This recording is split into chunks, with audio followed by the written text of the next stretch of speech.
अध्याय 198 कियान दाओयू को देवता बनने का अवसर। हालांकि दित्यांगी केवल 5वें स्थान पर है, इसलिए शीर्ष 4 लुशियाओ के दिमाग में कई नाम तेजी से कौन गए। सिल्वर ड्रैगन किंग बुलियोना, angel god blood line, sea god blood line. वह अंतिम बची हुई वंश परंपरा क्या हो सकती है? Dot dot dot. ठीक इसी क्षण स्काई कैनोपी पर अचानक एक परिवर्तन हुआ। बूम।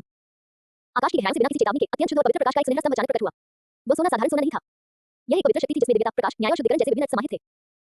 प्रकाश के स्तंभ के भीतर अनगिनत सेराफिम प्रेरित होते और मंडराते रहे और भजनों और प्रार्थनाओं की आवाजें धुंधली सुनाई दे रही थी, मानो पूरे देवलोक की शक्ति यहाँ संग्रहित हो रही हो। उस पवित्र सुनहरे प्रकाश ने पूरे डोल महाद्वीप को रोशन कर दिया। इस प्रकाश में स्नान करने वाले सभी जीवित प्राणियों ने अपनी आत्मा के शुद्ध होने और अपने पापों के न्याय होने की एक विचित्र अनुभूति का अनुभव किया। अच्छे लोगों को गर्माहट और सुरक्षा का एहसास हुआ, जबकि बुरे लोगों को झुलसा देने वाली पीड़ा और भय का सामना करना पड़ा।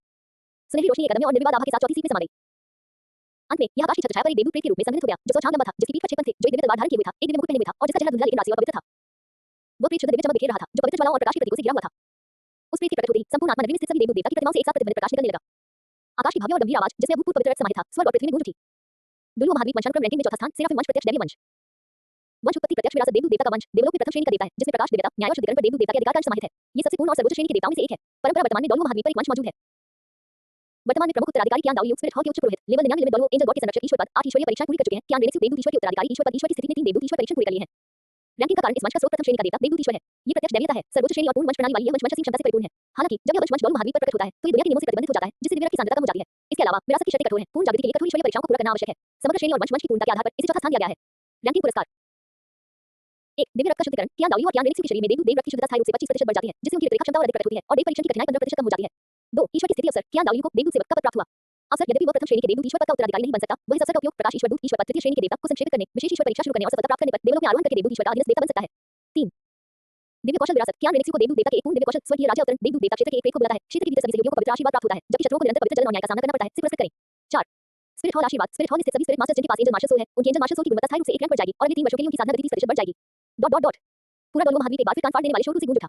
चौथा स्थान देवदूत ईश्वर का वंश, ये सचमुच एक दिव्यता है। परंपरा प्रथम श्रेणी के देवता का प्रत्यक्ष वंशज, इसमें कोई आश्चर्य नहीं कि यह भी कियान से आगे स्थान पा सकता है। रुको, पुरस्कारों में कियान दाओयू देवता बन सकता है, भले ही वह केवल तृतीय श्रेणी का देवता हो, फिर भी वही सच्चा देवता पद है।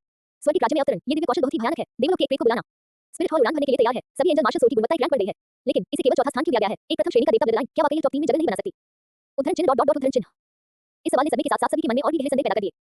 यहाँ तक कि प्रथम श्रेणी के देवता के सीधे वंशज को भी केवल चौथा स्थान ही मिल सकता था। तो फिर शीर्ष 3 अस्तित्व किस प्रकार के हैं? Dot dot dot. Spirit city उपासना कक्ष। Boom boom boom. कियान दाओयू और कियान रेनेक्स आकाश से उतरते पवित्र सुनहरे प्रकाश में नहाए हुए थे और अपनी वंश परंपरा के भीतर हो रही धरती को हिला देने वाले परिवर्तनों को महसूस कर रहे थे। कियान दाओयू ने स्पष्ट रूप से महसूस किया कि आध्यात्मिक शक्ति उनके शरीर में दशकों से रुकी हुई रुकावट वास्तव में अब दूर होने लगी थी। उसके माथे पर एक शुद्ध प्रकाश का दिव्य चिन्ह प्रकट हुआ। ये प्रकाश देवदूत देव परीक्षा का प्रारंभिक चिन्ह था। यह देव परीक्षा का प्रारंभिक चिन्ह था। ये है। अपने भीतर उमड़ती नई शक्ति को महसूस करते हुए कियान दाओयू की आंखें अविश्वसनीय उत्साह से भर गईं। ईश्वर की स्थिति क्या सच में मेरे पास भगवान बनने का मौका है? हालांकि वह केवल तृतीय श्रेणी का देवता था, प्रकाश देवदूत, और हालांकि वह देवदूत देव के अधीन एक देवता मात्र था, लेकिन फिर भी यह वास्तव में ईश्वर द्वारा दिया गया एक पद था। यह मोक्ष का वह मार्ग था जिसका सपना अनगिनत आध्यात्मिक गुरुओं ने देखा था। कियान रेनेक्स को भी यह महसूस हुआ कि उसके भीतर मौजूद देवदूत का रक्त पहले से कहीं अधिक शुद्ध और शक्तिशाली हो गया है। उसके मन में एक पूर्ण दैवीय कौशल की विरासत प्रकट हुई। प्रकाश और दैवीयता के नियमों के बारे में उनकी समझ एक बिल्कुल नए स्तर पर पहुंच गई थी। हालांकि उसके चेहरे पर खुशी के कोई खास भाव नहीं थे। इसके बजाय ये गहन गंभीरता से भरा हुआ था। चौथे स्थान पर कियान रेनेक्स ने मन ही मन फुसफुसाते हुए कहा, दादाजी हम केवल चौथे स्थान पर हैं। इस रैंकिंग ने एंजल गॉड ब्लड लाइन की श्रेष्ठता के बारे में उसके दिल में बची हुई थोड़ी सी भी डर की भावना को पूरी तरह से चकनाचूर कर दिया। कियान दाओयू अपनी उत्तेजना से बाहर आ गए और अपनी पोती की फुसफुसाहट सुनकर उनके चेहरे की खुशी धीरे धीरे फीकी पड़ गई। चौथा उसने रैंकिंग को दोहराया, उसकी आंखों में एक अजीब सा भाव था। हाँ, सिर्फ चौथे स्थान पर स्काई कैनोपी की नजर में हमारी वंशावली वास्तव में शीर्ष 3 जितनी अच्छी नहीं है। उसने आकाश की छतरी की ओर देखा, जहां शीर्ष 3 सीटों के प्रेत वैसे उतार चढ़ाव उत्सर्जित कर रहे थे जिससे उसे भी धड़कन महसूस होने लगी। समुद्री देवता वंश और रजत ड्रैगन राजा वंश के अलावा अंतिम वंश क्या हो सकता है? कियान दाओयू का दिल अभूतपूर्व जिज्ञासा और थोड़ी सी छिपी हुई बेचैनी से भर गया था। Boom boom boom. ठीक इसी क्षण पूजा कक्ष के बाहर आकाश में अचानक कई विचित्र घटनाएं दिखाई देने लगी। सुनहरे बादल चारों दिशाओं से एकत्रित हो गए। स्पिरिट सिटी के ऊपर प्रकाश का एक विशाल भवन बन रहा है। भवन के केंद्र में पवित्र प्रकाश से बनी सीढ़ी धीरे धीरे नीचे की ओर बढ़ती गई। ये पूजा कक्ष के प्रवेश द्वार तक फैला हुआ था। सीढ़ियों के अंत में प्रकाश की द्वार की एक धुंधली सी आकृति दिखाई दे रही थी। द्वार के पीछे ऐसा प्रतीत होता था मानो वह एक पवित्र द्वार के पीछे ऐसा प्रतीत होता था मानो वह एक पवित्र आभा से भरी हुई दुनिया हो। ईश्वरीय परीक्षा शुरू हो गई है। अपने शरीर के भीतर दिव्य चिन्ह की पुकार को महसूस करते हुए कियान दाओयू की आंखों में दृढ़ संकल्प की एक झलक दिखाई दी। ज़ुएब, मैं ईश्वर की परीक्षा स्वीकार करने जा रही हूँ। मैं निम्नलिखित मामलों को आपके ऊपर छोड़ता हूँ। कियान रेनेक्स ने भारी मन से सिर हिलाया, चिंता मत करो दादाजी, मैं स्पिरिट हॉल की रक्षा करूंगी। कियान दाओयू ने अब और संकोच नहीं किया और प्रकाश की सीढ़ी पर कदम रख दिया। उसकी आकृति धीरे धीरे सीढ़ियों पर दूर होती चली गई और अंततः प्रकाश के द्वार में विलीन हो गई। पूरे स्पिरिट सिटी के सभी स्पिरिट मास्टर्स ने ये दृश्य देखा और जोर जोर से जयकारे लगाने लगे। महायाजक देवता बनने जा रहा है। हमारे आध्यात्मिक कक्ष में अंततः एक दिव्यता आ गई है। स्पिरिट हॉल पर ईश्वर की कृपा बनी रहे। अध्याय 199 बोथ साइड्स की ईर्ष्या। उपासना कक्ष के सामने कियान रेनेक्स अपने दादा कियान दाओयू की पीठ को देखती रही जब वे प्रकाश की सीढ़ी पर चढ़े और अंततः पवित्र द्वार में विलीन हो गए। उसकी आंखें जटिल अवर्णनीय भावनाओं से भरी हुई थी। उसके दादा, वो व्यक्ति जिसने अपना पूरा जीवन स्पिरिट हॉल की रक्षा में बिताया था, अंततः देवता बनने का अवसर प्राप्त कर लिया था। उस समय 8वें परीक्षण की विफलता के कारण उनकी संस्था को नुकसान पहुंचा था। हालांकि उन्हें ईश्वर के पद का अवसर मिल गया था, लेकिन क्या वे परीक्षा में सफलतापूर्वक उत्तीर्ण हो पाएंगे यह अज्ञात ही रहा। लेकिन उससे भी बढ़कर ये गहरी कृतज्ञता की भावना थी। स्काई कैनोपी, धन्यवाद। कियान रेनेक्स ने मन ही मन फुसफुसाया, मेरे दादाजी को पुनर्जन्म का मौका देने के लिए धन्यवाद। यद्यपि वो केवल तृतीय श्रेणी का देवता था, प्रकाश देव का दूत था, फिर भी यह एक सच्चा ईश्वरीय पद था जो शाश्वत जीवन और नश्वर संसार से परे जाने का सौभाग्य था। दादाजी, आपको सफल होना ही होगा। कियान रेनेक्स ने अपनी मुट्ठियां भींच लीं, उसकी सुनहरी आंखों में दृढ़ निश्चय की चमक दिखाई दी। जब आप लौटेंगे तो स्पिरिट हॉल एक सचमुच गौरवशाली युग का स्वागत करेगा। वो मुड़ी और सर्वोच्च धर्माध्यक्ष महल की ओर देखा, उसकी आंखों में थोड़ी सी शीतलता झलक रही थी। जहां तक उस महिला की बात है, उसे राक्षस देव परीक्षा पूरी करने में कम से कम कई और साल लगेंगे। उद्धरण चिन्ह और अगर दादाजी जल्दी देवता बन जाते हैं तो आत्मा हॉल का अधिकार अंततः देवदूत वंश के हाथों में वापस आ जाएगा। डॉट डॉट डॉट समुद्र देवता द्वीप, समुद्र देवता हॉल। वो साइक्सी हॉल के सामने खड़ी थी और आकाश में धीरे-धीरे उठ रहे देवदूत देवता के प्रेत को देख रही थी। स्पिरिट सिटी की दिशा में पूरी तरह से विलीन न हुई प्रकाशशील की आकृति को फिर से देखते हुए उसकी सुंदर चेहरे पर ईर्ष्या का एक ऐसा भाव प्रकट हुआ जिसे छुपाना मुश्किल था। कियान दाओयू को वास्तव में देवता बनने का अवसर प्राप्त हुआ। उसने अपने आप से फुसफुसाते हुए कहा, उसकी आवाज में थोड़ी कड़वाहट झलक रही थी। देवताओं के सहम महापुजारी होने के नाते हम दोनों ही देवत्व की रक्षा करते हैं। इतने लंबे वर्षों तक विरासत को संजोए रखने और अपने बलिदान के दिन का इंतजार करते हुए मैंने कभी उम्मीद नहीं की थी कि वही भाग्य को तोड़ने वाला पहला व्यक्ति होगा। वो साइक्सी यह बात किसी और से बेहतर जानती थी। समुद्र देवता की महापुजारी होने के नाते उसका अंतिम भाग्य स्वयं को बलिदान करके समुद्र देवता के लिए मार्ग प्रशस्त करना था। परंपरा नए समुद्र देवता के लिए मार्ग प्रशस्त करना, यह एक सम्मान की बात थी, लेकिन साथ ही एक बंधन भी। और अब कियान दाओयू को स्वतंत्र रूप से देवता बनने का अवसर प्राप्त हो गया था। यद्यपि वह केवल तृतीय श्रेणी का देवता था, फिर भी सच्ची स्वतंत्रता और पारलौकिकता थी। मुख्य पुजारी समुद्री ड्रैगन डॉलू खुद को बोलने से रोक नहीं सका। अगर देवदूत देववंश को ऐसा पुरस्कार मिल सकता है तो आपका सागर देववंश भी निश्चित रूप से इस सूची में शामिल होगा। शायद आपको भी देवता बनने का अवसर मिल जाए। समुद्री घोड़े डॉलू ने भी उत्साहपूर्वक कहा, जी हाँ महापुजारी, समुद्र देवता प्रथम श्रेणी के देवता है। समुद्र देवता वंश की श्रेणी निश्चित रूप से देवदूत देवता वंश से कम नहीं होगी। आप निश्चित रूप से सक्षम होंगे। पर्याप्त। वो साइक्सी ने शांत भाव से उनकी बात काट दी, लेकिन उसकी थोड़ी कांपती उंगलियों ने उसके दिल में चल रही उथल-पुथल को जाहिर कर दिया। स्काई कैनोपी द्वारा घोषणा किए जाने पर सब कुछ सामने आ जाएगा। उसने ये कहा, लेकिन उसका दिल पहले से ही बहुत बड़ी लहरों की तरह उमड़ रहा था। क्या ये सचमुच संभव है? क्या समुद्र देवता के वंश को भी इसी तरह का पुरस्कार मिल सकता है? क्या उसे भी बलिदान के भाग्य से बचने और स्वतंत्र रूप से देवी बनने का मौका मिल सकता है? एक बार यह विचार मन में आ गया तो इसे दबाना संभव हो गया। वो साइक्सी ने आकाश की छतरी की ओर देखा, जहां शेष तीसरी सीट वाला प्रेत इस समय एक गहरा नीला प्रकाश उत्सर्जित कर रहा था जो कि समुद्र का रंग था। उसके दिल की धड़कन नियंत्रित रूप से तेज होने लगी। डॉट डॉट डॉट बिग दीपक अकादमी। लू शियाओ ने आकाश की छत पर हो रहे बदलावों को देखा, उसकी आंखों में विचारशील चमक दिखाई दी। कियान दाओयू प्रकाश देवता दूत भगवान की स्थिति। उसने धीरे से खुद से कहा, ऐसा प्रतीत होता है कि स्काई कैनोपी से मिलने वाले पुरस्कार ने न केवल मौजूदा सत्ता संरचना को बदल दिया है, बल्कि कुछ मूल नीति पथों को भी सही कर रहा है। मूल कहानी में कियान दाओयू ने अंततः कियान रेलेक्सी के लिए खुद को बलिदान कर दिया, जिसके परिणामस्वरूप उसकी आत्मा और देह और आत्मा बिखर गई। लेकिन अब आकाश के आवरण ने उसे स्वतंत्र रूप से देवता बनने का मौका दिया था। क्या ये किसी प्रकार का मुआवजा है, या क्या आकाश में जानबूझकर इस दुनिया की दिशा निर्देशित कर रहा है? उसकी निगाह स्काई कैनोपी की तीसरी सीट पर पड़ी, जिससे नीली रोशनी निकल रही थी। तीसरा स्थान सागर देवता वंश का होना चाहिए। वो साइक्सी को भी इसी तरह का अवसर मिल सकता है। दूसरे और पहले स्थान के लिए लू शियाओ की आंखों में जिज्ञासा की एक झलक दिखाई दी। सिल्वर ड्रैगन किंग लाइन निश्चित रूप से एक स्थान पर कब्जा करेगी, और जहां तक अंतिम स्थान की बात है, वह कौन सा प्रत्याशित अस्तित्व होगा? उसे स्पष्ट रूप से यह आभास था कि वंशानुक्रम की अंतिम रैंकिंग उसे बेहद आश्चर्यचकित कर देगी। डॉट डॉट डॉट सर्वोच्च धर्माध्यक्षीय महल। बीबी डोन ऊंचे चबूतरे पर खड़ी थी, उसकी बैंगनी आंखें पूजाकाश की दिशा में उस पवित्र आभा की ओर टकटकी लगाई हुई थी जो अभी तक पूरी तरह से विलीन नहीं हुई थी। उसका खूबसूरत चेहरा ठंडी बर्फ से ढका हुआ था। कियान दाओयू प्रकाश देवता दूत तृतीय श्रेणी के देवता। उसने इन शब्दों को धीमी आवाज में दोहराया, मानो हर शब्द उसके दांतों के बीच से निचोड़कर निकाला गया हो। स्काई कैनोपी, कितना शानदार प्रयास है। उसके दिल में अभूतपूर्व संकट की भावना उमड़ पड़ी। मूल रूप से राक्षस देव परीक्षा और आकाश छत्र से मिलने वाले पुरस्कारों पर भरोसा करते हुए उसकी शक्ति में तेजी से सुधार हुआ था, और उसने पहले ही गुप्त रूप से कियान दाओयू को दबा दिया था। धीरे-धीरे आत्मा हॉल की वास्तविक शक्ति पर नियंत्रण कर लिया था। राक्षस देव पद प्राप्त करने के लिए उसे केवल अंतिम देव परीक्षा पूरी करनी थी, और वह देवदूत वंश को पूरी तरह से शुद्ध करने और आत्मा कक्ष को पूरी तरह से अपने नियंत्रण में लाने में सक्षम हो जाएगी। लेकिन अब आकाश की छत्रछाया से मिले पुरस्कार ने कियान दाओयू को देवता बनने का अवसर प्राप्त करने की अनुमति दे दी थी। यद्यपि वह केवल तृतीय श्रेणी का देवता था और स्वर्गदूतों के देवता का अधीनस्थ देवता था, फिर भी वही सच्चा देवता था। एक बार जब कियान दाओयू ने ईश्वरीय परीक्षा सफलतापूर्वक उत्तीर्ण कर ली और ईश्वरीय पद प्राप्त कर लिया, तो उसकी सारी योजनाएं व्यर्थ हो जाएंगी। धत्तेरी की बीबी डोन ने अपनी मुट्ठी रेंग पर पटकी और कठोर सेट की रेंग तुरंत दरारों से भर गई। मेरी राक्षस देव परीक्षा पूरी होने में अभी कम से कम कुछ साल लगेंगे, और अगर कियान दाओयू भाग्यशाली रहा तो वह एक साल के भीतर ही देवता बन सकता है। तब तक जब तीसरे दर्जे का देवता आत्मा के कक्ष में विराजमान होगा, मेरी सारी योजनाएं पूरी तरह से गड़बड़ा जाएंगी। उसने गहरी सांस ली और खुद को शांत करने की कोशिश की। घबराओ मत, अभी भी मौका है। बेबी डोन की आंखों में गंभीरता की झलक दिखाई दी। कियान दाओयू की ईश्वरीय परीक्षा आसान नहीं हो सकती। इसके अलावा आकाश के आवरण से मिलने वाले पुरस्कार केवल उसके लिए ही नहीं है। बेबी डोन ने अपनी मुट्ठियां भींच लीं। जब तक आगे के पद पर आप शक्तिशाली पुरस्कार प्रदान करते हैं, मैं ईश्वर परीक्षा की प्रगति को तेज कर सकती हूं और कियान दाओयू के देवता बनने से पहले राक्षस देवता का पद प्राप्त कर सकती हूं। उस समय एक प्रथम श्रेणी के देवता का तीसरी श्रेणी के देवता से मुकाबला होने पर भी मुझे पूर्ण लाभ होगा। वह मुड़ी और अपने पीछे खड़े भूत डोलू और बुलदाउदी डोलू से ठंडे स्वर में बोली, आदेश पारित करो, आज से सर्वोच्च धर्माध्यक्ष महल में उच्चतम स्तर की सतर्कता बढ़ती जाएगी। भी उसकी आंखों में एक ठंडी चमक कौंधी। पूजा गृह की गतिविधियों पर कड़ी नजर रखो, विशेषकर कियान दाओयू की ईश्वर परीक्षा की प्रगति पर। अगर कोई हलचल हो तो तुरंत सूचना दो। जी हां, परम पावन धर्माध्यक्ष। भूमि में योगी ने झुककर आदेश स्वीकार किया। बेबी डोन ने अपनी निगाहें वापस आकाश की छतरी की ओर घुमाई, उसकी बैंगनी आंखें तीव्र महत्वाकांक्षा से जल रही थी। कियान दाओयू, अगर तुम देवता भी बन जाओ तो क्या हुआ? अंततः इस महाद्वीप पर मेरा ही शासन होगा। स्वर्ग साम्राज्य, तारालू साम्राज्य और वे सभी शक्तियां जो आत्मसमर्पण करने को तैयार नहीं है, मेरे चरणों में रहेंगी। और बिग दीपक अकादमी, सोल बीस स्कैन, उसकी आंखों में थोड़ी सी सतर्कता झलक उठी। उन पर ध्यान देने की कोई जरूरत नहीं है। डॉट डॉट डॉट पूरे महाद्वीप में अनगिनत निगाहों के सामने आकाश की छत पर मौजूद नीली रोशनी अंततः पूरी तरह से संघनित हो गई। तीसरे स्थान पर बूम बूम बूम समुद्र की लहरों का एक भयानक प्रेत और एक विशाल समुद्री आभा प्रकट हुई। एक त्रिशूलनुमा आकृति जो पूरी तरह से सुनहरी थी, रहस्यमय प्रतीकों से खुदी हुई थी और सर्वोच्च भव्यता बिखेर रही थी, धीरे-धीरे आसन के केंद्र में प्रकट हुई। त्रिशूल वाले प्रेत के चारों ओर मुकुट पहने, राजधन धारण किए हुए और समुद्र के समान राजसी देवता का प्रेत धुंधला सा दिखाई दे रहा था। ये बिल्कुल समुद्र देवता ही थे। अध्याय 200 ज्वार का दिव्य दूत। आकाश के ऊपर की छतरी। आकाश की भव्यता और गहराई को समाहित करने वाली आकाश की विशाल और गंभीर ध्वनि एक बार फिर आकाश और पृथ्वी में गूंज उठी। ताइवान की अच्छी किताबें आसानी से पढ़ें। दुलू महाद्वीप वंशानुक्रम रैंकिंग में तीसरा स्थान, सागर देवता वंश, प्रत्यक्ष देवता वंश। खून उत्पत्ति, प्रत्यक्ष विरासत, प्रथम श्रेणी के देवता का वंश, देवलोक में स्थित सागर देवता, जिसमें सागर शुद्धिकरण और संरक्षण पर सागर देवता के विधि अधिकार का एक अंश समाहित है। ये सबसे पूर्ण देवताओं में से एक है। परंपरा वर्तमान में डोलू महाद्वीप पर मौजूद वंश समुद्र की उत्पत्ति से गहराई से जुड़ा हुआ है। वर्तमान प्रमुख उत्तराधिकारी वो साइक्सी समुद्री देवता द्वीप के उच्च पुरोहित 99वें स्तर के लिमिट डोलू समुद्री देवता के संरक्षक ईश्वर की स्थिति।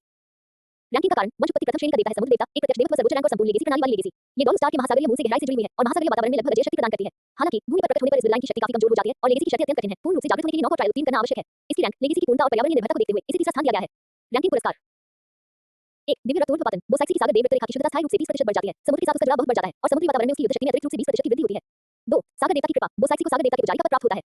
अवसर इस अवसर के साथ वह ज्वार दिव्य दूत देव तृतीय श्रेणी की देवी को संघनित कर सकती है, एक विशेष देव परीक्षा को सक्रिय कर सकती है और सफलता प्राप्त करने पर देवलोक में आरोहण कर सकती है। समुद्र देवता की अधीनस्थ देवी बन सकती है, जिससे वह बलिदान के भाग्य से बच सकती है। 3 दिव्य कौशल प्रदान करना एक पूर्ण समुद्र देवता को पुरस्कृत करता है। दिव्य कौशल समुद्र देवता का अवतरण समुद्र देवता की मुख्य शारीरिक शक्ति के एक हिस्से को थोड़े समय के लिए अपने वश में करने के लिए बुलाता है, जिससे युद्ध शक्ति में अत्यधिक वृद्धि होती है और इसकी अवधि के दौरान दिव्य रैंक से नीचे की सभी हमलों से प्रतिरक्षा प्रदान करता है। 4 सागर देवता द्वीप का आशीर्वाद सागर देवता द्वीप के सभी निवासियों और 7 पवित्र स्तंभ रक्षकों की साधना की गति में 20% की वृद्धि होगी और अगले 3 वर्षों तक उनकी बाधाओं को दूर करने की सफलता दर में 20% की वृद्धि होगी। आवाज समाप्त होते ही पूरा डोलू महाद्वीप एक बार फिर उन्माद की चपेट में आ गया। तीसरा स्थान सागर देवता का वंश, जैसा कि अपेक्षित था ये भी प्रथम श्रेणी का देवता है। परंपरा वो साइक्सी भी भगवान बन सकता है। ज्वार का दिव्य दूत साथ ही तृतीय श्रेणी का देवता भी। समुद्री देवता द्वीप का आशीर्वाद सभी समुद्री आत्मा स्वामी की आध्यात्मिक गुणवत्ता एक पायदान ऊपर उठाएगी। समुद्री देवता द्वीप का उत्थान होने वाला है। समुद्र देवता का अवतरण, समुद्र देवता की मुख्य शारीरिक शक्ति के एक अंश को अपने शरीर में समाहित करने का आह्वान, ये दिव्य कौशल स्वर्ग को चुनौती देने वाला है। असंख्य निगाहें सी गॉड आइलैंड पर टिकी थी और सी गॉड आइलैंड पर वो साइक्सी ने आकाश से नीले प्रकाश के स्तंभ को नीचे उतरते हुए और अपने शरीर के भीतर रख रेखा की तीव्र उदात्तीकरण को महसूस किया।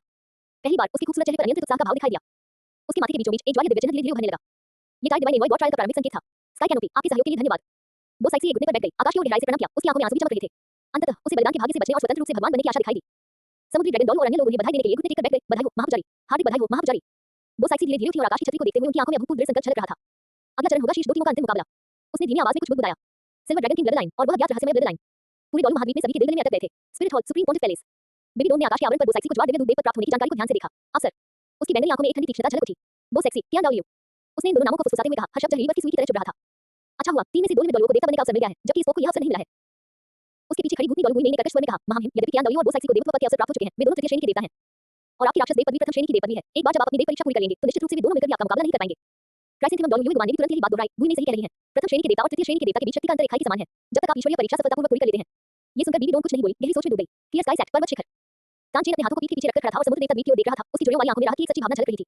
साक्षी, आखिरकार तुम्हें अपने भाग्य से बचने का मौका मिल गया है। उसने धीमी आवाज में कुछ बुदबुदाया और उसके होठों के कोने पर एक दुर्लभ सौम्य मुस्कान दिखाई दी। एक पूर्व प्रशंसक और युद्ध में साथी होने के नाते तानचेन किसी और से बेहतर जानता था कि समुद्र देवता के महापुजारी के रूप में वो साइक्सी को किस भारी भाग्य का सामना करना पड़ा था। समुद्र देवता के उत्तराधिकारी के लिए स्वयं को बलिदान करने के परिणामस्वरूप आत्मा का पलायन और आत्माओं का बिखरा हुआ।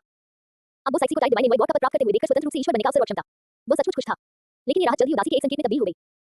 क्या दाउली और वो सेक्सी दोनों को एक बार फिर ईश्वरीय परीक्षा में भाग लेने का मौका मिला है? बीते समय के 3 लिमिट डॉलरों में से अब केवल मैं ही बचा हूं। तानचेन की आंखों में उदासी की एक झलक दिखाई दी।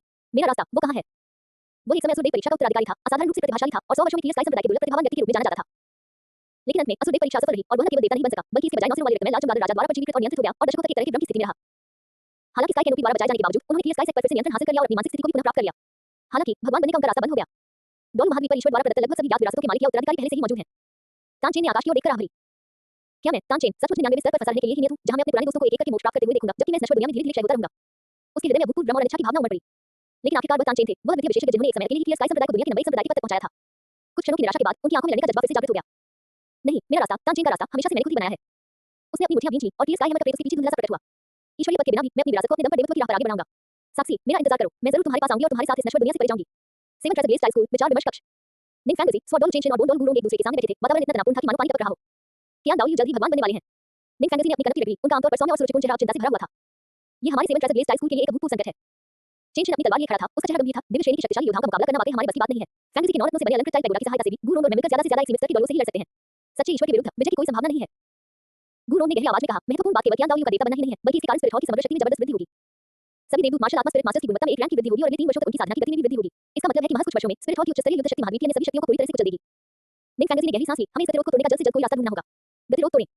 चेंशन ने भौहें चढ़ाते हुए कहा, इस गतिरोध को कैसे तोड़ा जाए? विद्या अकादमी में दिव्य श्रेणी की शक्तिशाली संस्थानों से मुकाबला करने की क्षमता है, लेकिन उनका रुख स्पष्ट नहीं है। शायद उनकी नजरों में हमारे मानव संप्रदाय कोई खास नहीं है। ये सुनकर गुरोंग और निंग फैंगजी ने आह भरी। चेंशन सही कह रही थी, मौजूदा स्थिति का कोई हल निकलना असंभव लग रहा था। अध्याय 201 भ्रम, वास्तविकता। जबकि पूरा डॉल महाद्वीप अभी भी समुद्र देवता वंश के तीसरे स्थान पर आने के सदमे में डूबा हुआ था। समुद्र देवता द्वीप की दिशा में अचानक एक परिवर्तन हुआ। गड़गड़ाहट। समुद्र देवता हॉल के ऊपर महासागर की विशाल शक्ति उन्मत्त रूप से एकत्रित हुई, जिससे पूरा आकाश नीले रंग में रंग गया। असंख्य मायावी लहरें उमड़ती और सर पर दौड़ती रहीं। समुद्र देवता हॉल के ठीक ऊपर समुद्री जल और दिव्य प्रकाश से पुनर्जन्म निर्मित एक मायावी महल धीरे धीरे उभर आया। वो महल पूरी तरह से नीले रंग का था, जिससे एक पवित्र और प्राचीन समुद्री आभा निकल रही थी। दूर से देखने पर इसकी गूंज नीचे से समुद्र देवता के हॉल की सुनाई दे रही थी। वो साइक्सी समुद्र देवता हॉल के सामने खड़ी थी, मायावी महल की ओर देख रही थी। उसके सुंदर चेहरे पर जटिल भाव प्रकट हो रहे थे। यह अवसर ही तय करेगा कि क्या वो समुद्र देवता के महापुजारी के रूप में स्वयं को बलिदान करने के भाग्य से बच पाएगी। मुख्य पुजारी। समुद्री ड्रैगन डॉल आगे बढ़ा, उसकी आवाज में स्थिति का हल्का सा संकेत था। तुम्हें सफल होना ही होगा। समुद्री घोड़े डॉल ने एक घुटने पर बैठकर गंभीरता से कहा, महापुजारी समुद्र देवता द्वीप की रक्षा हम कर रहे हैं, कृपया निश्चित रहें और जाकर ईश्वर की परीक्षा स्वीकार करें। हम यहाँ महायाजक के ईश्वर पद पर आसीन होने और महिमा के साथ लौटने की प्रतीक्षा कर रहे हैं। अन्य 5 पवित्र स्तंभ रक्षकों ने भी एक के बाद एक घुटने टेक दिए और एक मत होकर कहा, हम महायाजक के ईश्वर पद पर आसीन होने और महिमा के साथ लौटने की प्रतीक्षा कर रहे हैं। वो साइक्सी ने दर्शकों या यहाँ तक कि एक सदी से उसका साथ दे रहे इन वफादार रक्षकों को देखा, उसकी आंखों में भावनाओं की एक झलक दिखाई दी। उसने गहरी सांस ली, उसकी आवाज स्पष्ट और दृढ़ थी, मेरी अनुपस्थिति के दौरान सी ड्रैगन डॉल स्थायी रूप से समुद्र देवता द्वीप के उच्च पुरोहित के कर्तव्यों का कार्यभार संभालेंगे। यदि कोई शक्तिशाली शत्रु आक्रमण करे तो 7 पवित्र स्तंभों की व्यवस्था को सक्रिय किया जा सकता है। यदि आवश्यक हो तो आप स्काई सेट से सहायता ले सकते हैं। बोलने के बाद उसकी निगाह नयासी दूर की ओर मुड़ गई, स्काई सेट की दिशा में। तानचेन, वो साइक्सी ने मन ही मन इस नाम का जाप किया, उसकी आंखों में एक जटिल चमक दिखाई दी। उसके और तानचेन के बीच बहुत सारी पछतावे की बातें और छूटे हुए अवसर थे। अब वो देवत्व के मार्ग पर चलने वाली थी, और क्या वो भी अपना रास्ता खुद खोज पाएगा? मेरे लौटने का इंतजार करो। वो साइक्सी ने धीरे से खुद से कहा, फिर उसने हिचकिचाना बंद कर दिया। उसकी आकृति नीले प्रकाश की एक लकीर में बदल गई, जो आकाश में ऊपर उठी और सीधे उस मायावी समुद्र देवता महल की ओर उड़ गई। जैसे ही वह अंदर दाखिल हुई, महल के द्वार धीरे धीरे बंद हो गए और पूरा महल धुंधला होने लगा। अंततः नीले आकाश में पूरी तरह से गायब हो गया। समुद्र देवता द्वीप के ऊपर केवल एक धुंधली समुद्री आभा ही शेष रह गई थी। ये साबित करते हुए कि अभी जो कुछ भी हुआ था वो कोई भ्रम नहीं था। उसी समय स्पिरिट हॉल के ऊपर का दृश्य और भी अधिक शानदार था। क्या दाउली के गायब होने के बाद पवित्र प्रकाश से निर्मित दीप्तिमान सीढ़ी और पोर्टल विलीन नहीं हुए? इसके बजाय यह एक धुंधले सुनहरे प्रभामंडल में बदल गया, जिसने पूजा कक्ष के ऊपर के आकाश को घेर लिया। प्रभामंडल के भीतर एक भव्य स्वर्ण मंदिर की आकृति धुंधली सी दिखाई दे रही थी, जो देवदूत ईश्वर की सर्वोच्च दिव्य शक्ति का प्रदर्शन कर रही थी। और स्पिरिट हॉल आत्मा के स्वामी श्रद्धापूर्वक जमीन पर घुटने टेककर प्रार्थना कर रहे थे कि महाराज ईश्वर की परीक्षा सफलतापूर्वक उत्तीर्ण कर ईश्वर पद पर आसीन हो सके और उस सुनहरे प्रभामंडल के भीतर स्थित रहस्यमय संसार में। क्या दाउली ऐसी दुनिया में खड़ा था जो लगभग डॉलरों महाद्वीप के समान थी। उसने चारों ओर हरे भरे पहाड़ों, साफ पानी, चहचहाते पक्षियों, सुगंधित फूलों और तेज धूप को देखा। यहाँ तक कि हवा में व्याप्त आध्यात्मिक शक्ति की सांद्रता भी बाहरी दुनिया से भिन्न नहीं थी। एक पल के लिए तो उसे संदेह भी हुआ। आकाश के आवरण का प्रकट होना, वंशानुक्रम की रैंकिंग की घोषणा और प्रकाश दूत की देवपद को प्राप्त करने का उनका स्वयं का अवसर, क्या ये सब महज एक भ्रम हो सकता है? लेकिन जल्द ही उसने अपना सिर हिला दिया। नहीं, ये सही नहीं है। कियान दाओलियो ने मन ही मन कुछ बुदबुदाया। मैं अपने शरीर के भीतर रक्तवंश में हो रहे परिवर्तनों को स्पष्ट रूप से महसूस कर सकता हूं और मैं उस तेजस्वी ईश्वर चिन्ह के वास्तविक अस्तित्व को महसूस कर सकता हूं। और एक लिमिट डोलवो के रूप में मेरी साधना के साथ यदि यह वास्तव में एक भ्रम होता तो इसमें कोई खामी न होना असंभव होता।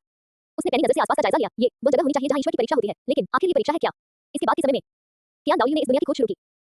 उसने star to great forest, extreme north land और एनालिसिस की यात्रा की और यहां तक कि श्रेक एकेडमी और स्काई सेट के अस्तित्व का भी पता लगाया। सब कुछ बिल्कुल वास्तविक डोलवो महावीर जैसा ही था। दिन बीतते गए। जब कियान दाओलियो को लगभग लगा कि वह इस दुनिया में फंस गया है, तब अचानक एक परिवर्तन हुआ। एक दिन अचानक आसमान खून की तरह लाल हो गया। महावीर के चारों ओर से असंख्य दुष्ट आत्माओं के स्वामी तितलियों की तरह निकले, उन्मादपूर्वक नागरिकों का नरसंहार करने लगे और आत्माओं के स्वामियों को निगलने लगे। वे जहां भी गए, खेतों में लाशें बिखरी पड़ी थी और खून नदी की तरह बह रहा था। हालांकि कियान दाओलियो जानता था कि यह शायद परीक्षा का ही एक हिस्सा है, लेकिन देवदूत देववंश के उत्तराधिकारी के रूप में वह चुपचाप बैठकर अपनी आंखों के सामने ऐसे बुरे कृत्यों को होते हुए नहीं देख सकता था। भले ही यह सिर्फ एक ब्रह्मपूर्ण दुनिया हो। पवित्र प्रकाश, न्याय। कियान दाओलियो ने दिव्य पवित्र तलवार धारण की, उसके पीछे के छेपन खुल गए और पवित्र प्रकाश ने दुनिया पर प्रकाश डाला। एक अकेले व्यक्ति और एक तलवार के बल पर उसने पूरे महाद्वीप में दुष्ट आत्माओं के स्वामियों का सफाया करना शुरू कर दिया। 3 महीने में उसने हजारों दुष्ट आत्माओं के सरदारों को मार गिराया और अनगिनत नागरिकों की जान बचाई। लेकिन दुष्ट आत्माओं के स्वामियों की संख्या कम नहीं हुई, बल्कि बढ़ गई। अंततः दुष्ट आत्मा स्वामी की शक्ति के स्रोत का अनुसरण करते हुए कियान दाओलियो स्पिरिट सिटी पहुंच गया। जब उसने उस स्रोत को देखा, तो वह जैसे अचानक किसी बिजली की झटके से चौंक गया। स्पिरिट हॉल के सामने वाले चौक में एक आकृति की पीठ पर 6 पंथ थे, लेकिन वे पंथ पवित्र सोने के नहीं थे, बल्कि अत्यंत पतले काले रंग के थे। कियान दाओलियो को सबसे अस्वीकार्य बात ये लगी कि वह व्यक्ति उनकी पोती कियान रेनेक्सयू थी। इस समय कियान रेनेक्सयू का चेहरा विकृत हो गया था, उसकी आंखों में घृणा और विनाश की ज्वाला जल रही थी और उसका शरीर एक घनी काली दुष्ट आभा से घिरा हुआ था। वह अब स्वर्गदूतों के ईश्वर की पवित्र उत्तराधिकारी नहीं रही, बल्कि एक पतित देवदूत बन गई। ज़ुएर। कियान दाओलियो की आवाज कांप रही थी। गिरी हुई कियान रेनेक्सयू ने अपना सिर घुमाया, उसकी लाल आंखें उसे घूर रही थी और वह तीखी ठंडी हंसी हंसते हुए बोली, दादाजी, क्या आप मुझे भी रोकने आए हैं? वह अभागी औरत, बीबी डोन। उसने मेरे पिता को मार डाला। मैं इस दुनिया को नष्ट करना चाहता हूं। सबको उनके साथ दफना दो। कियान दाओलियो को ऐसा महसूस हो रहा था जैसे कोई चाकू उसके दिल में घूम रहा हो। वह जानता था कि यह शायद सिर्फ एक भ्रम था, लेकिन उसके सामने खड़ी कियान रेनेक्सयू इतनी वास्तविक थी और उसके शब्दों में बेबी डोन के प्रति उसकी नफरत भी इतनी वास्तविक थी। वास्तविक दुनिया में कियान रेनेक्सयू वास्तव में बेबी डोन से नफरत करती थी। ज़ुएर, यह असली नहीं है। कियान दाओलियो ने उसे समझाने की कोशिश की। सच में, हे। गिरी हुई कियान रेनेक्सयू ने बेतहाशा हंसते हुए कहा, वास्तविक क्या है? नफरत वास्तविक है, दर्द वास्तविक है, मैं सब कुछ नष्ट कर दूंगी। बोलने के बाद वह काले प्रकाश की गति में बदल गई और कियान दाओलियो की ओर दौड़ी। स्पिरिट सिटी के ऊपर दोनों के बीच भयंकर युद्ध हुआ। कियान दाओलियो ये देखकर हैरान रह गई कि पतित कियान रेनेक्सयू की शक्ति वास्तव में दिव्य स्तर तक पहुंच गई थी, जबकि वह केवल एक लिमिट डोलवो था। भले ही उसने अपना जीवन दांव पर लगा दिया हो और निश्चित तकनीकों का इस्तेमाल किया हो, फिर भी वह हमेशा नुकसान नहीं रहेगा। इससे भी अधिक भयावह बात यह थी कि जैसे-जैसे युद्ध आगे बढ़ा, पतित कियान रेनेक्सयू की दुष्ट शक्ति के क्षरण के कारण पूरा डोलवो महाद्वीप तेजी से एक नरक में परिवर्तित होता जा रहा था। आकाश सदा रक्तमय लाल रंग से ढका रहा, धरती फट गई, नदियां सूख गईं और सभी जीव प्राणियों को कष्ट सहना पड़ा। ये सब देखकर कियान दाओलियो के दिल का दर्द और भी गहरा होता चला गया। उन्हें एहसास हुआ कि शायद यही उनकी परीक्षा हो सकती है। अगर इसे ऐसे ही छोड़ दिया जाए, तो ये दुनिया, भले ही यह सिर्फ एक भ्रम हो, पूरी तरह से नष्ट हो जाएगी। लेकिन अगर उसने कोई कदम उठाया, तो उसे अपनी सबसे प्यारी पोती को खुद मारना पड़ सकता है, भले ही वही भ्रम ही क्यों न हो। दिन बीतते गए। महाद्वीप के प्राणी हताशा में विलाप करने लगे। अंततः एक शाम को अपने पैरों तले खंडहर बन चुके स्पिरिट सिटी और दूर से दुष्ट स्पिरिट मास्टर्स के जंगल में जूझ रहे अनगिनत नागरिकों को देखकर कियान दाओलियो ने एक निर्णय लिया। ज़ुएर, मुझे माफ करना। कियान दाओलियो की आंखों से साफ आंसुओं की 2 धाराएं बह निकलीं, लेकिन उनकी निगाहें अभूतपूर्व रूप से दृढ़ हो गईं। Angel, descent. उसने अपने पूरे जीवन और आत्मा को न्यौछावर कर दिया, अपने वंश में निहित सबसे पवित्र शक्ति का आह्वान किया। सेराफिम का प्रेत उसके पीछे प्रकट हुआ और उसमें विलीन हो गया। उस क्षण कियान दाओलियो की आभा क्षण भर के लिए दिव्य स्तर तक पहुंच गई। पवित्र प्रकाश, शाश्वत दीप्ति। कियान दाओलियो के शरीर से प्रकाश का एक सुनहरा स्तंभ निकला, जो स्वर्ग और पृथ्वी को घेरता हुआ उसे और पतित कियान रेनेक्सयू दोनों को घेर लिया। प्रकाश स्तंभ के भीतर पतित कियान रेनेक्सयू ने एक तीखी चीख निकाली, उसके शरीर पर मौजूद अंधकार में दुष्ट आभा पवित्र प्रकाश द्वारा तेजी से शुद्ध हो रही थी। लेकिन उसी समय कियान दाओलियो को महसूस हुआ कि उसका अपना जीवन तेजी से उससे दूर होता जा रहा है। दादाजी। प्रकाश स्तंभ के भीतर पतित कियान रेनेक्सयू की लाल आंखें धीरे-धीरे अपनी स्पष्टता पुनः प्राप्त कर रही थी और अपने मुंह सुनहरे रंग में लौट रही थी। मुझे खेद है। ज़ुएर, तुम वापस आ गए। कियान दाओलियो ने संतुष्टि भरी मुस्कान दिखाई और फिर उसकी चेतना धुंधली होने लगी। जिस क्षण उसका जीवन पूरी तरह से समाप्त होने वाला था, उसी क्षण उसके मन में एक विचार बंधा। ये सब इतना वास्तविक है। क्या ऐसा हो सकता है कि पहले के आकाश आवरण और अवसर भ्रम थे और यही वास्तविक दुनिया है? लेकिन अगले ही पल सारा दर्द, अंधकार और विनाश पूरी तरह गायब हो गया। अध्याय 202 भगवान बनना। जब कियान दाओलियो फिर से जाग उठी, उसने स्वयं को सोने और ज़ैद की एक भव्य दुनिया में पाया। यह एक भव्य मंदिर था जो पूरी तरह से शुद्ध दिव्य स्वर्ण से निर्मित था और एक सर्वोच्च और पवित्र आभा बिखेर रहा था। मंदिर के केंद्र में सेराफिम की 100 झांग ऊंची प्रतिमा खड़ी थी। वह मूर्ति सजीव प्रतीत होती थी, उसकी निगाहें तिरस्कार से नीचे की ओर देख रही थी, उसकी आभा समुद्र जितनी विशाल थी और वह पूजा कक्ष में स्थित देवदूत देवता की मूर्ति से अनगिनत गुना अधिक राशि और पवित्र थी। कियान दाओलियो जब सदमे में थी, तभी अचानक मूर्ति में जान आ गई। देवदूत देवता की मूर्ति ने धीरे-धीरे अपना सिर नीचे किया और कियान दाओलियो की ओर देखा। एक भव्य पवित्र आवाज जो मानो ब्रह्मांड के उद्गम से आ रही हो, मंदिर में गूंज उठी। कियान दाओलियो। ब्रह्म की स्थिति में जब आपके सामने अपने सभी संबंधियों के पतन का दर्दनाक विकल्प आया, तो आपने सभी जीवित प्राणियों को बचाने के लिए अपने छोटे से अस्तित्व का बलिदान करना चुना। आपका चुनाव देवदूत ईश्वर के विश्वास और शिक्षाओं, बलिदान, संरक्षण, शुद्धिकरण और मुक्ति के साथ पूरी तरह से मेल खाता है। इसलिए आपने परीक्षा उत्तीर्ण कर ली है। आज से आप तृतीय श्रेणी के देवता हैं, प्रकाश दूत कियान दाओलियो। जैसे ही आवाज धीमी हुई, मूर्ति के माथे से शुद्ध सुनहरी दिव्य प्रकाश की एक किरण निकली और तुरंत कियान दाओलियो के शरीर में समा गई। धमाका। कियान दाओलियो ने अपने शरीर के भीतर एक अभूतपूर्व परिवर्तन महसूस किया। उनकी रंग 99 की आध्यात्मिक शक्ति तेजी से रूपांतरित होने लगी और पहले से भी अधिक शुद्ध और विशाल दिव्य शक्ति में परिवर्तित हो गई। 6 पंखों वाले देवदूत की मार्शल आत्मा स्वतः प्रकट हुई, लेकिन पहले के विपरीत अब आत्मा एक सच्ची दिव्य चमक बिखेर रही थी और प्रत्येक पंख पर सुनहरे दिव्य प्रतीक प्रवाहित हो रहे थे। दिव्य शक्ति द्वारा उनके शरीर का रूप बदल गया, मृत कोशिकाओं में नया जीवन आ गया, उनकी त्वचा ज़ैद की तरह पारदर्शी हो गई और वे 20 साल छोटे प्रतीत होने लगे। उसके पीछे देवदूतों के पंखों के 3 जोड़े पूरी तरह से फैले हुए थे, प्रत्येक जोड़ा पहले से कहीं अधिक चौड़ा और पवित्र था। जैसे ही रूपांतरण पूरा हुआ, पूरा प्रकाश मंदिर सुनहरे प्रकाश के कणों में विलीन होने लगा। कियान दाओलियो ने महसूस किया कि एक शक्ति ने उसे इस दुनिया से बाहर धकेल दिया, वापस वास्तविक दुनिया में, स्पिरिट हॉल के ऊपर। ठीक उसी तरह जैसे पूरे महाद्वीप के सभी जीव सांस रोककर वंशानुक्रम रैंकिंग में अंतिम 2 रैंकिंग के घोषित होने का इंतजार कर रहे थे। धमाका। पूजा कक्ष की दिशा से अचानक सुनहरे प्रकाश का एक अभूतपूर्व स्तंभ उठा, जो सीधे आकाश को घेरता हुआ आगे बढ़ा। प्रकाश स्तंभ के भीतर अनगिनत सेराफिम प्रेत आसमान में उड़ते और विचरण करते रहे और पवित्र भजन स्वर्ग और पृथ्वी में गूंजते रहे। इसके तुरंत बाद विशाल दिव्य शक्ति का प्रदर्शन करते हुए 6 पंखों वाले देवदूत मार्शल आत्मा का एक हजार झांग लंबा प्रेत धीरे-धीरे स्पिरिट सिटी के ऊपर प्रकट हुआ। उस देवदूत जैसी आकृति ने एक पवित्र तलवार पकड़ रखी थी और एक दिव्य मुकुट धारण कर रखा था, जिसके 6 पंख सूर्य को ढक रहे थे। सूर्य की तरह सुनहरा दिव्य प्रकाश चारों दिशाओं में चमक रहा था। स्पिरिट सिटी के केंद्र से एक शुद्ध सर्वोच्च दिव्य शक्ति का दबाव फूट पड़ा, जो तुरंत पूरे डोल महाद्वीप में फैल गया। हर उस आध्यात्मिक गुरु ने जिसने इस दबाव को महसूस किया, चाहे वह कहीं भी हो या उसकी साधना कितनी भी उच्च हो, उसकी आत्मा कांप उठी। ये तो जीवन के स्तर पर ही पूर्ण दमन था। वो तो एक सच्चे ईश्वर का अवतरण था। वो सफल हो गया। कियान रेनेक्सयू ने आकाश में सेराफिम की आकृति को देखा और अपने दादाजी की परिचित लेकिन अजीब सी आभा को महसूस किया। उसके खूबसूरत चेहरे पर आखिरकार सुखद आश्चर्य की मुस्कान खिल उठी। दादाजी, आपने वाकई कमाल कर दिया। वही घुटने पर बैठ गई और देवदूत की आकृति की ओर गहराई से झुककर बोली, हे मेरे प्रभु प्रकाश दूत, महिमा में आपका फिर से स्वागत है। संपूर्ण आध्यात्मिक नगरी में लाखों आध्यात्मिक गुरु एक साथ घुटने टेककर बैठ गए। उनकी आवाजें बादलों के बीच से एक पर्वतीय सुनामी की तरह गूंज उठी। स्वागत है मेरे प्रभु प्रकाशदूत, महिमा के साथ लौटे। स्वागत है मेरे प्रभु प्रकाशदूत, महिमा के साथ लौटे।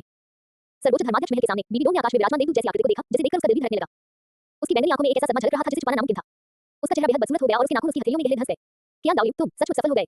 अविश्वास से उसकी आवाज कांप रही थी। तीसरे दर्जे का देवता, प्रकाश का दूत, धत तेरी की। वो जानती थी कि इस क्षण से स्पिरिट हॉल का परिदृश्य पूरी तरह से बदल जाएगा और महाद्वीप को एकजुट करने और देवदूतों के मंच को शुद्ध करने की उनकी योजना को अभूतपूर्व बाधाओं का सामना करना पड़ेगा। उसी समय डोलवो महाद्वीप में सभी शक्तियों और सभी विशेषज्ञों ने नवजात दिव्य रैंक की आभा को महसूस किया। Star to great forest, sea god island, clear sky set, seven treasure glaze school, श्री एकेडमी, हर जगह लोग स्पिरिट सिटी की ओर देख रहे थे। उनकी आंखों में सदमा, विस्मय, बेचैनी और सतर्कता भरी हुई थी, ठीक वैसे ही जैसे ज्ञान दाऊद के देवता बनने से पैदा हुआ सदमा अभी भी पूरे महाद्वीप में गूंज रहा था। सी गॉड आइलैंड के ऊपर दिखाई देने वाली घटना भी अंततः प्रकट होने लगी। उस नीले मायावी समुद्र देवता महल के अंदर अचानक एक घड़ी को हिला देने वाली गर्जना गूंज उठी। धमाका! पूरा महल जोर से हिल उठा और फिर भीतर से अरबों गहरे नीले दिव्य प्रकाश निकले, मानो इस क्षण सागर का हृदय खिल उठा हो। समुद्री ड्रैगन डॉलू और समुद्री घोड़े डॉलू सहित 7 पवित्र स्तंभ संरक्षक तुरंत अपने पवित्र स्तंभों से बाहर निकल आए और आकाश में महल के पेड़ को तनावपूर्ण ढंग से देखने लगे। क्या ऐसा हो सकता है कि महायाजक भी सफल होने वाला हो? समुद्री ड्रैगन डॉलू की आवाज में उत्साह था। मुझे पक्का पता नहीं है, अब हम सिर्फ इंतजार ही कर सकते हैं। समुद्री घोड़े डॉलू ने धीरे से कहा, मायावी महल के अंदर वो साइसी समुद्र देवता के हॉल के सामने खड़ी थी। उसकी आंखों के सामने विशाल लहरें और तानफाड़ देने वाली गर्जनाएं थी। एक गहरे समुद्र का दानव वीर राजा, जो 300 मीटर से अधिक लंबा था, पूरी तरह से गहरे नीले रंग का था और भयानक दिव्य शक्ति का प्रदर्शन कर रहा था। समुद्र देवता द्वीप की सुरक्षा पर बाधा पर उन्नत होकर हमला कर रहा था। हर प्रहार से पूरा द्वीप बुरी तरह हिल जाता था। 7 पवित्र स्तंभों की रोशनी बेतहाशा जमा रही थी, मानो किसी भी क्षण टूट जाएंगे। महापुजारी, यह अवरोध टिक नहीं सकता। समुद्री ड्रैगन डॉलू खून से लथपथ था और कर्कश आवाज में चिल्ला रहा था।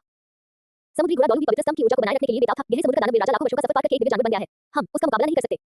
वो साइसी ने उस भयानक दानव वीर को ध्यान से देखा और पहली बार उसके खूबसूरत चेहरे पर विश्वास का भाव दिखाई दिया। ये कैसे संभव है? उसने धीरे से खुद से कहा। क्या ये घटना अभी हाल ही में नहीं घटी? जिस बात ने उसे और भी ज्यादा बेचैन कर दिया, वही थी कि उसके सामने सब कुछ बहुत ही वास्तविक था। समुद्र के नमकीन पानी की गंध, हवा में व्याप्त आध्यात्मिक शक्ति का उतार चढ़ाव। गहरे समुद्र के दानव वीर राजा से निकलने वाली भयंकर हिंसक आभा, जो पूरे समुद्र देवता द्वीप को पूरी तरह से कुचलने के लिए तैयार प्रतीत होती थी। और 7 पवित्र स्तंभ रक्षकों के चेहरों पर निराशा और दृढ़ संकल्प। ये सब किसी भ्रम जैसा नहीं लग रहा था। जब तक वो साइसी के मन में अचानक एक भयावह विचार कौन गया। क्या ये कोई भ्रम नहीं, बल्कि एक वास्तविक दुनिया है? तभी गहरे समुद्र के दानव वीर राजा ने आसमान को हिला देने वाली दहाड़ लगाई और उसकी विशालपूर्ण सुरक्षात्मक अवरोध से जोर से टकराई। दरार! अंततः 7 पवित्र स्तंभों में से एक स्तंभ इसे सहन नहीं कर सका और उसमें दरार पड़ गई। समुद्री पवित्र स्तंभ, वो साइसी चिल्लाई। उसके पीछे खड़े 7 पवित्र स्तंभ रक्षकों ने मुंह भरकर खून थूक दिया और पल भर में उनके चेहरे कागज की तरह पीले पड़ गए। महाराज, हम अब टिक नहीं सकते। तुम जल्दी से चले जाओ, जब तक जीवन है, तब तक आशा है। समुद्री ड्रैगन डॉलू ने मुश्किल से कहा। छुट्टी! वो साइसी ने अपना सिर हिलाया, उसकी आंखों में अभूतपूर्व दृढ़ संकल्प दिखाई दिया। मैं समुद्र देवता का महापुजारी हूँ, समुद्र देवता द्वीप का रक्षक हूँ। यदि मैं यहाँ से चला गया, तो इस द्वीप के 1 लाख नागरिक और असंख्य समुद्री आत्मा राक्षस दानव वेल के मुंह में समाकर मर जाएंगे। उसने गहरी सांस ली और धीरे-धीरे हवा में ऊपर उठी। उसके हाथ में मौजूद समुद्र देवता का राजदंड अभूतपूर्व गहरे नीले रंग की रोशनी बिखेर रहा था। लेकिन महापुजारी, गहरे समुद्र का दानव वीर राजा एक दिव्य जानवर बन चुका है और अब तो केवल इसी में डोलू है। समुद्री घोड़े डॉलू ने चिंता से कहा। वो साइसी ने उनकी ओर पीछे मुड़कर देखा और हल्की सी मुस्कान के साथ कहा, एक लिमिट डोलू, जरूरी नहीं कि किसी देवता को मानने में असमर्थ हो। जैसे ही उसकी आवाज धीमी हुई, उसके दिल में दृढ़ संकल्प की एक लहर दौड़ गई और वह नीले प्रकाश की एक धारा में परिवर्तित हो गई और सीधे गहरे समुद्र के दानव वीर राजा की ओर बढ़ पड़ी। अध्याय 203, एक और देवत्व। समुद्री देवता डोमेन पूर्ण सक्रियण। वो साइसी का नीला साम्राज्य पल भर में फैल गया, जिसने आसपास के समुद्र के 1000 मील के क्षेत्र को अपने दायरे में ले लिया। उस क्षेत्र के भीतर वो साइसी की आभा तेजी से बढ़ने लगी। समुद्र देवता का अवतरण। उसने अपनी उत्पत्ति को जला दिया, जिससे समुद्र देवता की मुख्य शारीरिक शक्ति का एक अंश थोड़े समय के लिए उसके भीतर समा गया। उसके पीछे 100,000 मीटर लंबा समुद्र देवता का एक पेट प्रकट हुआ और उसके शरीर में विलीन हो गया। इस समय वो साइसी की आभा ने क्षण भर के लिए एक नश्वर की सीमाओं को पार कर लिया। वो दिव्य पद में प्रवेश कर गई। गहरे समुद्र के दानव वीर राजा, जल्दी पीछे हटो। वो साइसी की आवाज बिजली की तरह गड़गड़ा उठी। गहरे समुद्र के दानव वीर राजा की खून जैसी आंखों में आशंका की एक झलक दिखाई दी, लेकिन तुरंत ही उसकी जगह एक गहरी उम्मीद ले ली। वो साइसी, क्या तुम्हें लगता है कि तुम इस उधार ली गई दिव्य शक्ति से मुझे रोक सकते हो? समुद्र देवता का दिव्य विचार नष्ट हो गया है। आज समुद्र देवता द्वीप का विनाश निश्चित है। उसने अपना विशाल मुंह खोला और 100 मीटर से अधिक व्यास का एक अंधकार में ऊर्जा का स्तंभ बाहर निकाल दिया। ये जहां से भी गुजरा, अंतरिक्ष में दारित हो गया।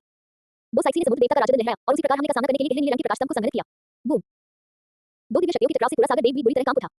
आसपास के समुद्र में हजारों मीटर ऊंची विशाल लहरें उठ रही थी। वो साइसी ने दबी हुई कराह निकाली, उसके मुंह के कोने से खून बह रहा था। आखिरकार वो तो केवल स्थायी रूप से शक्ति उधार ले रही थी, जबकि गहरे समुद्र के दानव वीर राजा के पास एक सच्चा दिव्य पशु शरीर था। आधारभूत संरचना में अंतर बहुत अधिक था। मुख्य पुजारी, 7 पवित्र स्तंभ रक्षकों ने नीचे से कर्कश आवाज में चिल्लाया। वो साइसी ने अपने मुंह से खून पोंछा, उसकी आंखों में दृढ़ संकल्प की एक झलक दिखाई दी।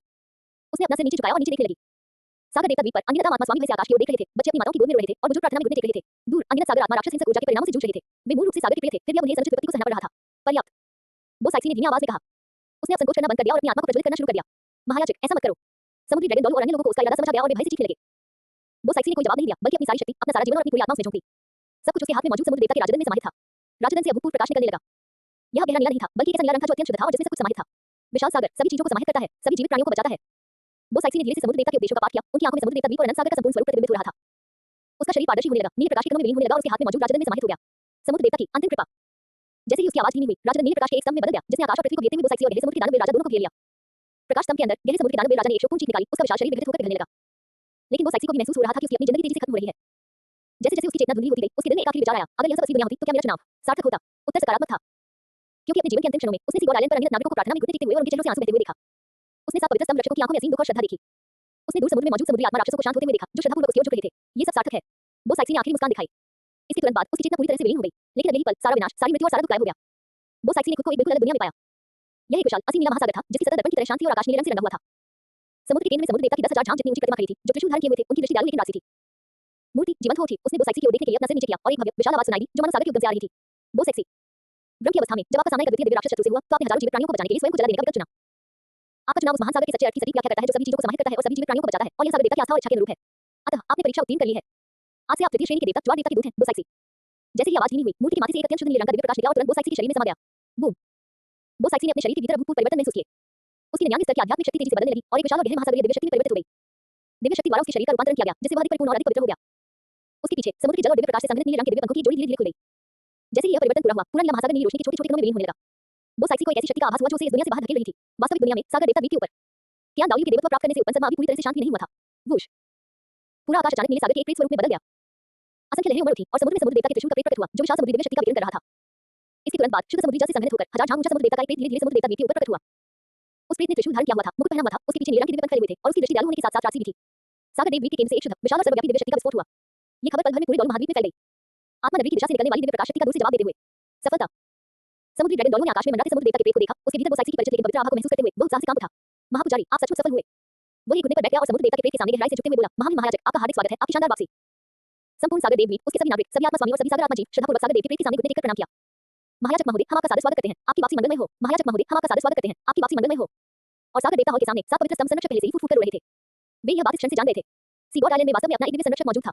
लेडी बोसाइक्सी अंततः बलिदान के भाग्य से बच निकली और एक अमर अस्तित्व बन गई। स्पिरिट सिटी उपासना कक्ष के सामने क्या दाऊली, जिसने अभी अपना रूपांतरण पूरा किया था, शून्य क्षेत्र में खड़ा था और समुद्र देवता द्वीप की दिशा से आ रही महासागरीय दिव्य शक्ति को महसूस कर रहा था।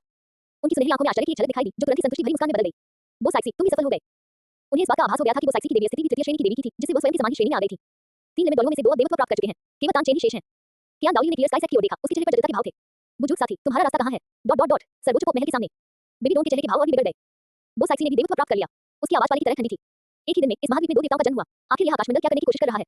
उसे अभूतपूर्व दबाव का सामना करना पड़ा। क्या दाऊली और बोसाइक्सी के देवत्व प्राप्त करने से उसकी सारी योजनाएं पूरी तरह से धराशायी हो गई। मुझे राक्षस देव परीक्षा जितनी जल्दी हो सके पूरी करनी होगी। बेबी डोन की आंखों में पागलपन की एक झलक दिखाई दी। केवल प्रथम श्रेणी के ईश्वर का पद प्राप्त करके ही मैं उन्हें दबा सकता हूं। क्लियर स्काई सेट पर्वत शिखर।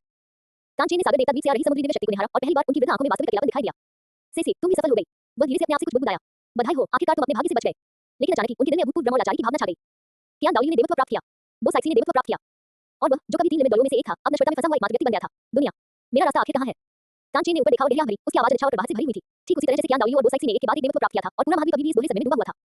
आकाश में सर्वोच्च स्थान पाने वाली वंशानुगत परंपरा अंततः फिर से बदल गई। आखिर से दूसरी सीट। शुद्ध चांदी जैसी ड्रैगन ऊर्जा से भरपूर वहां से अचानक अभूतपूर्व तेज रोशनी से जगमगा उठा। गर्जन। आकाश की गहराई से एक ऐसी गर्जना निकली जिसने पूरे ब्रह्मांड को हिला दिया। उस ड्रैगन की धार में प्राचीन, राशि और सर्वोच्च ड्रैगन कबीले की जबरदस्ती समाहित थी, जिससे क्या दाऊली और बोसाइक्सी, जिन्होंने अभी देवत्व प्राप्त किया था, दोनों की आत्मा में एक गहरी हलचल उत्पन्न हुई। आकाश गंगा की तरह चांदी जैसी रोशनी बरस रही थी। आकाश की छतरी पर ये तेजी से एक विशालकाय ड्रैगन के प्रेत रूप में सिमट गया, जिसकी ऊंचाई 10,000 झांग थी। वह विशालकाय ड्रैगन पूरी तरह से चांदी सफेद रंग का था, 7 रंगों के ड्रैगन शिकों से ढका हुआ था और उसकी आंखें तारों भरे आकाश जितनी गहरी थी। इसके शरीर के चारों ओर 7 प्रमुख तत्वों का प्रतिनिधित्व करने वाले विधि चिन्ह अंकित थे, जल, अग्नि, पृथ्वी, वायु, प्रकाश, अंधकार और आकाश। हर एक प्रतीक से दिल दहला देने वाली शक्ति का संचार हो रहा था। अध्याय 204 वंश लीग रैंकिंग में दूसरा स्थान। आकाश के विशाल आवरण की गंभीर और भव्य ध्वनि, जो प्राचीनता और भव्यता की एक अभूतपूर्व भावना को समाहित करती है, एक बार फिर पूरे विश्व में गूंज उठी। दुलु महाद्वीप खून लेगेसी रैंकिंग द्वितीय स्थान, silver dragon king dragon god throne. वंश उत्पत्ति, ड्रैगन देवता के विभाजन के बाद ड्रैगन देवता की बुद्धि और मौलिक नियंत्रण पर अधिकार प्राप्त करने वाली वंश परंपरा, ये दोनों महाद्वीप पर स्पिरिट बीस्ट कबीले के बीच मौजूद सबसे उच्च श्रेणी और सबसे अधिक क्षमता से परिपूर्ण वंश परंपराओं में से एक है। वर्तमान प्रमुख उत्तराधिकारी गू यूना सिल्वर ड्रैगन किंग, स्टार डू ग्रेट फॉरेस्ट के अधिपति, ड्रैगन गॉड ट्रोन, प्रथम श्रेणी के देवता की शिखर तक शक्ति बहाल, वर्तमान में गॉड किंग क्षेत्र की ओर अग्रसर। रैंकिंग का कारण वंश ओरिजिन ड्रैगन गॉड ट्रोन है, जो ड्रैगन गॉड ओरिजिन के एक अंश का उत्तराधिकारी है और इसका रैंक पहले ही प्रथम श्रेणी के देवता स्तर तक पहुंच चुका है। इसमें ऐसी क्षमता है और यह गॉड किंग क्षेत्र प्राप्त करने की संभावना रखता है। हालांकि ड्रैगन गॉड के विभाजन के कारण यह वंश पूर्ण है और इसे ठीक होने में लंबा समय लगेगा। समग्र रैंक, क्षमता और पूर्णता की मात्रा को ध्यान में रखते हुए इसे दूसरा स्थान दिया गया है। रैंकिंग पुरस्कार। 1 ड्रैगन गॉड ओरिजिन पूर्णता, गू यूना की भीतर सिल्वर ड्रैगन किंग लाइन को ड्रैगन गॉड ओरिजिन के टुकड़ों द्वारा पोषित किया जाता है, जिससे इसकी पूर्णता का 15% पूरा हो जाता है। 2 मौलिक अधिकार का उदात्तीकरण, गू यूना का 7 तत्वों पर अधिकार स्थायी रूप से 30% बढ़ जाता है, जिससे वह समय, जीवन और विनाश जैसी उच्च स्तरीय मौलिक शक्तियों को प्रारंभिक रूप से स्पर्श कर सकती है। 3 golden dragon king blood line उपहार, गू यूना को golden dragon king blood line का 20% हिस्सा प्रदान करता है। उत्पत्ति, इस वंश को मिलाकर वह सिल्वर ड्रैगन किंग वंश की अखंडता की बहाली में तेजी ला सकती है, जिससे भविष्य में संपूर्ण ड्रैगन गॉड वंश को फिर से एकजुट करने की नींव रखी जा सकेगी। 4 पर तारा आशीर्वाद, तारा को महान बनने सभी आत्मा राक्षसों को ड्रैगन देवता का संरक्षण प्राप्त होता है। अगले 10 वर्षों के भीतर उनकी साधना में कोई बाधा नहीं आएगी और 100,000 वर्ष से अधिक आयु के सभी आत्मा राक्षसों के लिए स्वर्गीय संकट को पार करने की सफलता 50% बढ़ जाती है। आवाज के थमते ही अलग अलग रंगों की 4 प्रकाश किरणें आकाश से नीचे उतरी और सीधे स्टार डू ग्रेट फॉरेस्ट में स्थित लेक ऑफ लाइट के किनारे की ओर बढ़ गईं। सबसे प्रमुख चीज शुद्ध सुनहरी रोशनी की एक किरण थी, यही golden dragon king blood line थी। मूल, जैसे ही प्रकाश की यह किरण प्रकट हुई, गू यूना की खूबसूरत बैंगनी आंखों में पहली बार अभूतपूर्व सदमा उभरा। Golden dragon king blood line, ये कैसे संभव है? उसने अविश्वास से फुसफुसाते हुए कहा। स्वर्ण ड्रैगन राजा स्पष्ट रूप से देवलोक के ईश्वर निश्चित क्षेत्र में कैद है, आकाश तक को उसकी वंश परंपरा कैसे प्राप्त हुई? मूल, लेकिन प्रकाश की किरण में समाहित रक्तवंश की आभा अपनी शुद्ध प्रचंड और चरम शक्ति के साथ, ये निसंदेह स्वर्ण ड्रैगन राजा का रक्तवंश था और इसकी शुद्धता अत्यंत उच्च थी, जो स्वर्ण ड्रैगन राजा के मूल शरीर की 20% तक पहुंचती थी। सुनहरी रोशनी की किरण गू यूना के शरीर में समा गई, जिससे तुरंत ही उसके भीतर मौजूद silver dragon king blood line के साथ ही भयंकर प्रतिध्वनि और संघर्ष उत्पन्न हो गया। ज्ञान और मौलिकता पर नियंत्रण की चांदी जैसी शक्ति और ताकत और विनाश की सुनहरी शक्ति गू यूना के शरीर के भीतर टकराए, आपस में बुद्धि और महत्वपूर्ण ढंग से लड़ने लगी। गू यूना ने दबी हुई आंख भरी और उसका चेहरा तुरंत पीला पड़ गया। वो स्पष्ट रूप से महसूस कर सकती थी कि यद्यपि इन दोनों वंशों की उत्पत्ति एक ही थी, लेकिन सैकड़ों हजारों वर्षों तक अलग रहने के बाद वे बहुत पहले ही पूरी तरह से अलग-अलग रास्तों पर चल पड़े थे। इस समय जबरदस्ती संबंध कराने से उसके भीतर की ऊर्जा अराजकता में डूब जाएगी और इससे उसकी उत्पत्ति को भी नुकसान पहुंच सकता है। नहीं, मैंने इसे अभी नहीं मिला सकती। गू यूना ने तुरंत निर्णय लिया और अपनी सारी दिव्य शक्ति जुटा ली। उसने अपने शरीर के भीतर एक मजबूत सुरक्षा कवच बना लिया, जिससे स्वर्ण ड्रैगन राजा की रक्तरेखा स्थायी रूप से उसके हृदय में गहराई में समा गई और रजत ड्रैगन राजा की रक्तरेखा से अलग हो गई। फिर भी golden dragon king blood line के इस 20% हिस्से को अपने भीतर समाहित करने मात्र से ही उसकी आभा में तत्काल पायदान की वृद्धि हो गई। प्रथम श्रेणी के देवता की शिखर पर उसकी मूल शक्ति ने देवराज क्षेत्र की दहलीज को मुश्किल से छुआ था। शेष प्रकाश की किरणें प्रकाश की वर्षा से भरे आकाश में बदल गईं, जो पूरे स्टार डू ग्रेट फॉरेस्ट पर बरसने लगी। सभी स्पिरिट बीस्ट ने अपने शरीर में एक गर्म और पवित्र शक्ति का प्रवाह महसूस किया। साधना में आने वाली बाधाएं दूर होने लगी और ड्रैगन देवता का आशीर्वाद और संरक्षण उनकी रक्तरेखा की गहराई से आने लगा। डोमिनेटर तुम दित्या ने गुलियोना के शरीर पर हल्की हल्की बहती सुनहरी और चांदी जैसी रोशनी को देखा। उसकी सुनहरी ड्रैगन जैसी आंखें समय और परमानंद से भर गईं। क्या आपने golden dragon king blood line प्राप्त कर ली है? शिव ने जून और भी ज्यादा उत्साहित हो गया और खुशी से नाचने लगा। हाँ, golden dragon king blood line के साथ डोमिनेटर को भविष्य में संपूर्ण ड्रैगन गॉड ब्लड लाइन को फिर से एकजुट करने की उम्मीद है। हमारा स्पिरिट बीस्ट कबीला निश्चित रूप से अपनी प्राचीन महिमा में पुनः प्रकट होगा। 10,000 दानव राजा की कोमल स्त्री जैसी आवाज में विस्मय का एक अभूतपूर्व भाव था। आकाश की छतरी तो देवलोक में कैसवन ड्रैगन राजा के रथ को भी छीनकर प्रदान कर सकती है। इस तरह की विधि हमारी समझ से परे है। बीजी ने धीरे से आह भरी। डोमिनेटर को ऐसा अवसर मिलने से स्टार टू ग्रेट फॉरेस्ट का भविष्य असीमित है। गुलियोना ने धीरे-धीरे अपने भीतर की शांत ऊर्जा को शांत किया। अपने हृदय में गहराई से समाहित उग्र स्वर्ण ड्रैगन शक्ति और साथ ही अपने भीतर रजत ड्रैगन राजवंश की 15% बहाली को महसूस करते हुए उसकी आंखों में जगता की एक झलक दिखाई दी। Golden dragon king blood line तुम किस प्रकार के अस्तित्व हो? Sky canopy. उसने आकाश की ओर देखा। उस आखिरी बची हुई शीर्ष श्रेणी की सीट की ओर जो एक अव्यवस्थित बैंगनी प्रकाश उत्सर्जित कर रही थी। यहां तक कि उसकी silver dragon king blood line भी केवल दूसरे स्थान पर ही आ सकी। वह स्थान किस प्रकार का भयावह अस्तित्व होगा? Dot dot dot. ईश्वर का लोक, ईश्वर द्वारा निषिद्ध भूमि। गरज, निषिद्ध भूमि के सबसे गहरे हिस्से से अंतहीन क्रोध और पीड़ा से भरी एक अजगर की धार फूट पड़ी। संपूर्ण ईश्वर निषिद्ध भूमि हिंसक रूप से कांप उठी और 5 राजाओं द्वारा स्थापित प्राचीन मूल्य बेतहाशा जन्म लेने लगी। मानो किसी भी क्षण टूट जाएंगी। सीट के केंद्र में 1000 मीटर से भी अधिक लंबा सुनहरे अजगर के शब्दों से ढका हुआ और अत्यधिक शक्ति और विनाश की आभा उत्सर्जित करता हुआ एक विशालकाय अजगर बेतहाशा संघर्ष कर रहा था। उसकी आंखें खून की तरह लाल थी, क्रूरता और भ्रम से भरी हुई थी। मेरी वंश परंपरा, मेरा मूल, मेरा 20% हिस्सा मुझसे छीन लिया गया है। ये कौन है? किसके पास इतनी क्षमता है कि वह 5 देवराजों की मोहरों के तहत चुपचाप मेरी वंश परंपरा को छीन ले? स्वर्ण ड्रैगन राजा ने आकाश को हिला देने वाली गर्जना की। उसे अपने शरीर में एक स्पष्ट खालीपन का एहसास हुआ। यही उसके मंच से जुड़े होने का दर्द और अपमान था। मूल उत्पत्ति को जबरन छीन लिया गया। इससे भी ज्यादा समझ से परे बात ये थी कि यह नदारद बिना किसी चेतावनी के भी और यहाँ तक कि इसमें शामिल व्यक्ति को भी जरा सी भी असामान्यता का पता नहीं चला। ये केवल इसकी वंश परंपरा के 20% के बाद ही हुआ। उत्पत्ति स्थल ही गायब था जिसका पता उसे देर से चला। देवलोक, यह अवश्य तुम्हारा ही किया धरा होगा। स्वर्ण ड्रैगन राजा की रत्तलाल आंखें सीट के बाहर तक की लगाई देख रही थी। असुर, विनाश, जीवन, बुराई, दया, तुम पांचों नीच लोग। जब मैं मुक्त हो जाऊंगा तो मैं निश्चित रूप से देवलोक को खून से लथपथ कर दूंगा और तुम सबको एक-एक करके चीर दूंगा। जैसे ही स्वर्ण ड्रैगन राजा क्रोधित हुआ, आकाश से दिव्य प्रकाश की 5 किरणें उतरी। असुर देवराज, विनाश के देवराज, जीवन की देवी, दुष्ट देवराज और अच्छाई के देवराज, देवलोक के 5 सर्वोच्च अस्तित्व एक साथ ईश्वर निषिद्ध भूमि पर अवतरित हुए। क्या हो रहा है? अचानक सीन में इतनी अफरा-तफरी क्यों मच गई है? विनाश के देवराज ने सुनहरे ड्रैगन राजा को बेतहाशा संघर्ष करते हुए देखकर भौहें चढ़ा ली। असुर देवराज का चेहरा गंभीर था। गोल्डन ड्रैगन की क्या आभा कमजोर हो गई है? नहीं, बल्कि यह उसके वंश का एक हिस्सा है। उत्पत्ति का पता नहीं है। ध्यानपूर्वक इसका अनुभव करने के बाद जीवन देवी की सुंदर चेहरे पर विश्वास का भाव प्रकट हुआ। वास्तव में रक्तवंश का लगभग 20% गोल्डन ड्रैगन के भीतर का मूल तत्व गायब हो गया है। मानो किसी अकल्पनीय शक्ति द्वारा इसे सीधे छीनकर कहीं और स्थानांतरित कर दिया गया हो। कपड़े उतारकर स्थानांतरित कर दिया गया। हमारे 5 देवराजों की मोहरों के नीचे ये कैसे संभव है? दुष्ट देवराज की आवाज ठंडी थी। अच्छाई के देवराज ने कुछ क्षण विचार करने के बाद धीरे से कहा, निश्चित दोनों महाद्वीप पर एक रहस्यमय आकाश मंडल प्रकट हुआ है जो विभिन्न रंगीन प्रकाशित कर रहा है और साधारण पुरस्कार प्रदान कर रहा है। क्या ये हो सकता है? आकाश की छतरी। क्या आप ये कह रहे हैं कि स्वर्ण ड्रैगन राजा के वंश से शक्ति छीनने वाली शक्ति निम्न लोक में स्थित उस आकाश छत्र से आ सकती है? असुर देव राजा की पुत्रियां सिकुड़ गईं। इस अक्लबाजी के कारण सभी 5 देवराज चुप हो गए। यदि यह सच होता तो इस आकाशमंडल की शक्ति उनकी समझ से परे हो चुकी होती। स्वर्ण ड्रैगन राजा के वंश को छीनने में सक्षम होने के लिए 5 देवराजों की जानकारी के बिना ईश्वर द्वारा निषिद्ध भूमि से उत्पत्ति। शायद अतीत का ड्रैगन देवता भी इस तरह की विधि हासिल नहीं कर पाता। फिर भी पहले सील को मजबूत करें। हमें स्वर्ण ड्रैगन राजा को इस अवसर का लाभ उठाकर भागने नहीं देना चाहिए। विनाश के देवराज ने तुरंत निर्णय लिया। 5 देवराजों ने एक साथ क्रिया की और अलग-अलग रंगों की 5 देवराज शक्तियों को मोहर में समाहित कर दिया गया। हम सील जो पहले बहुत तेजी से कांप रही थी फिर से स्थिर हो गई और पहले से भी अधिक मजबूत हो गई। स्वर्ण ड्रैगन राजा ने मोहर के मजबूत होने का एहसास किया और भी भयंकर दहाड़ लगाई। तुम नीच देवता हो, जब मैं बाहर निकलूंगा मैं तुम्हें इसकी कीमत जरूर चुकानी पड़ेगी। लेकिन चाहे उसने कितना भी संघर्ष किया हो, 5 देवराजों के संयुक्त प्रयास से वह मोहर विचलित रही। मोहर को सुदृढ़ करने के बाद 5 देवराज वहां से नहीं गए, बल्कि वे गंभीर भावों के साथ एकत्रित हुए। Golden dragon king blood line गायब है। लो स्काई कैनोपी। विनाश के देवराज ने गहरी आवाज में कहा, इन दोनों के बीच कोई ना कोई संबंध जरूर होगा। असुर देवराज ने सिर हिलाते हुए कहा, ऐसा लगता है कि हमें उस आकाश आवरण के खतरे के स्तर का पुनर्मूल्यांकन करना होगा। यह न केवल निचले लोक को प्रभावित कर सकता है बल्कि देवलोक में भी सीधे हस्तक्षेप कर सकता है। जीवन देवी ने धीरे से आह भरी, यह कठिन समय है। आकाश आवरण के कारण निचले लोक में आत्मा राक्षसों की शक्तियां तेजी से बढ़ रही हैं और अब तो स्वर्ण ड्रैगन राजा का वंश भी छिन गया है। यदि गुलियोना को स्वर्णिम और रजत ड्रैगन के वंशों को सफलतापूर्वक संयोजित करने और पूर्ण ड्रैगन गॉड रक्तवंश के रूप में पुनः प्रकट होने की अनुमति दी जाती है। उसने आगे कुछ नहीं कहा, लेकिन सभी ईश्वर राजा समझ गए कि इसका क्या मतलब था। हमें अपनी कार्रवाई तेज करनी होगी। दुष्ट देवराज ने ठंडे स्वर में कहा, हम निम्न लोक में स्थिति को बेकाबू होने नहीं दे सकते। ईश्वर के स्वामी अच्छाई के राजा थोड़ा हिचकिचा रहे थे, लेकिन उस आकाश की शक्ति, क्या हम सचमुच उसका मुकाबला कर सकते हैं? इस प्रश्न के कारण 5 देवराज मौन हो गए। Dot dot dot. बिग दीपक अकादमी। लू शियाओ ने स्काई कैनोपी पर गुलियोना द्वारा प्राप्त पुरस्कारों को देखा, विशेष रूप से उस 20% golden dragon king blood line को, और उसकी आंखों में गहरी अटकी एक झलक दिखाई दी। Golden dragon king blood line क्या स्काई कैनोपी इसे प्रदान कर सकती है? क्या ये बिल्कुल शून्य से उत्पन्न हुआ है या सीधे देवलोक से लिया गया है? उसने मन ही मन फुसफुसाया। यदि यह पहला विकल्प था तो इसका मतलब यह था कि स्काई कैनोपी में गॉड किंग स्तर की ब्लड लाइन बनाने की क्षमता थी। मूल, अगर ऐसा होता तो वह और भी भयावह होता। स्वर्ण ड्रैगन राजा के वंश को छीनने में सक्षम होने के लिए 5 देवराजों की नाक के नीचे ईश्वर द्वारा निषिद्ध भूमि से उत्पन्न ऐसी विधि पहले ही कुछ स्तर को छू चुकी थी। चाहे जो भी संभावना हो, यह आकाश मंडली सरल नहीं है। लू शियाओ की आंखों में उदासीनता की झलक दिखाई दी, लेकिन जिज्ञासा भरी रुचि अधिक थी।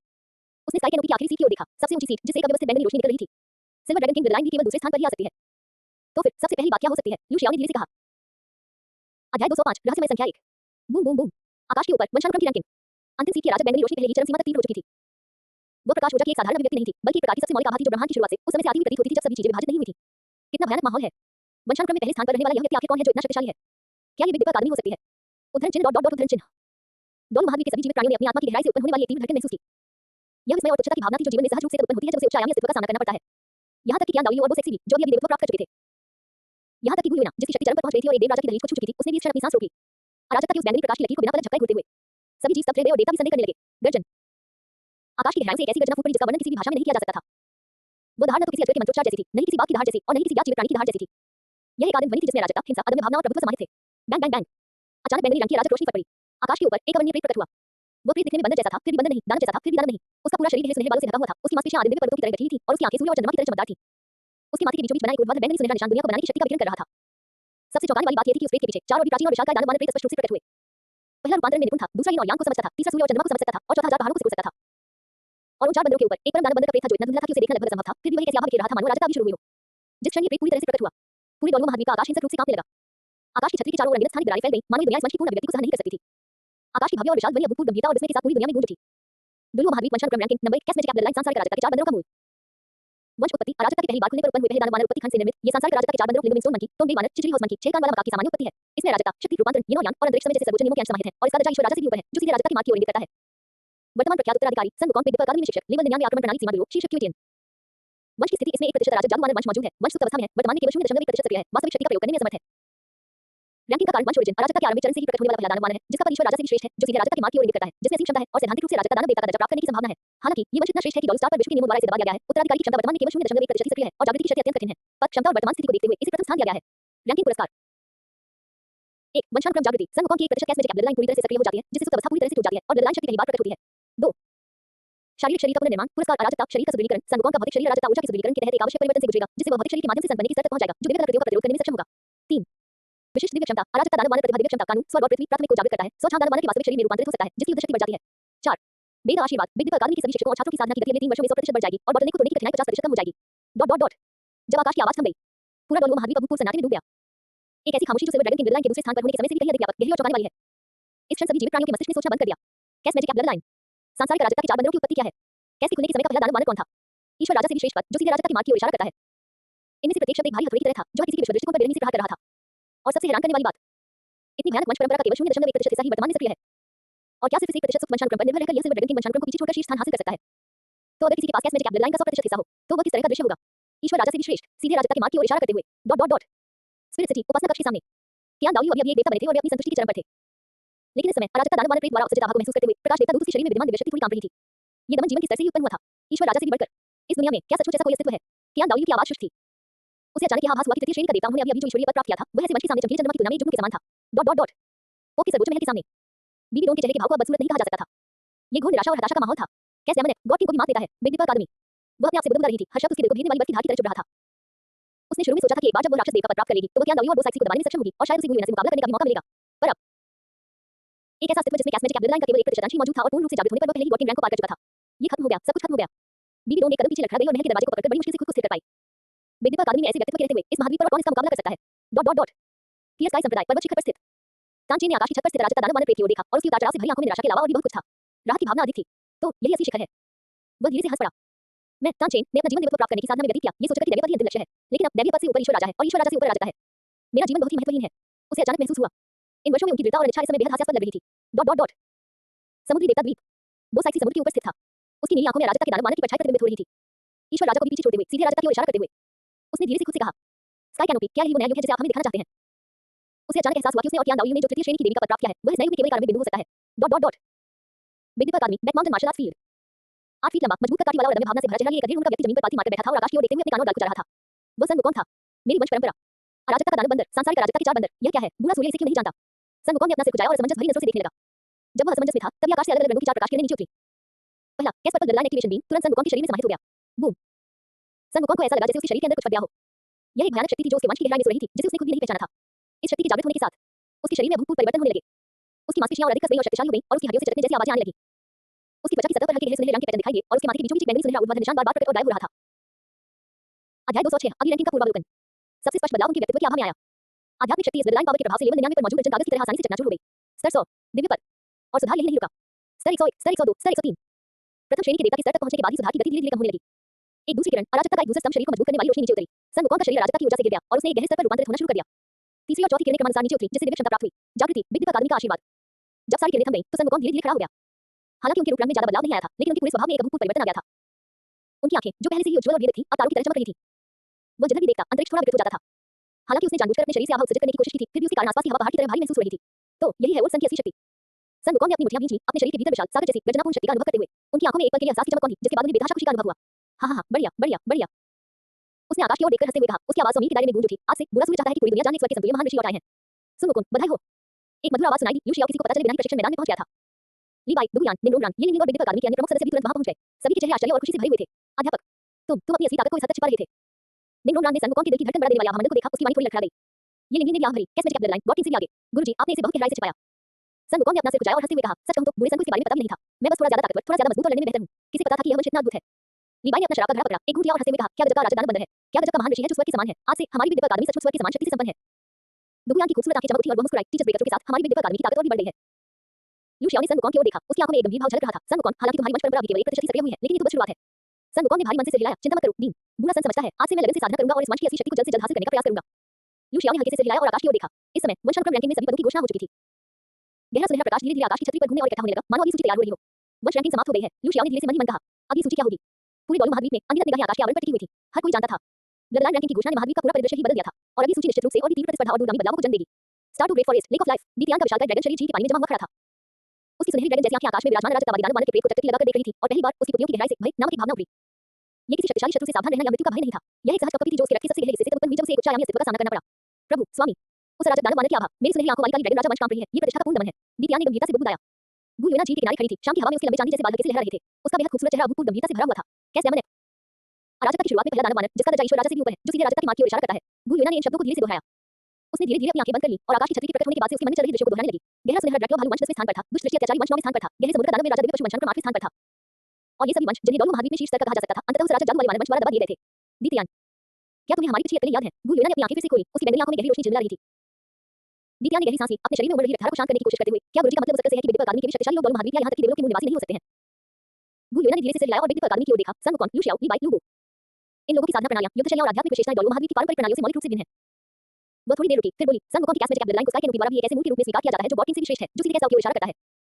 डोलू स्टार के स्तर के तल पर ऐसी वंश परंपरा कैसे जन्म ले सकती है? दीप्तियान कुछ पल चुप रहा और धीमी आवाज में बोला, क्या गुरुजी का मतलब है कि वे स्वर्ग के बाहर से आते हैं? यह इतना आसान नहीं है कि यह सीधे स्वर्ग के बाहर से आ जाए। अगर वे बाहर से आए महज आगंतुक थे, तो वे विधिवत अकादमी में क्यों इकट्ठा हुए? डोलू महाद्वीप की मूल शक्तियों के साथ उनके इतने गहरे संबंध क्यों थे? उनका उद्देश्य क्या है? गू यूना की आंखों में एक तीखी चमक दिखाई दी। दीप्तियान ने गहरी आवाज में कहा, गुरुजी, हमें कैसे प्रतिक्रिया देनी चाहिए? गू यूना ने काफी देर तक सोच विचार करने के बाद धीरे से कहा, सबसे पहले बेटे पर आदमी के साथ अच्छे संबंध बनाए रखें, कम से कम ऊपरी तौर पर। सन वुकॉन्ग को अभी एक अवसर मिला है और लू शियाओ का रवैया स्पष्ट नहीं है। इस समय दुश्मनी मोल लेना उचित नहीं है। दूसरा, सोल बीस क्लैन की शक्ति के एकीकरण में तेजी लाएं। जब हम पर्याप्त रूप से मजबूत हो जाएंगे, तभी हम भविष्य के परिवर्तनों में पहल कर पाएंगे। हाँ मास्टर, दीप्तियान ने उत्तर दिया। गू यूना ने अपनी निगाहें वापस स्काई कैनोपी पर डाली। नई सूची के पेड़ को धीरे-धीरे संघनित होते हुए देखा और मन ही मन सोचा, स्काई कैनोपी, तुम किस प्रकार का अस्तित्व हो? उसे अचानक ऐसा महसूस हुआ कि आकाश के इस युग के पीछे, जो अवसरों से भरा हुआ प्रतीत होता था, एक विशाल अदृश्य जाल छिपा हुआ है। और डोलू महाद्वीप के सभी जीवित प्राणी, जिनमें वो स्वयं सिल्वर ड्रैगन किंग और यहाँ तक कि देवलोक भी शामिल थे, सभी इस जाल में फंसे हुए थे। अराजकता का युग आ रहा है। गू यूना ने धीरे से आह भरी। ठीक इसी क्षण आकाश में सुनहरी रोशनी फिर से एकत्रित होने लगी। इस बार प्रकाश किसी रक्तवंशी प्रेत में संघनित नहीं हुआ, बल्कि विभिन्न दिव्य कलाकृतियों और तीक्ष्ण हथियारों के प्रेतों में संघनित हुआ, जिनमें से प्रत्येक भयावह शक्ति का उत्सर्जन कर रहा था। कृपाण, तलवारें, भाले, खड्ग, कुल्हाड़ी, युद्ध कुल्हाड़ी, कुत्काटे, 18 प्रकार के हथियार आकाश की छत पर कतार में लगे हुए थे और हर एक हथियार से दिलदहला देने वाली आभा निकल रही थी। और इन हथियारनुमा आकृतियों के ऊपर 5 विशालकाय पात्र धीरे-धीरे प्रकट हुए। दिव्य कलाकृति रैंकिंग सूची। दिव्य कलाकृतियों की रैंकिंग सूची। पूरे डोलू महाद्वीप में फिर से हलचल मच गई। मुझे आश्चर्य है कि क्या कोई दिव्य पद है क्या तो उस पेड़ को दिव्य कलाकृति माना जाता है। दिव्य कलाकृति रैंकिंग सूची के लिए पुरस्कार क्या होंगे? दिव्य कलाकृति संवर्धन, यानी दिव्य कलाकृतियां प्रदान करना। असंख्य उत्सुक निगाहों के बीच आकाश की ध्वनि एक बार फिर गूंज उठी। डोलू महाद्वीप दिव्य कलाकृतियों की रैंकिंग सूची 3 दिनों में घोषित की जाएगी। शामिल क्षेत्र, डोलू महाद्वीप में स्थित सभी दिव्य कलाकृतियां और खजाने। रैंकिंग नियम, खजाने की स्थिति, शक्ति, क्षमता, विशिष्टता आदि के आधार पर व्यापक मूल्यांकन। रैंकिंग सीटें, शीर्ष 10। रैंकिंग पुरस्कार, खजाने में वृद्धि, उपकरण की भावना जागृति, अन्य दिव्य क्षमता, प्रतिलिपि प्रक्षेपण आदि। 3 दिनों में 10वें स्थान की घोषणा की जाएगी। अध्याय 207, दिव्य कलाकृतियों की रैंकिंग सूची में 10वां स्थान। 3 दिन अनगिनत जीव उत्सुकता से प्रतीक्षा करते रहे और ये दिन शांतिपूर्वक बीत गए। चौथे दिन की सुबह क्षितिज पर जैसे ही मुश्किल से फैली, बूम बूम बूम, आकाश के ऊपर स्थित सुनहरी छतरी अचानक अभूतपूर्व शानदार चमक से जगमगा उठी। वे हथियारनुमा प्रेत जो करीने से व्यवस्थित थे, हिंसक रूप से कांपने लगे और अनगिनत सुनहरे प्रतीक उनके चारों ओर बहने लगे और पुनर्गठित होने लगे। अंत में आकाश के केंद्र में वे 5 अतुलनीय रूप से भव्य सुनहरे पात्रों में सिमट गए। दिव्य कलाकृतियों की रैंकिंग सूची। इसके तुरंत बाद 10वें रैंक का हथियार प्रेत अचानक बड़ा हो गया। यह एक भयानक लंबी तलवार में बदल गई, जो पूरी तरह से काली थी और तलवार के शरीर के साथ गहरे बैंगनी रंग की आग ऊर्जा प्रवाहित हो रही थी। वो लंबी तलवार वाला प्रेत 10 झांग लंबा था। तलवार की धार पर कोई धुंधले ढंग से अनगिनत विलाप करती आत्माओं को अथाह गहराई में संघर्ष करते हुए देख सकता था। तलवार की सतह पर भयावह आकृतियां बनी हुई थी। उसके प्रेत स्वरूप को देखने मात्र से ही प्रत्येक दर्शक की आत्मा की गहराई से एक सिहरन सी दौड़ जाती थी। आकाश की भव्य और विशाल ध्वनि पूरे महाद्वीप में गूंज उठी। दिव्य कलाकृति रैंकिंग सूची 10वां स्थान, रसद दिव्य ब्लेड। श्रेणी तृतीय श्रेणी की दिव्य कलाकृति। विशेषता, इसमें अगाध नियम के अंश समाहित हैं, जो ऊर्जा को भस्म करने, आत्माओं को नष्ट करने और अंतरिक्ष को चीरने में सक्षम है। इसके हमलों में अगाध क्षरण प्रभाव होता है, जो लक्ष्य की रक्षा और जीवन शक्ति को लगातार कमजोर करता है। स्वामी गहरे समुद्र का दानव वेल राजा, अनंत समुद्र का स्वामी, 10 लाख वर्ष पुराना दिव्य प्राणी। रैंकिंग का कारण गहरे समुद्र के दानव वेल राजा के जीवनबद्ध हथियार से स्काई कैनोपी पुरस्कारों के माध्यम से विकसित, इसमें रसद नियम समाहित है। यह अपार शक्ति का स्वामी है और धार की वंश परंपरा के साथ इसकी उच्च स्तर की अनुकूलता है। समग्र शक्ति, क्षमता और अनुकूलता को ध्यान में रखते हुए इसे 10वां स्थान दिया गया है। रैंकिंग पुरस्कार। 1 दिव्य कलाकृति संवर्धन, रसद दिव्य ब्लेड की आधार शक्ति में स्थायी रूप से 10% की वृद्धि होती है। 2 विशिष्ट विरासत, इसके बदले में अगाध 9 रूप नामक ब्लेड तकनीक प्राप्त होती है, जिसमें 9 परतें होती हैं। प्रत्येक परत की सफलतापूर्वक विकसित होने पर अगाध दिव्य ब्लेड की शक्ति एक स्तर बढ़ जाती है। Dot dot dot. जैसे जैसे आकाश की आवाज धीमी होती गई, अनंत सागर की गहराई में मूंगे और ऑब्सीडियन से निर्मित एक विशाल महल में 300 मीटर से अधिक लंबा गहरे समुद्र का दानव वेल राजा अपनी खून जैसी लाल आंखें खोलता है। उसका विशाल शरीर महल के भीतर धीरे-धीरे तैर रहा होता है। उसने आकाश से उतरती हुई एक गोल काली प्रकाश की किरण को महसूस किया, जो सीधे महल के भीतर गहराई में तैरते हुए काले लंबे ब्लेड में जा समाई। गुंजन, अगाध दिव्य तलवार से एक गूंजती हुई कंपन निकली। ब्लेड पर चमकती हुई गहरे बैंगनी रंग की रोशनी अचानक तेज हो गई। उस क्षेत्र में एक और भी गहरी, अधिक भयावह अगाध आभा व्याप्त थी। ब्लेड की सतह पर वे भयावह आकृतियां जीवंत होने लगी, मानो जीवित प्राणियों की तरह रेंग रही हों और फैल रही हों। उसी समय सूचना का एक विशाल प्रवाह गहरे समुद्र के दानव वेल राजा की चेतना में प्रवाहित होने लगा। यह एक गहन और रहस्यमय तलवार तकनीक थी। अगाध 9 रूप। प्रथम रूप, अगाध सागर विभाजक। गहरे समुद्र के दानव वेल राजा ने धीमी धार लगाई। उसका विशाल शरीर पल भर में काले प्रकाश की एक लकीर में बदल गया, जो महल से तेजी से बाहर निकला और समुद्र की सतह के ऊपर दिखाई दिया। इसके बाद उसका विशाल शरीर सिकुड़ने और विकृत होने लगा। अंततः यह एक अधेड़ उम्र के व्यक्ति की छवि में परिवर्तित हो गया, जिसकी लंबाई 8 फीट थी, चेहरा भयावह था और उसने काले रंग का कवच पहन रखा था। हालांकि यह अपने असली रूप में लड़ने का अधिकारी था। लेकिन जब तलवार चलाने की तकनीक विकसित करने की बात आती है, तो मानव रूप स्पष्ट रूप से अधिक उपयुक्त होता है। गहरे समुद्र के दानव वेल राजा ने अगाध दिव्य तलवार को मजबूती से पकड़ लिया। तलवार से निकलने वाली रेखाओं के जुड़ाव को महसूस किया, साथ ही अपने मन में तलवार की तकनीकी उत्कृष्ट गति को भी महसूस किया। उसने धीरे से दिव्य कलाकृति को ऊपर उठाया और गहरे बैंगनी रंग की अगाध ऊर्जा ब्लेड पर संघनित हो गई। अगाध सागर विखंडित। उसने तलवार से वार किया। कोई विनाशकारी विस्फोट नहीं हुआ, नहीं अंतरिक्ष में दरार पड़ने की कोई घटना हुई। वहां केवल ब्लेड जैसी हल्की रोशनी की एक लकीर थी, घोर अंधेरे और अथाह गहराई वाली, जो चुपचाप समुद्र की सतह में समा रही थी। अगले ही पल, छप छप, समुद्र की सतह 100 मील तक जबरन फट गई, जिससे 10 चौड़ी और अथाह दरार बन गई। दरार के दोनों ओर का समुद्री जल किसी अदृश्य शक्ति द्वारा अवरुद्ध प्रतीत हो रहा था, मानो वह बंद होने में असमर्थ हो। इसने समुद्र की सतह को घेरते हुए एक अथाह गलियारे का निर्माण किया। इससे भी ज्यादा भयावह बात यह थी कि दरार के भीतर गहराई में कोई धुंधले रूप से गहरे बैंगनी रंग की अगाध शक्ति को फैलते और नष्ट करते हुए देख सकता था, मानो वह समुद्री क्षेत्र को पूरी तरह से अगाध खाई का हिस्सा बनाना चाहती हो। शानदार ब्लेड तकनीक। गहरे समुद्र के दानव वेल राजा की आंखों में सुखद आश्चर्य की एक चमक फूट पड़ी। केवल पहले रूप में ही इतनी शक्ति है। यदि सभी नौ प्रपत्र भरे हुए हों। उन्नत शक्ति प्राप्त करने के बाद उसने अगाध दिव्य तलवार की शक्ति को महसूस किया और अगाध नौ रूपों की सूक्ष्मता का अनुभव किया। उसके हृदय में अभूतपूर्व आत्मविश्वास की भावना उमड़ पड़ी। उसकी निगाह अनायास ही समुद्र देवता द्वीप की दिशा में मुड़ गई। बोस साइक्सी, यद्यपि आप एक देवता बन गए हैं, आप अंततः केवल एक तृतीय श्रेणी के देवता हैं, एक ज्वार देवता के दूत। और मेरे पास 10 लाख साल पुराने दिव्य प्राणी का शरीर है, अब जबकि मैंने दिव्य कलाकृति संवर्धन और ब्लेड तकनीक की विरासत प्राप्त कर ली है। उसकी आंखों में एक तीव्र हत्यारा इरादा झलक उठा। समुद्र देवता उस समय मुझे मारने में असफल रहे थे, आज मैं देखना चाहता हूं कि क्या तुम समुद्र देवता के इस नए रक्षक मेरी अगाध दिव्य तलवार का सामना कर सकते हो। गहरे समुद्र के दानव वेल राजा को यह बात बिल्कुल स्पष्ट थी कि सागर देवता द्वीप में सागर देवता की विरासत निहित है। दिव्य कलाकृति स्वर्ण त्रिशूल एक तृतीय श्रेणी की दिव्य कलाकृति से कहीं अधिक श्रेष्ठ अस्तित्व का था। लेकिन कोई दिव्य कलाकृति कितनी भी शक्तिशाली क्यों न हो, उसकी शक्ति इस बात पर निर्भर करती है कि उसका उपयोग कौन करता है। हालांकि वो साइक्सी एक देवी बन गई थी, लेकिन अंततः वो समुद्र देवता की एक अधीनस्थ देवी मात्र थी। स्वर्ण त्रिशूल पर उसका नियंत्रण स्वाभाविक रूप से सीमित था। और उसकी अगाध दिव्य तलवार उसका जीवन बद्ध हथियार थी, जो उसकी रक्तरेखा से जुड़ी थी और अपनी शक्ति का 120% उजागर करने में सक्षम थी। एक की वृद्धि और दूसरे की गिरावट के साथ समुद्री देवता द्वीप, बस प्रतीक्षा करो। गहरे समुद्र के दानव वेल राजा ने उपहास करते हुए तलवार को अपने शरीर में म्यान में डाल दिया। वो वापस अपने दानव वेल रूप में परिवर्तित हो गया और गहरे समुद्र में डूब गया। जब मैं अगाध नौ रूपों को पूरी तरह से समझ लूंगा, उस दिन सागर देवता द्वीप नष्ट हो जाएगा। डॉट डॉट डॉट पूरे डॉलू महाद्वीप में आकाश के आवरण को घेरते हुए गहरे समुद्र के दानव वेल राजा द्वारा किए गए उस प्रहार की शक्ति को देखकर सभी सेनाएं सदमे से पीछे पड़ गई। समुद्री देवता द्वीप वो साइक्सी तट पर खड़ी थी, उसकी नीली आंखें दूर समुद्र को, उस अथाह गलियारे को निहार रही थी जो लंबे समय बाद भी ठीक नहीं हो पाया था। उसके अद्वितीय रूप से सुंदर चेहरे पर गंभीरता का भाव प्रकट हुआ। गहरे समुद्र का दानव वेल राजा, उसकी शक्ति फिर से बढ़ गई है। उसने धीरे से खुद से कहा। समुद्री ड्रैगन डॉलू आगे बढ़ा और गहरी आवाज में बोला, महापुजारी, गहरे समुद्र के दानव वेल राजा की हमारे समुद्री देवता द्वीप पर हमेशा से ही लालसा रही है। अब जब उसे अवसर मिल गया है, तो मुझे डर है कि वह जल्द ही हम पर हमला कर देगा। वो साइक्सी ने हल्के से सिर हिलाया। सब पवित्र स्तंभों को आदेश दें, आज से ही सागर देवता ग्रैंड एरे को पूरी तरह से सक्रिय करें। साथ ही प्रशिक्षण के लिए बाहर गए सभी शिष्यों को जल्द से जल्द द्वीप पर वापस बुलाएं। उसने आकाश की छतरी की ओर देखा। दिव्य कलाकृतियों की रैंकिंग सूची अभी शुरू ही हुई है, बाद में इस सूची में और भी दिव्य कलाकृतियां शामिल होंगी। अगर हमारे सागर देवता द्वीप का स्वर्ण त्रिशूल सूची में शामिल हो जाता है और उसे संवर्धन मिलता है, तो शायद dot dot dot spirit city उपासना कक्ष। आकाश की छत पर खड़े होकर ज्ञानदावली ने गहरे समुद्र के दानव वेल राजा के उस वार की शक्ति को देखा। उसकी सुनहरी आंखों में आश्चर्य की झलक दिखाई दी। तीसरे दर्जे की दिव्य कलाकृति, अगाध दिव्य तलवार। उसने धीरे से खुद से कहा। ऐसा प्रतीत होता है कि दिव्य कलाकृतियों के बीच वास्तव में एक श्रेणीबद्ध वर्गीकरण मौजूद है। देवदूतों के देवता की वंशज होने के नाते ज्ञानदावली स्वाभाविक रूप से दिव्य कलाकृतियों के वर्गीकरण को जानती थी। ईश्वरीय लोक में दिव्य कलाकृतियों को सामान्यतः निम्न श्रेणियों में विभाजित किया जाता है। तृतीय श्रेणी की दिव्य कलाकृतियां, द्वितीय स्तर की दिव्य कलाकृतियां, प्रथम श्रेणी की दिव्य कलाकृतियां और अति दिव्य कलाकृतियां। तीसरे दर्जे की दिव्य कलाकृतियां तीसरे दर्जे के देवताओं से संबंधित होती हैं। दूसरे स्तर की दिव्य कलाकृतियां दूसरे स्तर के देवताओं से संबंधित होती हैं और पहले दर्जे की दिव्य कलाकृतियां पहले दर्जे के देवताओं से संबंधित होती हैं। और अति दिव्य कलाकृति ये वे सर्वोच्च खजाने हैं जिन पर केवल ईश्वर राजा स्तर के अस्तित्व ही पूर्णतः नियंत्रण रख सकते हैं। बस यह देवदूतों के ईश्वर की दिव्य कलाकृति प्रथम श्रेणी की दिव्य कलाकृति के स्तर तक पहुंचने में सक्षम होनी चाहिए। ज्ञानदावली ने मन ही मन हिसाब लगाया। यदि ये दिव्य कलाकृतियों की रैंकिंग सूची में स्थान प्राप्त कर लेता है और इसमें वृद्धि होती है, तो यह ज़ोए की शक्ति में सुधार के लिए बहुत फायदेमंद होगा। उसने आकाश की ओर देखा। उसकी आंखों में आशा की झलक दिखाई दी। अध्याय 208 हिम महारानी के अनंत अवसर। सर्वोच्च धर्माध्यक्षीय महल। बेबी डोम भी दिव्य कलाकृतियों की रैंकिंग सूची पर ध्यान दे रही थी। गहरे समुद्र का दानव वेल राजा, एक तृतीय श्रेणी की दिव्य कलाकृति। उसकी बैंगनी आंखों में एक ठंडी चमक दिखाई दी। मेरा राक्षसी डराती एक विरासत है, राक्षस देवता की दिव्य कलाकृति, इसका स्तर कम से कम प्रथम श्रेणी की दिव्य कलाकृति है। अगर मैं रैंकिंग हासिल कर लेता हूं और मुझे कोई अपग्रेड मिलता है, तो मेरे गॉड ट्रायल को पूरा करने की गति में काफी तेजी आएगी। बेबी डोम ने आकाश की छतरी की ओर पीछे मुड़कर देखा और मन ही मन सोचने लगी, दिव्य कलाकृतियों की रैंकिंग सूची, यह मेरे लिए ज्ञानदावली को पछाड़कर आत्मा पशु वंश का सामना करने का अवसर हो सकता है। डॉट डॉट डॉट आकाश के ऊपर 10वें स्थान की अव्यवस्थित बैंगनी रोशनी अभी पूरी तरह से फीकी नहीं पड़ी थी। नौवीं सीट एक शानदार बर्फीली नीले रंग की चमक के साथ खिलने के लिए बेताब थी। यह एक ऐसी निर्मल ठंड थी, मानो इसने लाखों वर्षों के हिंदुओं के सार को संघनित कर दिया हो। महज इसके प्रकाश के परावर्तन से ही पूरे डॉलू महाद्वीप का तापमान 3 डिग्री तक गिर गया। बर्फीली नीले रंग की रोशनी आकाश के आवरण पर तेजी से एकत्रित होकर जम गई। अंततः यह भव्य राजदन के प्रेत स्वरूप में परिवर्तित हो गया, जो पूरी तरह से क्रिस्टल की तरह पारदर्शी था, मानो 10,000 साल पुरानी बर्फ की मज्जा से तराशा गया हो। राजदन लगभग एक झांग लंबा था, जिस पर हल्के नीले रंग के पाले प्रतीक बने हुए थे। प्रत्येक प्रतीक से अत्यधिक शीतकाल के नियम का हृदय धड़कन पैदा कर देने वाला उतार चढ़ाव झलक रहा था। राजदन के शीर्ष पर एक मुट्ठी के आकार का गहरे नीले रंग का रत्न चढ़ा हुआ था, जिसके अंदर बर्फ के टुकड़े नाचते हुए प्रतीत हो रहे थे। आकाश की छत की आवाज एक बर्फीली शीतल और पवित्र स्वर लिए हुए पूरी दुनिया में गूंज उठी। दिव्य कलाकृति खजाने की रैंकिंग सूची 9वां स्थान अत्यधिक दैवीय राजदन। श्रेणी तृतीय श्रेणी की दिव्य कलाकृति। विशेषताएं 10,000 वर्ष पुराने हिम मज्जा और हिम के नियम के मूल तत्व के अंश से निर्मित ये बर्फ की अनंत शक्ति उत्सर्जित कर सकता है, जिससे एक अत्यधिक क्षेत्र का निर्माण होता है। इस क्षेत्र के भीतर हिम महारानी की सभी हिम विशेषता वाले कौशलों की शक्ति दोगुनी हो जाती है। शत्रु की गति और प्रतिक्रिया गति 50% कम हो जाती है और वे निरंतर बर्फ की महक के क्षरण के प्रभाव से ग्रस्त रहते हैं। मालिक स्नो एम्प्रेस अति उत्तरी भूमि की अधिष्ठात्री बर्फीली आकाश की हिमकन्या। रैंकिंग का कारण ये दिव्य कलाकृति आकाश के आवरण द्वारा प्रदत्त है। यह महारानी की हिम आकाश हिमकन्या से पूर्णतः मेल खाती है। वंश और बर्फ एवं हिम के नियम पर उसकी महारत अत्यधिक ठंडे वातावरण में इसकी शक्ति कई गुना बढ़ जाती है और यह महारानी की घरेलू वातावरण से बाहर की युद्ध क्षमता को काफी हद तक बढ़ा सकती है। समग्र शक्ति, अनुकूलता और सीमाओं के आधार पर इसे 9वां स्थान दिया गया है। रैंकिंग पुरस्कार 1 दिव्य कलाकृति का उत्पादन अत्यधिक दैवीय राजदन की आधार शक्ति स्थायी रूप से 10% बढ़ जाती है और बर्फ और हिम के नियम के साथ संबंध गहरा हो जाता है। 2 विशिष्ट विरासत सहायक दिव्य कौशल बर्फ के देवता के 9 निरपेक्ष का पुरस्कार, जिसमें 9 रूप शामिल हैं। प्रत्येक रूप में महारत हासिल करने से बर्फ और हिम के नियम की समझ गहरी होती है और अत्यधिक ठंड दिव्य राजदन की शक्ति 10% बढ़ जाती है। 3 साधना का उपहार, साधना की आयु 10,000 वर्ष बढ़ जाती है। डॉट डॉट डॉट जब आकाश की आवाज थम गई, आकाश से बर्फीले नीले रंग की रोशनी की एक किरण नीचे उतरी। ये सीधे सुदूर उत्तरी भूभाग के मुख्य क्षेत्र की ओर बढ़ा। उस किरण में बर्फ और हिम की शुद्ध मूल शक्ति के साथ-साथ हिम देवता के 9 परम तत्वों की गहन विरासत भी समाहित थी। डॉट डॉट डॉट सुदूर उत्तरी भूभाग। हिम महारानी ने अत्यंत ठंडे दिव्य राजदन को धारण किया हुआ था, प्रकाश की किरण से प्रसारित शक्ति और जानकारी को महसूस करते हुए, और उनकी सुंदर बर्फीली नीली आंखों में खुशी की एक हल्की सी झलक दिखाई दी। वो स्वभाव से ही ठंडी थी और अपनी भावनाओं को आसानी से प्रकट नहीं करती थी। लेकिन रैंकिंग से मिले इन 2 लगातार अवसरों ने वास्तव में उसके दिल में हलचल मचा दी। वंशानुक्रम के आधार पर प्राप्त रैंकिंग ने उसे एक दिव्य कलाकृति और उसी कुल का एक गुण प्रदान किया। अब दिव्य कलाकृतियों की रैंकिंग सूची में 9वां स्थान अत्यधिक दैवीय राजदन का सुदृढ़ीकरण और एक सहायक दिव्य कौशल की प्राप्ति। स्काई कैनोपी अवसर के लिए शुक्रिया। हिम महारानी ने मन ही मन फुसफुसाया। गुंजन प्रकाश की किरण में अत्यधिक ठंडे दिव्य राजदन में आनंद की ध्वनि गूंज उठी और शरीर पर अंतिम प्रतीक और भी अधिक चमकने लगे। उसी समय बर्फ के देवता के 9 परम सत्य की विरासत संबंधी जानकारी उसके दिमाग में उमड़ पड़ी। हिम महारानी ने अपनी आंखें बंद कर ली और इस दिव्य कौशल के साथ शीघ्रता से आत्मसात कर लिया। एक पल के बाद उसने अपनी आंखें खोली और उसकी बर्फीली नीली आंखों में एक पल के लिए एहसास की झलक दिखाई दी। पहला रूप सब कुछ जमा हुआ। वह ऊपर की ओर तैरने लगी, बर्फीली नीले प्रकाश की एक धारा में बदल गई और सुदूर उत्तरी भूभाग में एक खाली हिंद मैदान पर पहुंच गई। मूल रूप से यहाँ कुछ 10,000 साल पुराने बर्फीले गुणों वाले आध्यात्मिक जानवर सक्रिय थे, लेकिन हिम महारानी को नीचे उतरते देख वे तुरंत उसमें से दूर हट गए और जमीन पर लेट गए। हिम महारानी ने उनकी अनदेखी की और धीरे-धीरे अपने हाथ में मौजूद अत्यंत ठंडे दिव्य राजदंड को ऊपर उठाया। राजदंड के शीर्ष पर स्थित रत्न अभूतपूर्व चमकदार नीली रोशनी से जगमगा उठा। Boom boom boom. उसके केंद्र में एक अदृश्य अत्यधिक ठंडे क्षेत्र का तेजी से विस्तार हुआ। उस क्षेत्र के भीतर का तापमान शून्य के करीब पहुंच गया, मानो अंतरिक्ष में जलने वाला हो। बर्फ के देवता के 9 परम तत्व, प्रथम रूप, सब कुछ जमा हुआ। हिम महारानी की ठंडी आवाज ग्लेशियर पर गूंज उठी। न तो कोई धरती को हिला देने वाली गर्जना हुई, नहीं अंतरिक्ष में कोई अभूतपूर्व घटना घटी। स्नो एम्प्रेस के केंद्र में स्थित एक हल्की नीले रंग की गोलाकार लहर चुपचाप आसपास के क्षेत्र में फैल गई। जिस गति से ये लहर फैली वह देखने में धीमी लग रही थी, लेकिन वास्तव में यह आश्चर्यजनक रूप से तेज थी। पलक झपकते ही इसने 10 मील के दायरे को कवर कर लिया। जहां कहीं लहर गुजरी, हवा बर्फ के क्रिस्टलों में संघनित हो गई। बर्फ के टुकड़े हवा में जम गए और ग्लेशियर की सतह पर गहरे नीले रंग की नसें दिखाई देने लगी, मानो उन्हें जीवन मिल गया हो। बूम।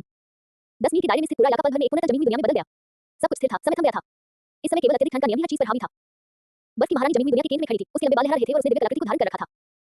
उसके शरीर के चारों ओर हल्की बर्फीली नीली दिव्य रोशनी फैली हुई थी, मानो कोई देवी नश्वर संसार में अवतरित हो रही हो।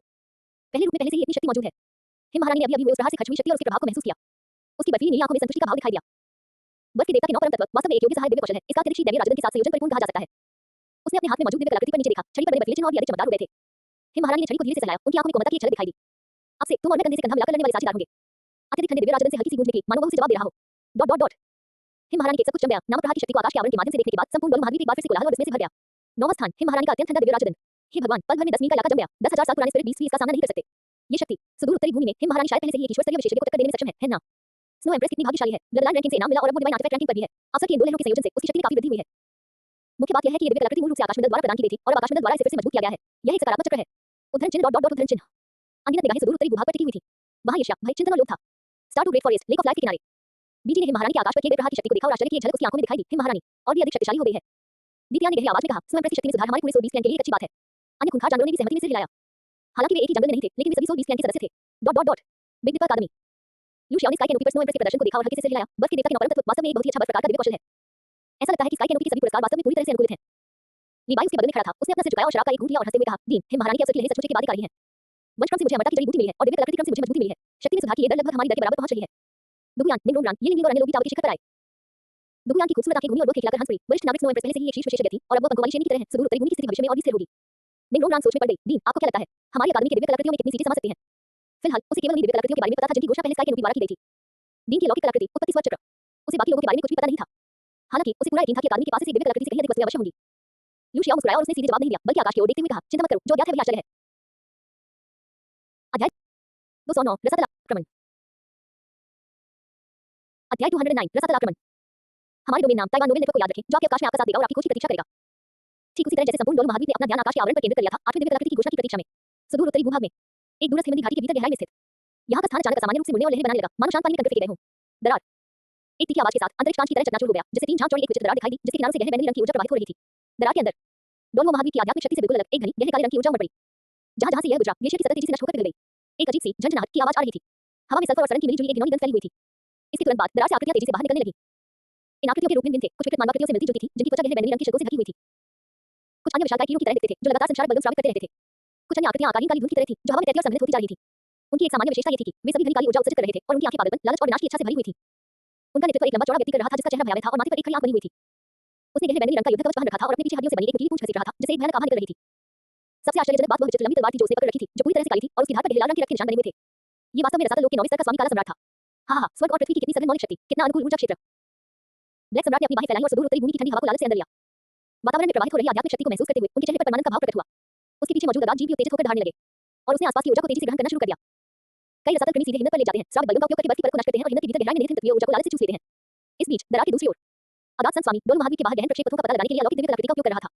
डोल महाद्वीप से जुड़ने वाली स्थानिक दरार को बनाए रखना। पवित्र सम्राट को रिपोर्टिंग। एक चमगादड़ जैसी दिखने वाली अगाध जीव उस दरार से वापस उड़कर आई और तीखी आवाज में सूचना दी। प्रारंभिक सर्वेक्षण पूरा हो गया है। डोल महाद्वीप की स्वर्ग और पृथ्वी की मौलिक शक्ति अत्यंत सघन है और ऊर्जा क्षेत्र हमारे रसातल के साथ अत्यधिक अनुकूल है। अगाध संत स्वामी की आंखों में परमानंद की एक झलक दिखाई दी। हाँ, ईश्वर मेरी मदद करे। यदि वह डोल महाद्वीप के समृद्ध क्षेत्र को पूरी तरह से आत्मसात और संलग्न कर सके, तो उसकी शक्ति कम से कम प्रथम श्रेणी के देवता के शिखर तक पहुंच सकती है, शायद अचरणीय देव राजा की दहीज को भी छू सकती है। अगाध संत स्वामी की आंखों में प्रज्वलित महत्वाकांक्षा की धधकती हुई झलक रही थी। उस समय रसातल लोक ईश्वर लोक के बाद दूसरे स्थान पर एक शीर्ष स्तरीय लोक बन जाएगा और मैं एक नया ईश्वर राजा उम्मीदवार बनूंगा। उसने तुरंत दरार के दूसरी ओर स्थित ब्लैक सम्राट को संदेश भेजा। ब्लैक सम्राट, तुरंत डोल महाद्वीप पर एक अग्रिम अड्डा स्थापित करें, यथासंभव गुप्त रूप से कार्य करें और पहले इस क्षेत्र में शक्तियों के वितरण और शक्तिशाली व्यक्तियों के बारे में जानकारी प्राप्त करें। याद रखें, एक करके प्रवेश करें, एक साथ बहुत सारे लोगों को अंदर न भेजें, कहीं ऐसा न हो कि देवलोक को पता चल जाए। समझ गया परम पूज्य सम्राट। ब्लैक एम्परर ने आदरपूर्वक उत्तर दिया। अगाध संत स्वामी ने संतुष्टि से सिर हिलाया, फिर अलौकिक दिव्य कलाकृति को लहराया, जिससे स्थानिक दरार अस्थायी रूप से बंद हो गई। केवल एक नगण्य सा अंतराल छोड़ दिया जाता है, जो बाद में आने वाले अगाध जीवों के लिए समूह में घुसपैठ करने के लिए सुविधाजनक होता है। ये सब करने के बाद वो तुरंत शून्य लोक में गायब हो गया और वापस आकर और अधिक कुलीन सैनिकों को जुटाने की तैयारी करने लगा। इस दरार के उस पार ब्लैक सम्राट ने संचार के लिए इस्तेमाल होने वाले रसातल क्रिस्टल को एक तरफ रख दिया। उसके चेहरे पर एक क्रूर मुस्कान आ गई। हम मेरी ताकत और अगाध भक्षण प्रतिभा के साथ थोड़े समय में लोक का सबसे शक्तिशाली व्यक्ति बनना मेरे लिए कोई समस्या नहीं है। उसने चारों ओर देखा, सुदूर उत्तरी भूमि की घनी हिमताप ऊर्जा को महसूस किया और उसकी आंखों में लालच की एक झलक दिखाई दी। इस लोक की ऊर्जा गुणवत्ता अत्यंत उच्च है। यदि मैं यहाँ 100 वर्षों तक साधना कर सकूं, नहीं, केवल 1 वर्ष, तो मैं अर्धईश्वर स्तर तक पहुंच सकता हूँ। ये सोचकर उसने मुड़कर अपने अधीनस्थों को निर्देश दिया, तुरंत इधर-उधर हो जाओ और अग्नि मोर्चा स्थापित करने के लिए उपयुक्त स्थानों की तलाश करो। याद रखें, जितना हो सके गुप्त रहें और स्थानीय प्रभावशाली लोगों का ध्यान आकर्षित न करें। लेकिन इससे पहले कि वह अपनी बात पूरी कर पाता, भनभनाहट, एक अदृश्य दबाव ने अचानक पूरी घाटी को घेर लिया। वो दबाव ठंडा, पवित्र और समुद्र की तरह विशाल था, मानो क्षण पूरी दुनिया का बर्फ और हिम का नियम जागृत हो गया हो और इस जगह पर एक गहन दृष्टि डाल रहा हो। क्या? ब्लैक एम्पर के चेहरे के भाव में अचानक बड़ा बदलाव आया और उसने अचानक ऊपर की ओर देखा। उसने पास के एक ग्लेशियर की चोटी पर एक आकृति को प्रकट होते देखा, मानो वह कहीं से अचानक प्रकट हुई हो। वह एक महिला थी जिसके बाल बर्फ की तरह चांदी जैसे थे और चेहरा बेहद खूबसूरत था। उसने बर्फीली नीले रंग की लंबी पोशाक पहनी हुई थी, उसके हाथ में एक क्रिस्टल जैसा साफ, शानदार राजदंड था और वह ठंडी निगाहों से उन्हें घूर रही थी। ब्लैक एम्पर को सबसे ज्यादा चिंता इस बात की थी। हालांकि वह महिला स्पष्ट रूप से वहां खड़ी थी, लेकिन ऐसा लग रहा था मानो वह पूरी सुदूर उत्तरी क्षेत्र की बर्फ और हिम में पूरी तरह से विलीन हो गई हो। उसकी आभा था थी, यहाँ तक कि उसे भी अपनी आत्मा की गहराई में एक कंपन महसूस हुई। ये व्यक्ति डोलवो महाद्वीप का कौन सा महाशक्तिशाली व्यक्ति है? ब्लैक एम्पर का चेहरा बेहद बदसूरत हो गया। उनकी किस्मत बेहद खराब थी। वहां पहुंचते ही उनका सामना इस क्षेत्र के सबसे शक्तिशाली लोगों में से एक से हो गया। हिम महारानी हिमखंड की चोटी पर खड़ी थी, उसकी बर्फीली नीली आंखें नीचे मौजूद विचित्र, दुष्टाभा उत्सर्जित करने वाले जीवों पर घूम रही थी, उसकी भौहें थोड़ी सी खुली हुई थी। हम इन प्राणियों की शक्ति, डोलवो महाद्वीप की आध्यात्मिक शक्ति प्रणाली से पूरी तरह अलग थी, अधिक हिंसक, अधिक राजक और अधिक दुष्ट। इसके अलावा उनसे निकलने वाली गहरी काली ऊर्जा सुदूर उत्तरी भूभाग के ग्लेशियरों और पारिस्थितिकी को नष्ट कर रही थी। क्या आकाश की छतरी द्वारा पहले से चेतावनी दी गई अंतर्विमान आक्रमण को रोका जा सकता था? हिम महारानी को अपने मन में समझ आ गया, क्या ये वही लोग हैं? वह धीरे-धीरे बोली, उसकी आवाज बर्फ की तरह साफ और ठंडी थी। तुम कौन हो? तुम सुदूर उत्तरी भूमि पर क्यों आए हो? ब्लैक सम्राट के मन में विचारों की धमाधमी दौड़ रही थी और उसने जबरदस्ती मुस्कुराते हुए झुककर कहा, आदरणीय वरिष्ठ, हम इस क्षेत्र में भटक गए यात्री हैं, जो बिना किसी बुरे इरादे के गलती से यहाँ आ गए हैं। हम तुरंत निकलेंगे, कृपया हमें क्षमा करें, वरिष्ठ। बोलते समय उन्होंने अपने अधीनस्थों को सूक्ष्म संकेत दिए, जिससे ये संकेत मिला कि उन्हें पीछे हटने की तैयारी करनी चाहिए। हालांकि स्नो एम्प्रेस के अगले वाक्य ने उसका दिल पूरी तरह से डुबो दिया। खोए हुए यात्री। स्नो एम्प्रेस के होठों पर एक ठंडी मुस्कान आ गई, तो फिर आपके पास जो शक्ति है वो डोलवो महाद्वीप की साधना प्रणाली से पूरी तरह अलग क्यों है? तुम जैसे ही प्रकट हुए, तुमने इस जगत की ऊर्जा को इतनी तेजी से क्यों ग्रहण करना शुरू कर दिया? तुम आक्रमणकारियों की इतनी घनी आभा क्यों फैला रहे हो? ब्लैक एम्पर के चेहरे के भाव बदल गए, वो जानता था कि वह उसे मूर्ख नहीं बना सकता। उसकी आंखों में एक भयंकर चमक आ गई, जब से उनका भेद खुल गया है, हमला करो, पहले उससे निपटो। ब्लैक सम्राट दहाड़ा और उसके हाथ में मौजूद काली लंबी तलवार से तुरंत गहरे बैंगनी रंग की तलवार ऊर्जा का विस्फोट हुआ। उसकी आकृति बिजली की तरह तेज गति से आगे बढ़ी और सीधी स्नो एम्प्रेस की ओर दौड़ पड़ी। उसके पीछे मौजूद सैकड़ों अदात जीव भी दहाड़ते हुए चारों दिशाओं से स्नो एम्प्रेस की ओर दौड़ पड़े। अध्याय 210 बदरंग की सूची में विसंगति। इस अचानक हुए हमले का सामना करते हुए भी हिम महारानी के चेहरे के भाव परिवर्तित रहे। उसने अपने हाथ में मौजूद अत्यंत ठंडे दिव्य राजदंड को धीरे-धीरे ऊपर उठाया। राजदंड के शीर्ष पर स्थित गहरे नीले रंग का रत्न पहले से भी अधिक चकाचौंध भरी चमक के साथ खिल उठा। बिल्कुल सही, मैं तुम्हारा इस्तेमाल बर्फ के देवता के 9 परम तत्वों की शक्ति का परीक्षण करने के लिए करूंगा। हिम महारानी की ठंडी आवाज घाटी में गूंज उठी। पहला फॉर्म, ऑल थिंग्स फ्रोजन। कोई अभूतपूर्व गति नहीं थी, नहीं अंतरिक्ष के फटने की कोई घटना थी। स्नो एम्प्रेस पर केंद्रित एक हल्की नीली गोलाकार लहर चुपचाप सभी दिशाओं में फैल गई। जहां-जहां भी लहर गुजरी, ऐसा लगा मानो समय थम गया हो। तेजी से आगे बढ़ रहे अगाध जीव अचानक धीमे हो गए और अकड़ गए। उनके शरीर की सतह पर क्रिस्टल जैसे साफ बर्फ के क्रिस्टल तेजी से संघनित हो गए। सबसे आगे बढ़कर हमला करने वाले कुछ अगाध कृमियों को जीतने का भी समय नहीं मिला, इससे पहले भी पूरी तरह से बर्फ की मूर्तियों में जम गए, अपनी हमले की मुद्रा को बनाए रखते हुए हवा में ही जम गए। ब्लैक एम्पर की पुतलियां अचानक सिकुड़ गईं। उसे महसूस हो रहा था कि उस जहर में अत्यधिक ठंड थी और किसी प्रकार की उच्च स्तरीय विधि शक्ति भी थी। ये कानून का ऐसा दमन था जिसका मुकाबला उनकी ताकत भी नहीं कर सकती थी। पलायन। ब्लैक एम्पर के दिमाग में बस यही एक विचार था, लेकिन तब तक बहुत देर हो चुकी थी। उस लहर ने उसके शरीर को छुआ और तुरंत ही उसके पूरे शरीर में एक कंपन पैदा कर देने वाली ठंड फैल गई, उसकी हरकतें धीमी होने लगी। उसके शरीर के भीतर की अथाह शक्ति स्थिर हो गई और यहाँ तक कि उसके विचार भी मानो जम गए। नहीं। ब्लैक सम्राट ने अनिच्छा से एक दहाड़ मारी, अपने शरीर के भीतर की अगाध शक्ति को बेताब होकर जगाने की कोशिश की, इस ठंड का विरोध करने का प्रयास किया। हालांकि शक्ति में पूर्ण अंतर के सामने उसका संघर्ष बेहद शक्तिहीन प्रतीत हुआ। महज 3 सांसों में ब्लैक सम्राट का शरीर पूरी तरह से बर्फ के क्रिस्टलों से ढका हुआ था, जिससे वह एक सजीव बर्फ की मूर्ति में बदल गया था। उसके चेहरे पर अब भी भय और अनिच्छा के भाव बने हुए थे और उसके पीछे मौजूद सैकड़ों अगाध जीव भी जम गए थे। पूरी घाटी बर्फ की मूर्तियों के एक विचित्र प्रदर्शनी कक्ष में बदल गई थी। हिम महारानी ने धीरे से दिव्य राजदंड को नीचे उतारा, उनके चेहरे पर कोई भाव नहीं बदला। अभी हुए उस हमले की ताकत वाकई चौंकाने वाली थी। इससे उसकी आध्यात्मिक शक्ति का भी बहुत अधिक उपभोग नहीं हुआ। वह ब्लैक एम्पर की बर्फ की मूर्ति की ओर चली, उसकी बर्फीली नीली आंखों में गंभीरता की एक झलक दिखाई दी। इन आक्रमणकारियों की ताकत को कम करके नहीं आंका जा सकता। हिम महारानी ने मन ही मन कुछ बुद्ध बताया। एक अग्रिम दस्ते का नेतृत्व रैंक 97 के सुपर डोलवो के समकक्ष किसी व्यक्ति द्वारा किया जाता है, उनकी मुख्य सेना कितनी मजबूत होनी चाहिए। उसने आकाश में मौजूद उस स्थानिक दरार की ओर देखा जो अभी तक पूरी तरह से गायब नहीं हुई थी, उसकी भौहें सिकुड़ी हुई थी। ऐसा लगता है कि स्काई कैनोपी द्वारा चेतावनी दी गई संकट की स्थिति पहले ही शुरू हो चुकी है। हिम महारानी ने और संकोच नहीं किया, उनका शरीर बर्फीले नीले प्रकाश की एक लकीर में बदल गया और वे आकाश में उड़ गई, जिसका उद्देश्य सुदूर उत्तरी भूमि की सेनाओं को एकजुट करना था। ठीक उसी तरह जैसे पूरे डोलवो महाद्वीप के सभी जीव दिव्य कलाकृतियों की रैंकिंग में 8वें स्थान की प्रतीक्षा कर रहे थे। आकाश में एक और असामान्य घटना घटी। वो रत्नरंजित सूची जो दिव्य कलाकृतियों की रैंकिंग के बदले में चुपचाप तैर रही थी, वर्ल्ड रैंकिंग सूची। इस क्षण अचानक से बहुत तेज कंपन होने लगा। Boom boom boom. खून की रंग की रोशनी ज्वाला की तरह उमड़ पड़ी। सूची की सतह पर भयानक राक्षसों, दहाड़ते क्रूर जानवरों और लड़ते हुए योद्धाओं की अनगिनत परछाइयां दिखाई दी। वहां से खून और नरसंहार की एक घनी अविभाज्य गंध फैल रही थी, जिससे इस दृश्य को देखने वाले सभी जीवित प्राणियों की रीढ़ की हड्डी में से हलन दौड़ गई। क्या ये वर्ल्ड रैंकिंग सूची है? क्या हो रहा है? अचानक से जानवरों को मारने की रैंकिंग सूची में बदलाव क्यों आया? स्काई कैनोपी ने पहले कहा था कि नरसंहार रैंकिंग सूची अन्य विमानों के आक्रमण से संबंधित है। क्या ऐसा हो सकता है? इससे पहले कि सब लोग और कुछ अनुमान लगा पाते, भनभनाहट, एस्टेरिस्क। खून की रंग वाली सूची की पहली पंक्ति अचानक चकाचौंध कर देने वाली खूनी रोशनी से जगमगा उठी। रक्त से संघनित होकर धीरे-धीरे अक्षर सूची में प्रकट होने लगे। वर्ल्ड रैंकिंग सूची, वास्तविक समय अपडेट। प्रथम स्थान, स्नो एम्प्रेस। मारे गए अन्य लोकीय प्राणी, रसातल कृमि टाइम्स 42, रसातल दानव मानव टाइम्स 38, रसातल छाया दानव टाइम्स 75, काला सम्राट रैंक 97 टाइम्स 1, वध हंट 398। जैसे ही ये रक्त प्रतीक शब्द पूरी तरह से प्रकट हुए, पूरा डोलवो महाद्वीप अभूतपूर्व सन्नाटे में डूब गया। सन्नाटे के बाद भूस्खलन या सुनामी जैसी अफरा-तफरी और दहशत का माहौल छा गया। स्नो एम्प्रेस 398 नरसंहार अंक, उसने दूसरे लोगों के आक्रमणकारियों को मार डाला। अगाध कृमि, अगाध दानव पुरुष, अगाध छाया दानव और यहाँ तक कि रैंक 97 का काला सम्राट भी। हे भगवान, अलौकिक आक्रमण सचमुच शुरू हो गया है। पहला आक्रमण स्थल सुदूर उत्तरी क्षेत्र है, इसकी खोज हिम महारानी ने की थी। स्नो एम्प्रेस ने सुदूर उत्तरी क्षेत्र में आक्रमणकारियों को मार डाला, लेकिन अन्य स्थानों का क्या? कोड डोलवो महाद्वीप में दहशत महामारी की तरह फैल गई। हालांकि स्काई कैनोपी ने पहले ही अन्य लोगों के आक्रमण के संकट के बारे में चेतावनी दी थी, लेकिन ये तो सिर्फ एक चेतावनी थी, बहुत से लोगों में अभी भी थोड़ी बहुत किस्मत बाकी थी। मुझे लगा कि यह स्काई कैनोपी द्वारा किया गया कोई परीक्षण हो सकता है या कोई दूर का खतरा हो सकता है। लेकिन अब वर्ल्ड रैंकिंग सूची का वास्तविक समय में अद्यतन उपलब्ध है। मैंने उन्हें तथ्यों के साथ समझाया, संकट आ चुका है और आक्रमणकारियों से सबसे पहले गिरने वाली वास्तव में स्नो एम्प्रेस थी, जिसने दिव्य कलाकृति रैंकिंग में शानदार प्रदर्शन किया था। स्पिरिट सिटी, उपासना कक्ष। कियान दाओ ने वर्ल्ड रैंकिंग सूची में स्नो एम्प्रेस का नाम देखा और पहली बार उसकी सुनहरी आंखों में सच्ची गंभीरता का भाव दिखाई दिया। ब्लैक एम्पर एक सुपर डोलवो के बराबर है।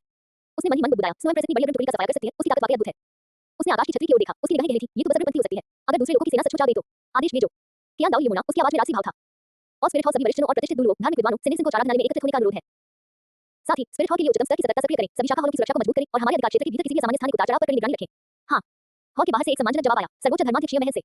बेबी डॉन ने वर्थ रैंकिंग सूची को देखा, उसकी बैंगनी आंखों में जटिल भावनाओं की एक झलक दिखाई दी। वहां सतर्कता, सावधानी और साथ ही थोड़ी सी उत्तेजना भी थी। एक अलौकिक आक्रमण, भीषण अराजकता आने वाली है। वह खुद से बुदबुदाई, मुश्किल समय में ही नायक को भरते हैं, शायद यही मेरा अवसर है। उसने तुरंत नाना, शीवे और यांग को अपने सभी कार्यों को बीच में ही रोककर तुरंत स्पिरिट सिटी लौटने का आदेश दिया। जैसा आपका आदेश हो। गुई ने झुककर आदेश स्वीकार किया और फिर अंधेरे में गायब हो गई। बेबी डॉन ने सुदूर उत्तरी भूमि की ओर देखा, उसकी आंखों में एक ठंडी चमक दिखाई दी। हे महारानी, आपने निश्चित रूप से बात अपने हाथ में ले ली है। लेकिन अब से वर्थ रैंकिंग सूची में सबसे ऊपर हमारे स्पिरिट हॉल के स्पिरिट मास्टर्स ही होंगे। स्टारडो great forest, lake of life के किनारे। गुई ने वर्थ रैंकिंग सूची में स्नो एम्प्रेस का नाम देखा, उसकी बैंगनी आंखों में आश्चर्य की एक झलक दिखाई दी, जो बाद में गहरी गंभीरता में बदल गई। रसातल तल, उसने फुसफुसाते हुए यह अपरिचित नाम कहा। ऐसा लगता है कि स्काई कैनोपी द्वारा चेतावनी दी गई संकट की स्थिति हमारी कल्पना से कहीं अधिक तेजी से आ रही है। दित्या ने गहरी आवाज में कहा, मेरे स्वामी, हमें क्या करने की आवश्यकता है? गुई ने कुछ देर सोचा और धीरे से कहा, सबसे पहले स्टारडो ग्रेट फॉरेस्ट की गश्त को मजबूत करो, खासकर स्थानीय कमजोर बिंदुओं को। दूसरा, गुप्त रूप से काम करने में कुशल स्पिरिट बीस्ट को मानव जगत में घुसपैठ करने और दूसरे लोग से होने वाले आक्रमण के बारे में जानकारी इकट्ठा करने के लिए भेजें। बिग डिपर अकादमी। लू शियाओ ने स्काई कैनोपी पर नरसंहार रैंकिंग सूची के अपडेट को देखा, उसकी आंखों में समझदारी की एक झलक दिखाई दी। क्या ये वास्तव में सुदूर उत्तरी क्षेत्र है? उसने धीमी आवाज में कहा, अगात तक की स्थानिक दरार, पहला संपर्क बिंदु सुदूर उत्तरी भूमि में स्थित प्रतीत होता है। डुगुयान, निंगरोनरान, येलेंगिंग और अन्य लोग भी आसपास जमा हो गए, उनके चेहरे गंभीरता से भरे हुए थे। निंगरोनरान ने चिंता से कहा, प्रिंसिपल, हालांकि सीनियर स्नो एम्प्रेस ने रसातल लोग की सेना के अग्रणी दस्ते को खदेड़ दिया। लू शियाओ ने हल्के से हाथ हिलाते हुए कहा, ज्यादा चिंता करने की जरूरत नहीं है। हालांकि रसातल लोग शक्तिशाली है, लेकिन उस लोग के नियमों के कारण वे एक साथ बहुत अधिक सैनिकों को तैनात नहीं कर सकते। लू शियाओ ने सिर हिलाते हुए कहा, वर्थ रैंकिंग सूची के अंत नियम ये है कि अलौकिक प्राणियों को मारने से अंत मिलते हैं और रैंकिंग में शीर्ष पर रहने वालों को पुरस्कार मिल सकते हैं। यह आपका अवसर है। निंगरोनरान, डुगुयान और बाकी सब उत्साहित होकर बोले, चिंता मत करो प्रधानाचार्य जी, हम गारंटी देते हैं कि हम आक्रमणकारियों का सफाया कर देंगे। लू जियाओ ने सिर हिलाया। अगात तक की इस परीक्षा के साथ अकादमी में अभूतपूर्व परिवर्तन होंगे। अध्याय 211, रसातल संत भगवान का निर्णय। डॉन वो महावीर के जीव जंतु समूह आक्रमण को लेकर चिंतित थे। धमाका। आकाश के ऊपर वो सुनहरी रोशनी जो मूल रूप से आठवीं दिव्य कलाकृति को तैयार कर रही थी, अचानक बाधित हो गई। आकाश से रक्त के रंग का प्रकाश तब नीचे उतरा और सीधे नरसंहार रैंकिंग सूची में प्रवेश कर गया। इसके तुरंत बाद अभूतपूर्व घातक ऊर्जा से भरपूर आकाशमंडल की गंभीर और विशाल आवाज पूरी दुनिया में गूंज उठी। रही आक्रमण की पुष्टि हो गई है, नरसंहार रैंकिंग सूची आधिकारिक तौर पर सक्रिय हो गई है। रैंकिंग नियम, अन्य लोगों के प्राणियों को मारने पर वरदान प्राप्त होते हैं, जिनका निर्धारण मासिक आधार पर किया जाता है। रैंकिंग में शीर्ष पर रहने वालों को पुरस्कार मिल सकते हैं। विशेष चेतावनी, रसातल लोक ने डोलो तारे के निर्देशांकों पर नजर रखी है और उसकी सेना एकत्रित हो रही है। सभी जीवित प्राणी कृपया युद्ध के लिए तैयार हो जाएं। आकाश के ऊपर रक्तपात के क्रम की सूची का रक्तमें पाठ आकाश के ऊपर धीरे-धीरे बढ़ रहा था। डॉन वो महावीर में हर जगह एक घातक आभा व्याप्त थी। जब उनकी नजर उस सूचना पर पड़ी जिसमें कहा गया था कि रैंकिंग में शीर्ष पर रहने वालों को पुरस्कार मिल सकते हैं। डॉन वो महावीर के जीव जो मूल रूप से रसातल के आक्रमण से भयभीत थे, उनकी भावनाओं में सूक्ष्म परिवर्तन आया। मारने पर आपको अंत मिलते हैं और शीर्ष पर रहने पर पुरस्कार मिलते हैं। स्काई कैनोपी से मिलने वाले पुरस्कार, सभी ने ब्लडलाइन रैंकिंग और डिवाइन आर्टिफैक्ट रैंकिंग से मिलने वाले पुरस्कार देखे थे, वे वास्तविक और महत्वपूर्ण अवसर थे। क्या इसका मतलब यह है कि रसातल का आक्रमण एक संकट होने के साथ-साथ एक अवसर भी है? लेकिन समस्या यह है, रसातल के जीव कितने शक्तिशाली हैं? क्या होगा अगर उनकी कोई शक्ति हमें कुचल दे? और उनका अगला हमला कहां होगा? हम पूरे महाद्वीप में हर जगह सतर्क नहीं रह सकते, है ना? कोट। दहशत पूरी तरह से शांत नहीं हुई थी, लेकिन इसकी जगह प्रत्याशा, सतर्कता और महत्वाकांक्षा के एक जटिल मिश्रण ने ले ली थी। स्पिरिट सिटी, उपासना कक्ष। कियान दाओली ने स्काई कैनोपी की जानकारी देखी, उसकी सुनहरी आंखों में एक तीखी चमक आई। किल पॉइंट्स, रैंकिंग पुरस्कार, स्काई कैनोपी लाभ का इस्तेमाल करके हमें युद्ध में बहस करने के लिए प्रेरित कर रही है। उसने अपने पीछे खड़े बुजुर्गों की ओर मुड़कर गहरी आवाज में कहा, सभी आत्मा सभा को आदेश दो। डॉन ने आज से शिकार दल बनाने का आदेश दिया है, जो सक्रिय रूप से रसातल के जीवों की खोज और उनका शिकार करेंगे। याद रखो, अपनी रक्षा करना सर्वोपरि है, हत्या करना गौण। हमें चाहिए व्यर्थ बलिदान नहीं। आगे। कियान दाओली ने आकाश की ओर देखा। हर जगह स्थानिक उतार चढ़ाव पर बारीकी से नजर रखें, क्योंकि रसातल तल चुपचाप सुदूर उत्तरी भूमि में घुसपैठ कर सकता है। ये साबित करता है कि उनकी स्थानिक तकनीक सरल नहीं है। हमें उनके आक्रमण के तरीकों का पता लगाना होगा। समुद्र देवता द्वीप, समुद्र देवता हॉल। बोसाइक्सी ने आकाश की छतरी की ओर देखा, उसका सुंदर चेहरा अभी भी गंभीर था। किल पॉइंट से मनोबल तो बढ़ सकता है, लेकिन उसने मुड़कर समुद्री ड्रैगन डॉलू की ओर देखा। हमें रसातल के जीवों की ताकत के बारे में कुछ नहीं पता, सिर्फ इसलिए कि हम महारानी ने अग्रणी पंक्ति को आसानी से नष्ट कर दिया। इसका मतलब यह नहीं है कि दूसरे भी ऐसा कर सकते हैं। समुद्री ड्रैगन डॉलू ने सिर हिलाते हुए कहा, महापुजारी सही कह रहे हैं, हमें पहले जानकारी जुटानी होगी। मैंने पहले ही सुदूर उत्तरी भूभाग, स्टारडो ग्रेट फॉरेस्ट के किनारे और महाद्वीप के तटीय क्षेत्रों में 3 टोही दल भेज दिए हैं। रसातल के जीवों का पता चलते ही वे तुरंत खुफिया जानकारी भेजेंगे। बोसाइक्सी ने हल्के से सिर हिलाया, बहुत अच्छा, और किसी को भेजकर ही महारानी से संपर्क करवाएं और रसातल के जीवों की विशिष्ट विशेषताओं और युद्ध शैली के बारे में जानकारी लें। सूचना साझा करना हम सभी के लिए अत्यंत महत्वपूर्ण है। ठीक उसी तरह जैसे डोलो महाद्वीप पर मौजूद विभिन्न ताकतें नरसंहार रैंकिंग सूची के कारण अलग-अलग विचार रख रही थी और सक्रिय रूप से युद्ध की तैयारी कर रही थी। अगात तल, पवित्र सम्राट हॉल, टकराना। एक जोरदार धमाके के साथ दिव्य लोहे के समान कठोर रसातल का ऑब्सीडियन सिंहासन एक ही हथेली के प्रहार से चकनाचूर हो गया। अगात संत स्वामी हॉल में खड़े थे, उनके चारों ओर गहरा बैंगनी दिव्य प्रकाश बेतहाशा फैल रहा था। उस भयानक दबाव से पूरा हॉल कांप उठा। उसका चेहरा इतना उदास था कि मानो उसे पानी टपक रहा हो, उसकी आंखों में भयंकर क्रोध और अविश्वसनीय सदमे की झलक थी। एक घंटे से भी कम समय में पूरी तरह नष्ट हो गए, अंतिम संकट संकेत भेजने का मौका भी नहीं मिला। अभी उसने ब्लैक सम्राट और अन्य रसातल प्राणियों के भीतर जो दिव्य शक्ति के निशान छोड़े थे, वे एक-एक करके मिट गए। वह मृत्यु का प्रतीक था। एक पूरी अग्रिम पंक्ति की टोही टीम, जिसका नेतृत्व फ्लो मास्टर ब्लैक सम्राट कर रहा है और जिसमें सैकड़ों कुलीन एवं चीफ शामिल हैं। दरअसल डोलो महाद्वीप पर कदम रखने के एक घंटे से भी कम समय में ही उसका पूरी तरह से सफाया हो गया था। एक भी उपयोगी जानकारी वापस नहीं भेजी गई। ये कैसे संभव है? क्या डोलो महाद्वीप की सर्वोच्च युद्ध शक्ति लिमिट डोलो ही नहीं है? कोट। अगात संत स्वामी ने धीमी आवाज में गुर्राया। ब्लैक सम्राट की शक्ति डोलो महाद्वीप के 97वें रैंक के टाइगर डोलो के बराबर है। उनकी रसातल भक्षण प्रतिभा के साथ अगर उनका सामना 99वें रैंक के लिमिट डोलो से भी होता, तो वे कम से कम एक क्षण के लिए मुकाबला करने और संकट संकेत भेजने में सक्षम होते। लेकिन अब वह बिना किसी आवाज के मर गया। हॉल के नीचे 8 आकृतियां एक घुटने पर बैठी थी। वे रसातल के पहले 8 तल के स्वामी थे। प्रथम तल के स्वामी रक्त सम्राट ने अपना सिर उठाया और गहरी आवाज में कहा, पवित्र सम्राट डोलो महाद्वीप की स्थिति हमारी अपेक्षा से कहीं अधिक जटिल होने की संभावना है। वह स्वर्णिम आकाश छत्र, आसमान की छतरी। अगात संत स्वामी की आंखों में सतर्कता की झलक दिखाई दी। उसने पहले भी डोलो तारे के बाहर उस सुनहरे आकाश आवरण को देखा था। ये एक ऐसा अस्तित्व था जिसे वह समझ नहीं सकता था। इससे भी ज्यादा विचित्र बात यह थी कि कुछ समय पहले जब उसने मार्ग खोला तो सुनहरे आकाश की रोशनी कमजोर पड़ गई थी। बात नहीं। अगात संत स्वामी की आंखों में दृढ़ संकल्प की एक झलक दिखाई दी। समय किसी का इंतजार नहीं करता, देवलोक किसी भी क्षण हमारी गतिविधियों को भांप सकता है। हमें उनकी प्रतिक्रिया से पहले ही डोलो महाद्वीप को पराजित करना होगा।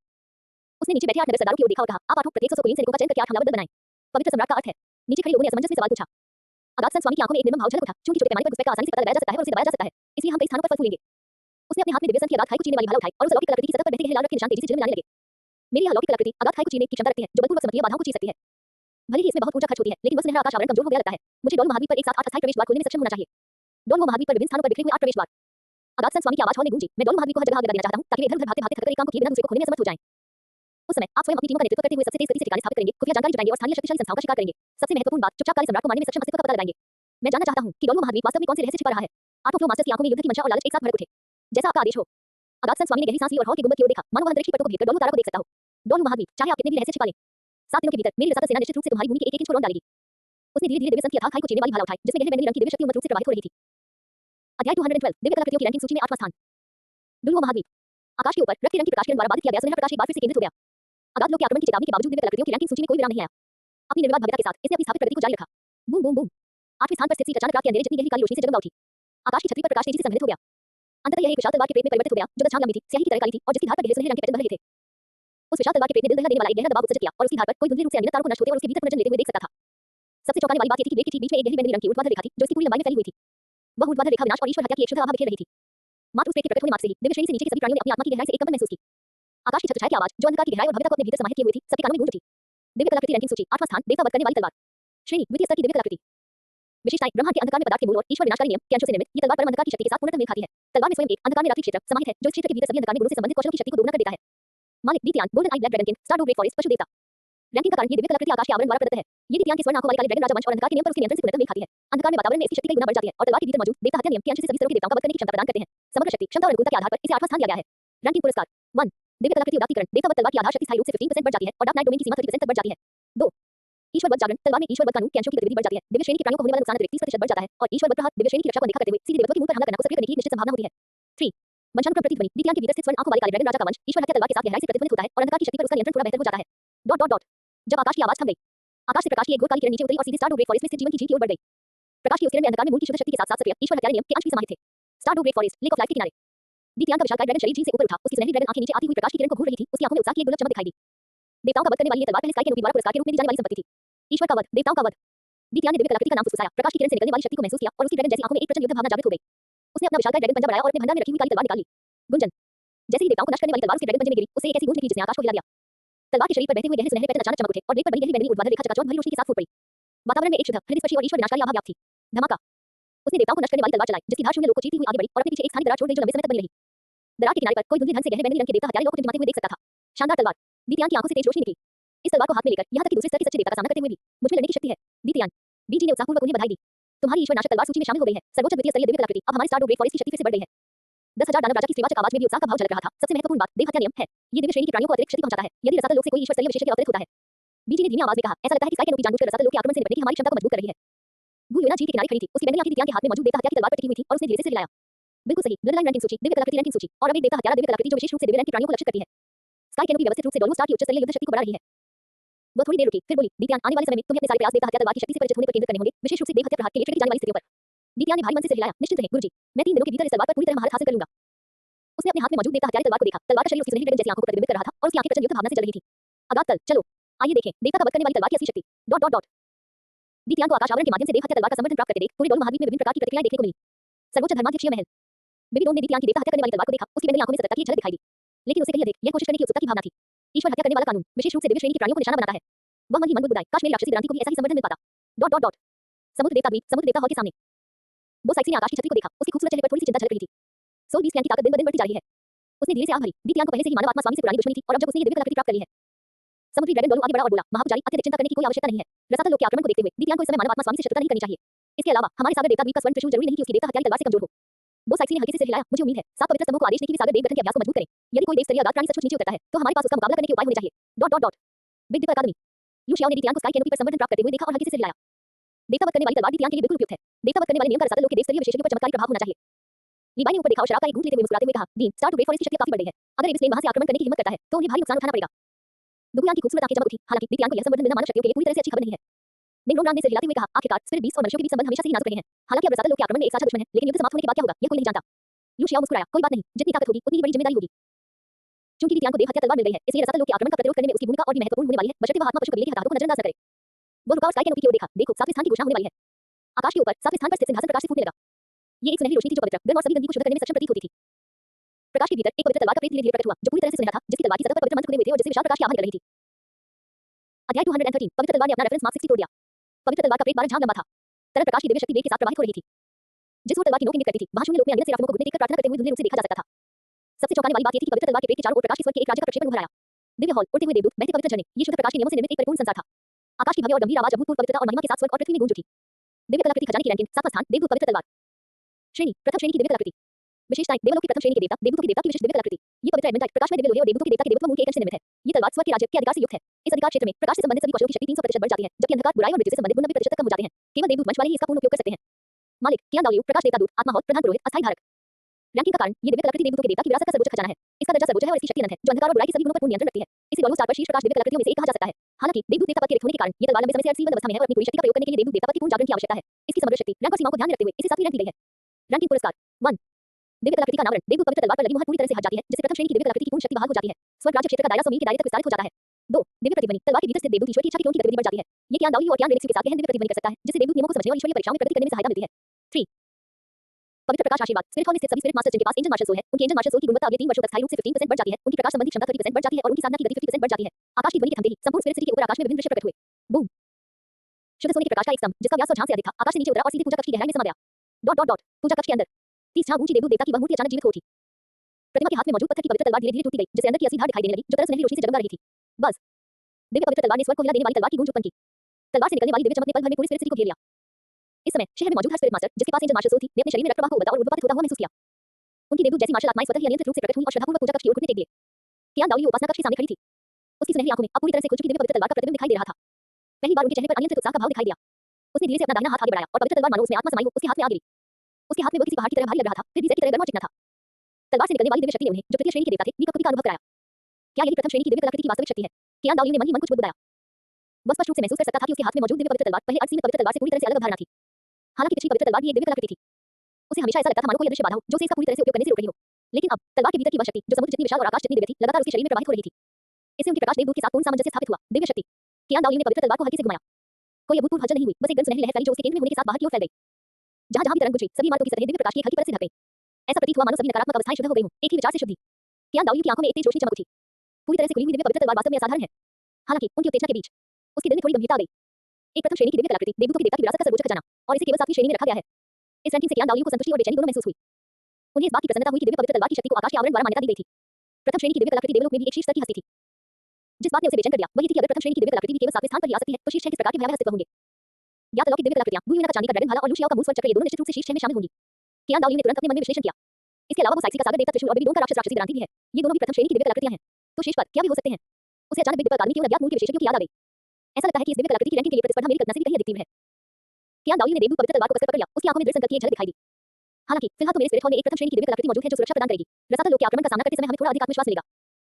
उसने पीछे श्रद्धापूर्वक घुटने टेककर बैठे स्पिरिट हॉल के लोगों की ओर मुड़कर देखा। उसकी आवाज में गरिमा थी। आज से पूजा कक्ष 24 घंटे एक पवित्र प्रकाश अवरोध बनाए रखेगा। सभी उपाधि प्राप्त डॉलर बारी-बारी से दिव्य कलाकृति की दिव्यता को समझने का प्रयास करेंगे। डॉन महाद्वीप में एक बार फिर से भारी हलचल मच गई क्योंकि लोगों ने आकाश के आवरण के माध्यम से पूरी तरह से मुक्त दिव्य पवित्र तलवार की शक्ति देखी। 7वां स्थान दिव्य पवित्र तलवार प्रथम श्रेणी की दिव्य कलाकृति। हे भगवान, प्रथम श्रेणी की दिव्य कलाकृति को केवल 7वीं रैंक दी गई है। वह आकाशमंडल उनका मूल्यांकन कैसे कर रहा है? क्या आपको कारण समझ नहीं आया? क्योंकि देवदूतों के देवता का पद रिक्त था, इसलिए पवित्र तलवार लंबे समय तक सीमित रही। अब ये पूरी तरह से खुल गई है। एक पूरी तरह से खुली प्रथम श्रेणी की दिव्य कलाकृति स्पिरिट हॉल की शक्ति आसमान छू जाएगी। अरे रुको, पुरस्कार तो देखो। सभी एंजल मार्शल सोल गुण स्थायी रूप से 15% बढ़ गए हैं। प्रकाश के प्रति आकर्षण 30% बढ़ गया है। साधना की गति 50% बढ़ गई है। ये तो सरासर धोखा है। स्पिरिट हॉल उड़ान भरने के लिए तैयार है। कोड। असंख्य गुट ईर्ष्यालु और सतत दोनों थे। स्टार डू great forest lake of life. गुयोना ने आकाश की छत पर पूरी तरह से खुली हुई दिव्य पवित्र तलवार को देखा। उसकी मेहंदी आंखों में गंभीरता की एक झलक दिखाई दी। प्रथम श्रेणी की दिव्य कलाकृति की पूरी तरह से खुल जाने के बाद कियान दाओलियो की शक्ति में कम से कम 30% की वृद्धि हुई है। देह हत्या तलवार को पकड़े हुए दिव्या ने गंभीर स्वर में कहा, मेरे स्वामी, यद्यपि मेरी देह हत्या तलवार केवल द्वितीय श्रेणी की दिव्य कलाकृति है, फिर भी इसमें देह हत्या का नियम समाहित है। यह जरूरी नहीं कि उनकी दिव्य पवित्र तलवार से कमजोर हो। गुयोना ने सिर हिलाते हुए कहा, यह अलग है। एंजेलिक सीक्रेट स्वॉर्ड एक पूर्ण प्रथम श्रेणी की दिव्य कलाकृति है और यह कियान दाओलियो की लाइफ गॉड एमसी से पूरी तरह मेल खाती है। ईश्वर की स्थिति यद्यपि तुम्हारी देवता हत्या करने वाली तलवार में अपार क्षमता है, लेकिन तुमने इसे अभी प्राप्त किया है। इसे पूरी तरह से विकसित होने में समय लगेगा। वह की और फिर बोली, हालांकि रसातल के आक्रमण को देखते हुए मनुष्यों की शक्ति में वृद्धि हमारे लिए जरूरी नहीं कि बुरी बात हो।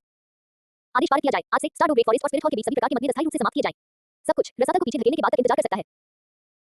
अध्याय 214 एक धर्मी एक दुष्ट। समुद्र देवता द्वीप समुद्र देवता हॉल के सामने वो साइक्सी ने पूरी तरह से खुली हुई एंजेलिक सीक्रेट स्वॉर्ड को देखा। उसके खूबसूरत चेहरे पर जटिल भावनाओं का एक अंश दिखाई दिया। प्रथम श्रेणी की दिव्य कलाकृति पूरी तरह से खुल गई। वह धीरे से खुद से कुछ बुदबुदाए। कियान दाओलियो, आखिरकार मैं इस दिन का इंतजार कर रहा था।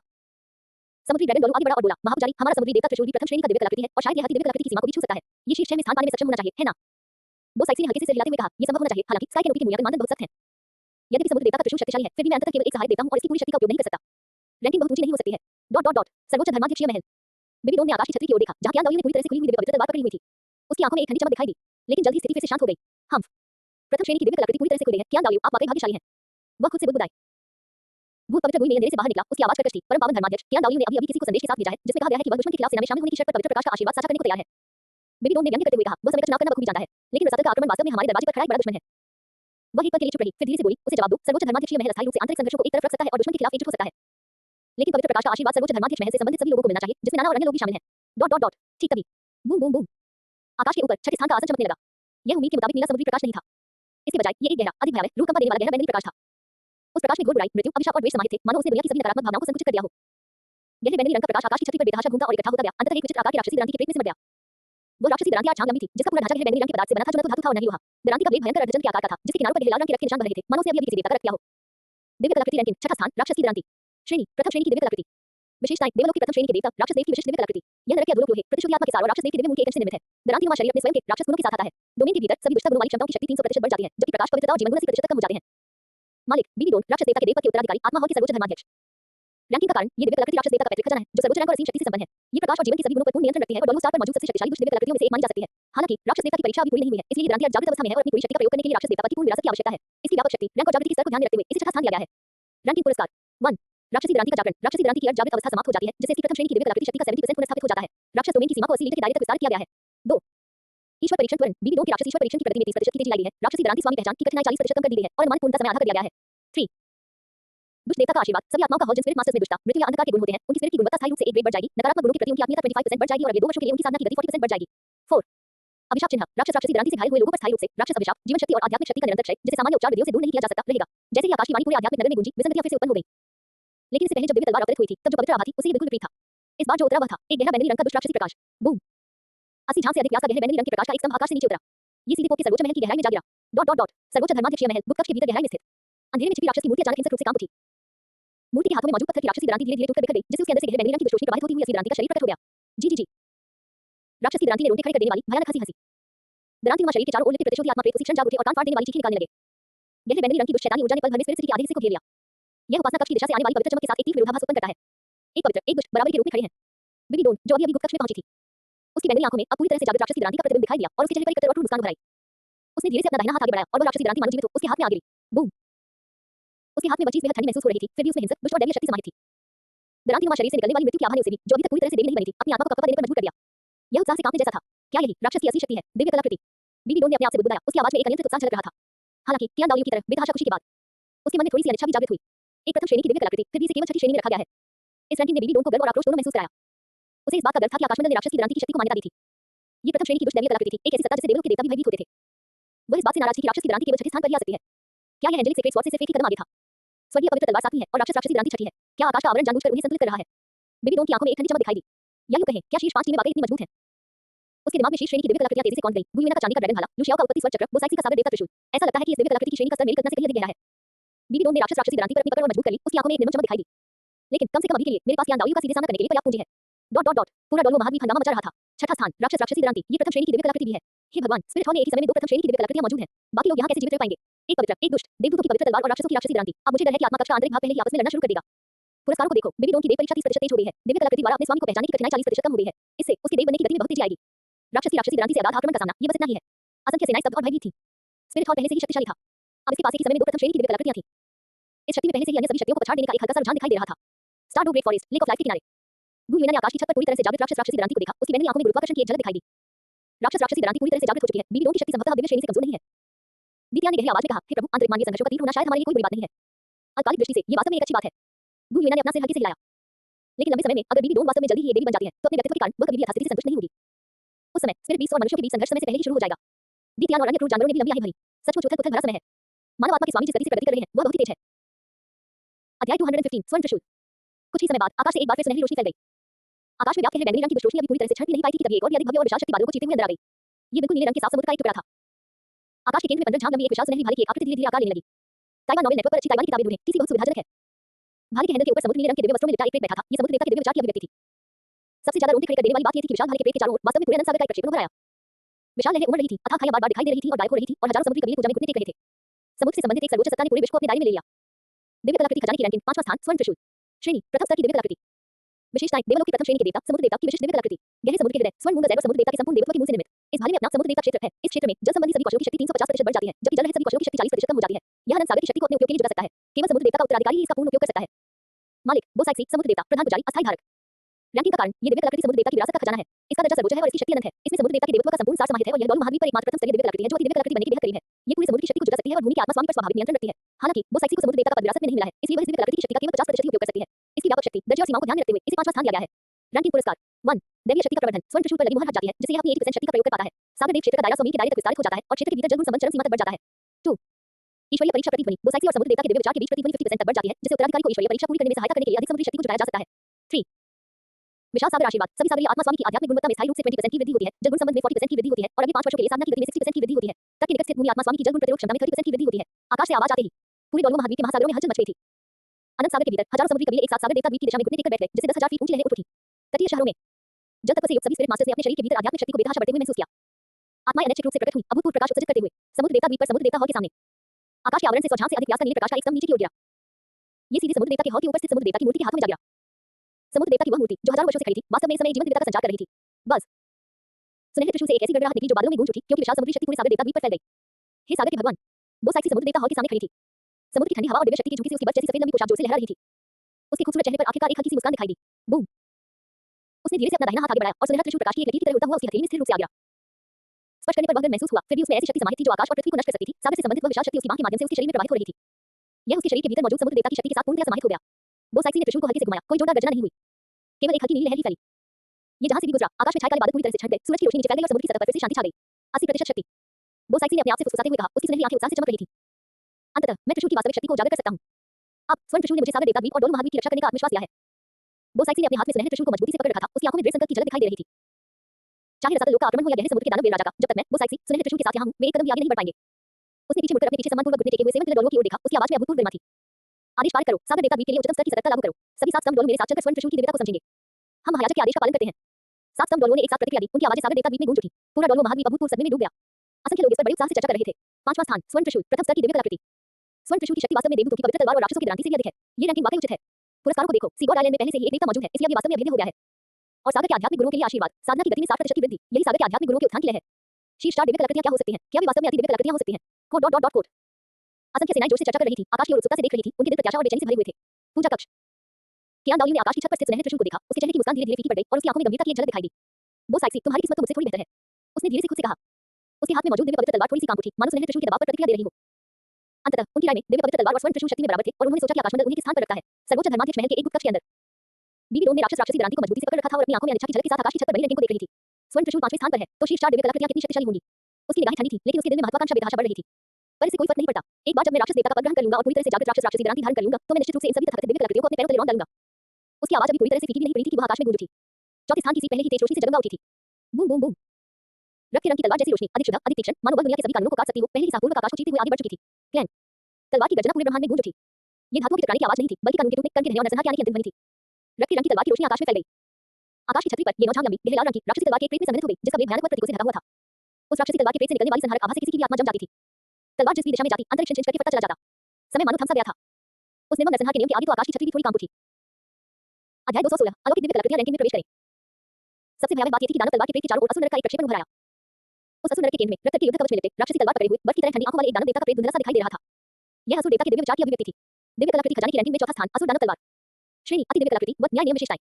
विशेषताएं ये देवलोक के 5 देवराजों में से एक असुर देव की विशिष्ट दिव्य कलाकृति है। इसका निर्माण राजा क्रिस्टल नियम के अंश और असुर देव की पूर्ण देवराज अधिकार से किया गया है। तलवार के शरीर में अपना असुर क्षेत्र समाहित है। इस क्षेत्र के भीतर वध से संबंधित सभी कौशलों की शक्ति 500% बढ़ जाती है, जबकि रक्षा उपचार और समर्थन से संबंधित सभी कौशलों का प्रभाव 80% कम हो जाता है। ये कर्म को काट सकता है, नियमों को तोड़ सकता है और देवताओं का न्याय कर सकता है। केवल असुर देव पद का उत्तराधिकारी ही इसका पूर्ण उपयोग कर सकता है।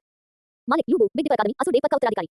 रैंकिंग का कारण ये दिव्य कलाकृति असुर देवता का पैतृक खजाना है। इसका दर्जा सर्वोच्च है क्योंकि ये सही मायने में एक दिव्य कलाकृति है जिसमें देवताओं का न्याय करने और नियमों को तोड़ने की भयानक शक्ति है। हालांकि चूंकि यूबू ने अभी तक असुर देवता का पद पूरी तरह से प्राप्त नहीं किया है, इसलिए ये तलवार ऐसी अवस्था में है जो अपनी शक्ति का केवल 50% ही प्रयोग कर सकती है और इसका धारक के हृदय स्वभाव पर गहरा क्षणकारी प्रभाव पड़ता है। इसकी समग्र शक्ति रैंक और सील स्तर को ध्यान में रखते हुए इसे चौथा स्थान दिया गया है। रैंकिंग पुरस्कार 1 मुहर ढीली होना असुर दानव तलवार पर लगी मुहर आंशिक रूप से खुल जाती है, जिससे वह अपनी 80% शक्ति का प्रयोग कर पाती है। असुर क्षेत्र का दायरा 60 मील की त्रिज्या तक बढ़ जाता है और इस क्षेत्र के भीतर वह नियम की सक्रियता 40% बढ़ जाती है। 2 ईश्वरीय परीक्षा में तेजी यूबू की असुर ईश्वरीय परीक्षा की प्रगति में 50% की तेजी आई है। दानव तलवार द्वारा अपने स्वामी को पहचानने की कठिनाई 60% कम हो गई है और अनुमान पूर्णता समय 2 तिहाई कम हो गया है।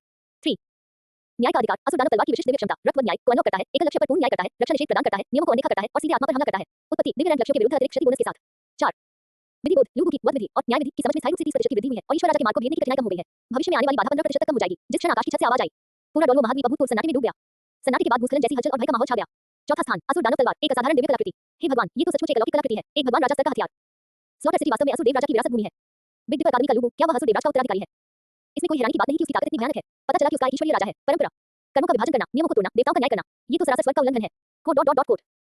असंख्य ताकतों को एक बार फिर एहसास हुआ कि बिग दिव्य अकादमी की नींव वास्तव में कितनी गहरी थी।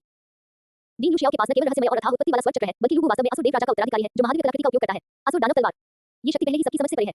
कतलखाना शहर लूबू जो इस समय मुकदमे का सामना कर रहा था, यह लाल रंग के युद्ध कवच में लिपटा हुआ था और उसके हाथ में एक राक्षसी तलवार थी जो पूरी तरह से गहरे लाल रंग की थी, जिसकी धार से रक्त के रंग का प्रकाश बन रहा था। ये वास्तव में उस राक्षसी तलवार थी।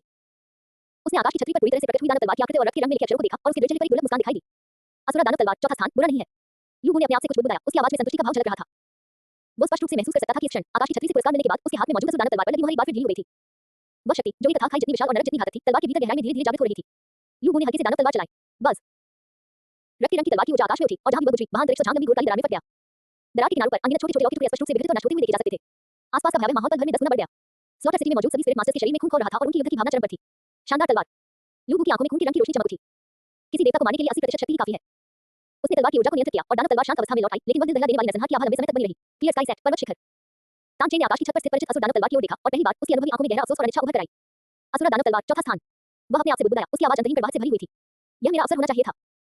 वह एक समय असुर देव परीक्षा के उत्तराधिकारी थे, असाधारण प्रतिभा के धनी थे और उन्हें क्लियर स्काई संप्रदाय की शताब्दी में एक बार आने वाले प्रतिभाशाली व्यक्ति के रूप में सराहा गया था। असुर दानव तलवार को धारण किए और डोलुओ महाद्वीप में विचरण करते हुए वह कितना गौरवशाली था। लेकिन अंत में असुर देव परीक्षा के 8वें चरण के दौरान वह एक हृदय दानव के वश में हो गया और 9 सिर वाले रक्त में लाल चमगादड़ राजा द्वारा परजीवी रूप से नियंत्रित हो गया और दशकों तक एक तरह की भ्रम की स्थिति में रहा। हालांकि स्काई कैनोपी द्वारा उसे बचा लिया गया, उसने क्लियर स्काई सेट पर फिर से नियंत्रण हासिल कर लिया और उसकी मानसिक स्थिति भी सुधर गई। हालांकि देवत्व की ओर उनका मार्ग पहले ही अवरुद्ध हो चुका था। मैं इसके लिए केवल खुद को ही दोषी ठहरा सकता हूं। तानचेन ने आकाश की ओर देखते हुए आभारी, उसकी आंखों में दृढ़ संकल्प की झलक दिखाई दी। लेकिन मेरा तानचेन का रास्ता यही खत्म नहीं होगा। बिना ईश्वर पद की विरासत मैं अपनी खुद की ताकत का इस्तेमाल करूंगा देवत्व के मार्ग पर चलने के लिए। उसने क्लियर स्काई हैमर को अपने हाथ में कसकर पकड़ रखा था और हथौड़ी के शरीर पर धुंधली खून के रंग के पेटर्न स्पष्ट रूप से दिखाई देने लगे। ये वे निशान थे जो उस समय असुर देव शक्ति के संपर्क में आने पर उसके शरीर पर रह गए थे। शायद ये निशान ही उसकी आखिरी उम्मीद है। ताराडो ग्रेट फॉरेस्ट, जीवन की झील। गुलयोना ने आकाश की छतरी पर रखी लाल रंग की दानवी तलवार को देखा और पहली बार उसकी बैंगनी आंखों में स्पष्ट रूप से हत्या का इरादा और सतर्कता उभर कर दिखाई दी। असुर दानव तलवार। उसने नाम फुसफुसाते हुए कहा, उसकी आवाज पानी की तरह ठंडी थी। जब ड्रैगन देवता का विभाजन हुआ था तब असुर देवता प्रमुख शक्तियों में से एक थे। ये तलवार मेरे ड्रैगन वंश के अनगिनत सदस्यों के खून से सनी हुई है। वह स्पष्ट रूप से महसूस कर सकती थी कि उस दानवी तलवार से निकलने वाली संहार की आभा ने उसके भीतर मौजूद सिल्वर ड्रैगन किंग ब्लडलाइन के प्रति सहज घृणा और शत्रुता उत्पन्न कर दी थी। वो नफरत उनके वंश में गहराई से समाई हुई थी। उसकी मूल चोटें इसी असुर दानव तलवार के कारण हुई थी। दित्या ने गुलयोना की भावनाओं को भांपते हुए गंभीरता से कहा, प्रभु लूबू अब बिग अकादमी की सदस्य हैं और बिग अकादमी मुझे पता है। गुलयोना ने उसे बीच में ही रोक दिया। उसकी बैंगनी आंखों में व्याप्त हत्या का इरादा धीरे-धीरे कम होता जा रहा था। एबिस आफ्टरमन नजदीक होने के कारण व्यक्तिगत द्वेषों को फिलहाल के लिए एक तरफ रख दिया जाएगा। उसने बिग अकादमी की ओर देखा, उसकी आंखों में एक गंभीर भाव झलक रहा था। जब सब कुछ शांत हो जाएगा तो मुझे स्वयं इस तलवार को तोड़ना होगा। स्पिरिट सिटी उपासना कक्ष। कियान दाओली ने आकाश की छत पर स्थित असुर दानव तलवार को देखा और पहली बार उसकी सुनहरी आंखों में वास्तव में शक्तिहीनता की भावना उभर कर आई। एक अलौकिक कलाकृति, एक देव राजा परंपरा। उसने मन ही मन बुदबुदाया, बिग अकादमी की नींव एक बार फिर मजबूत हो गई है। उसके हाथ में मौजूद दिव्य पवित्र तलवार थोड़ी कांप उठी, मानो वह उस उच्च श्रेणी की विकारी तलवार से भयभीत हो। मुख्य पुजारी, एक बुजुर्ग ने सावधानी से पूछा, हम। कियान दाओली काफी देर तक चुप रहने के बाद धीरे से बोली, देखते रहो और इंतजार करो, बिग अकादमी को उकसाओ मत। सर्वोच्च धर्माध्यक्षीय महल। बेबी डोम ने आकाश की छतरी की ओर देखा, उसकी बैंगनी आंखों में पागलपन और लालच की एक झलक दिखाई दी। अति दिव्य कलाकृति, असुर दानव तलवार। वह मन ही मन बुदबुदाए, अगर मैं इसे प्राप्त कर सकूं, नहीं, अगर मेरा राक्षस राक्षसी दरांती एक अलौकिक दिव्य कलाकृति के स्तर तक विकसित हो जाए। उसने अपने हाथ में राक्षसी दरांती को कसकर पकड़ रखा था। दरांती पर विराजमान प्रतिशोधी आत्मा विलाप कर रही थी। मुझे देव परीक्षा प्रक्रिया को तेज करना होगा। हर हाल में लूबू की पुनर्जन्म देवता बनने से पहले मुझे राक्षस देव का पद प्राप्त करना होगा। ठीक उसी तरह जैसे असुर दानव तलवार से पूरा डोल महाद्वीप हिल गया था। Boom boom boom. ऊपर आकाश में तीसरे स्थान के लिए बनी सीट से अंततः प्रकाश निकलने लगा। ये एक शुद्ध उदात्त चांदी की रोशनी थी जो सभी तत्वों को नियंत्रित करने में सक्षम प्रतीत होती थी। अध्याय 217 डुलुओ महाद्वीप। प्रकाश के भीतर 10 झांग लंबी, पूरी तरह से चांदी सफेद, 7 रंगों के मौलिक प्रतीकों से सजी एक लंबी भाले की आकृति धीरे-धीरे आकाश की गहराई से उभरी। भाले के शरीर के चारों ओर 7 अजगर के आकार के पैटर्न लिपटे हुए थे, जिनमें से प्रत्येक मौलिक शक्ति के विभिन्न उतार-चढ़ाव को सचित कर रहा था। सबसे चौंकाने वाली बात ये थी कि लंबे भाले के पेट के चारों ओर ड्रैगन देवता का एक प्राचीन प्रेत स्पष्ट रूप से प्रकट हुआ, जिसकी आंखें दुनिया को तिरस्कार से देख रही थी। इस बिंदु पर मुझे उम्मीद है कि पाठकों को हमारा डोमेन नाम याद होगा। ताइवान के उपन्यास खोजने के लिए kn.com पर जाएं, ये बहुत ही शानदार है। वह प्रेत केवल चुपचाप वहां तैरता रहा, फिर भी उसने पूरे ड्रैगन कबीले को भयभीत कर दिया। खून स्टार ग्रेट फॉरेस्ट में स्पिरिट बीस्ट जमीन पर लेकर कांपते हुए और अपनी आत्मा से ही झुकते हुए प्रणाम करते हैं। गर्जन। आकाश की गहराई से एक अजगर की दहाड़ सुनाई दी, जो मानो आदि नियुक्त थी और जिसने ब्रह्मांड को हिलाकर रख दिया। दिव्य कलाकृति खजाने की रैंकिंग में तीसरा स्थान, चांदी का ड्रैगन भाला। रंग सुपर डिवाइन आर्टिफैक्ट, तत्व, सृष्टि, ड्रैगन गॉड विशेषताएं। विशेषताएं ड्रैगन देवता के विभाजन के बाद सिल्वर ड्रैगन राजा को विरासत में मिली दिव्य कलाकृति। इसका निर्माण राजा सिल्वर मज्जा, 7 महान मौलिक उत्पत्तियों और ड्रैगन देवता की शक्ति के एक अंश से किया गया था। भाले के शरीर में अपना मौलिक दिव्य क्षेत्र है। आकाश आवरण द्वारा संवर्धित होने के बाद यह एक दिव्य कलाकृति में विकसित हो गई। इस क्षेत्र के भीतर सभी मौलिक गुण कौशल की शक्ति 600% बढ़ जाती है। ये जल, अग्नि, पृथ्वी, वायु, प्रकाश, अंधकार और आकाश के 7 महान मौलिक नियमों को स्वतंत्र रूप से नियंत्रित, संयोजित और विकसित कर सकती है और सभी गैर मौलिक हमलों के प्रति अत्यंत उच्च प्रतिरोध रखती है। मालिक गुलयोना, silver dragon king, star great forest, dominator, dragon god clone. Ranking का कारण ये दिव्य कलाकृति ड्रैगन देवता द्वारा छोड़े गए खजानों में से एक है। इसका स्थान सर्वोच्च है और इसमें तत्वों को नियंत्रित करने और दुनिया को विकसित करने की भयानक शक्ति है। ये दोनों स्टार पर सबसे शक्तिशाली ज्ञात मौलिक नियंत्रण वाली दिव्य कलाकृति है। इसकी व्यापक शक्ति, स्थान और पूर्णता को ध्यान में रखते हुए इसे तीसरा स्थान दिया गया है।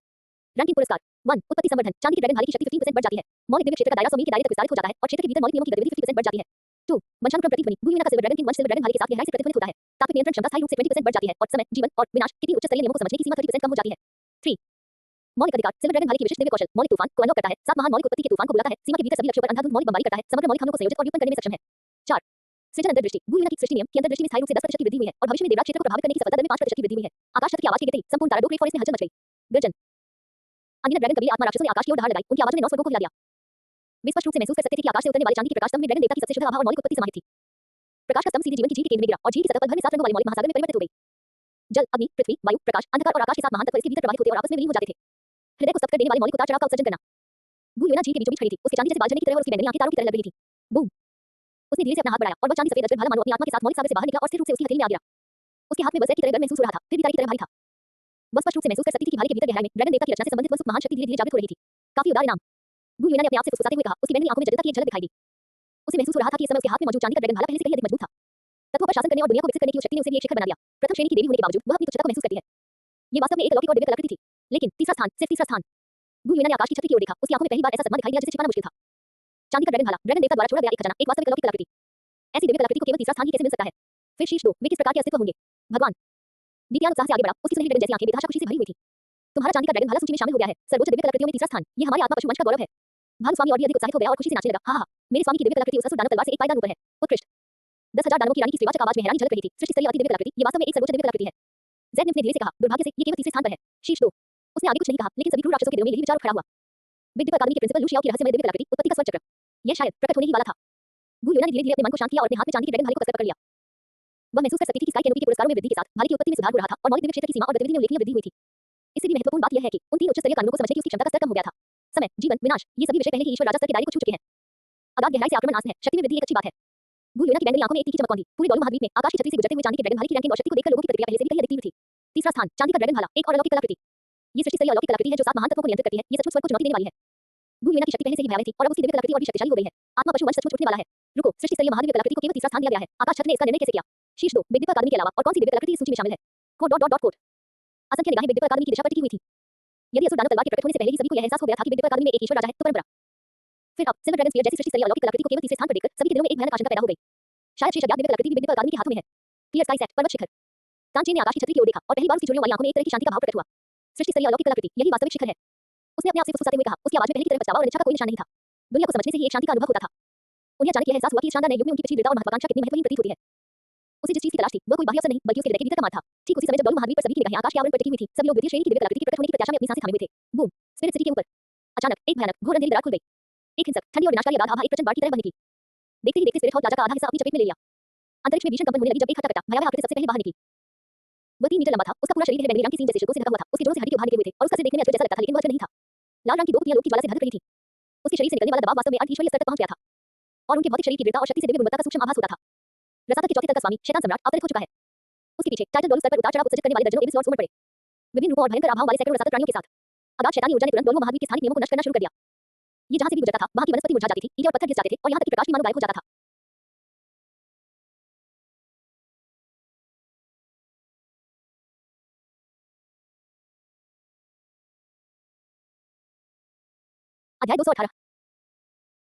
अध्याय 218 शैतान सम्राट का आगमन। एक बंद लेकिन समृद्ध दुनिया में यहाँ व्यक्त नहीं आया हूँ। शैतान सम्राट ने गहरी सांस ली। उसकी लाल आंखें नशे और लालच से भरी हुई थी। संत शासक द्वारा दी गई जानकारी और पूर्व सर्वेक्षण के अनुसार इस क्षेत्र में सबसे शक्तिशाली केवल एक डोलू है। उनकी अग्रम सेना ही से गिरने के लिए पर्याप्त है। हालांकि उसका नशा केवल क्षण भर के लिए ही रहा। उसके सिर के ऊपर एक ठंडी रूह कंपन देने वाली और अंतहीन हत्या की मंशा से भरी आवाज गूंजी, मानो वह पाताल लोक से आ रही हो। अगाध दैत्यों, क्या तुम आत्मा कक्ष में कदम रखने की हिम्मत करते हो? शैतान सम्राट ने अचानक ऊपर की ओर देखा। उसने एक बेहद खूबसूरत महिला को हवा में खड़े देखा, जिसने एक शानदार बैंगनी काले रंग का सर्वोच्च का गाउन और नौकदार बैंगनी सोने का मुकुट पहन रखा था।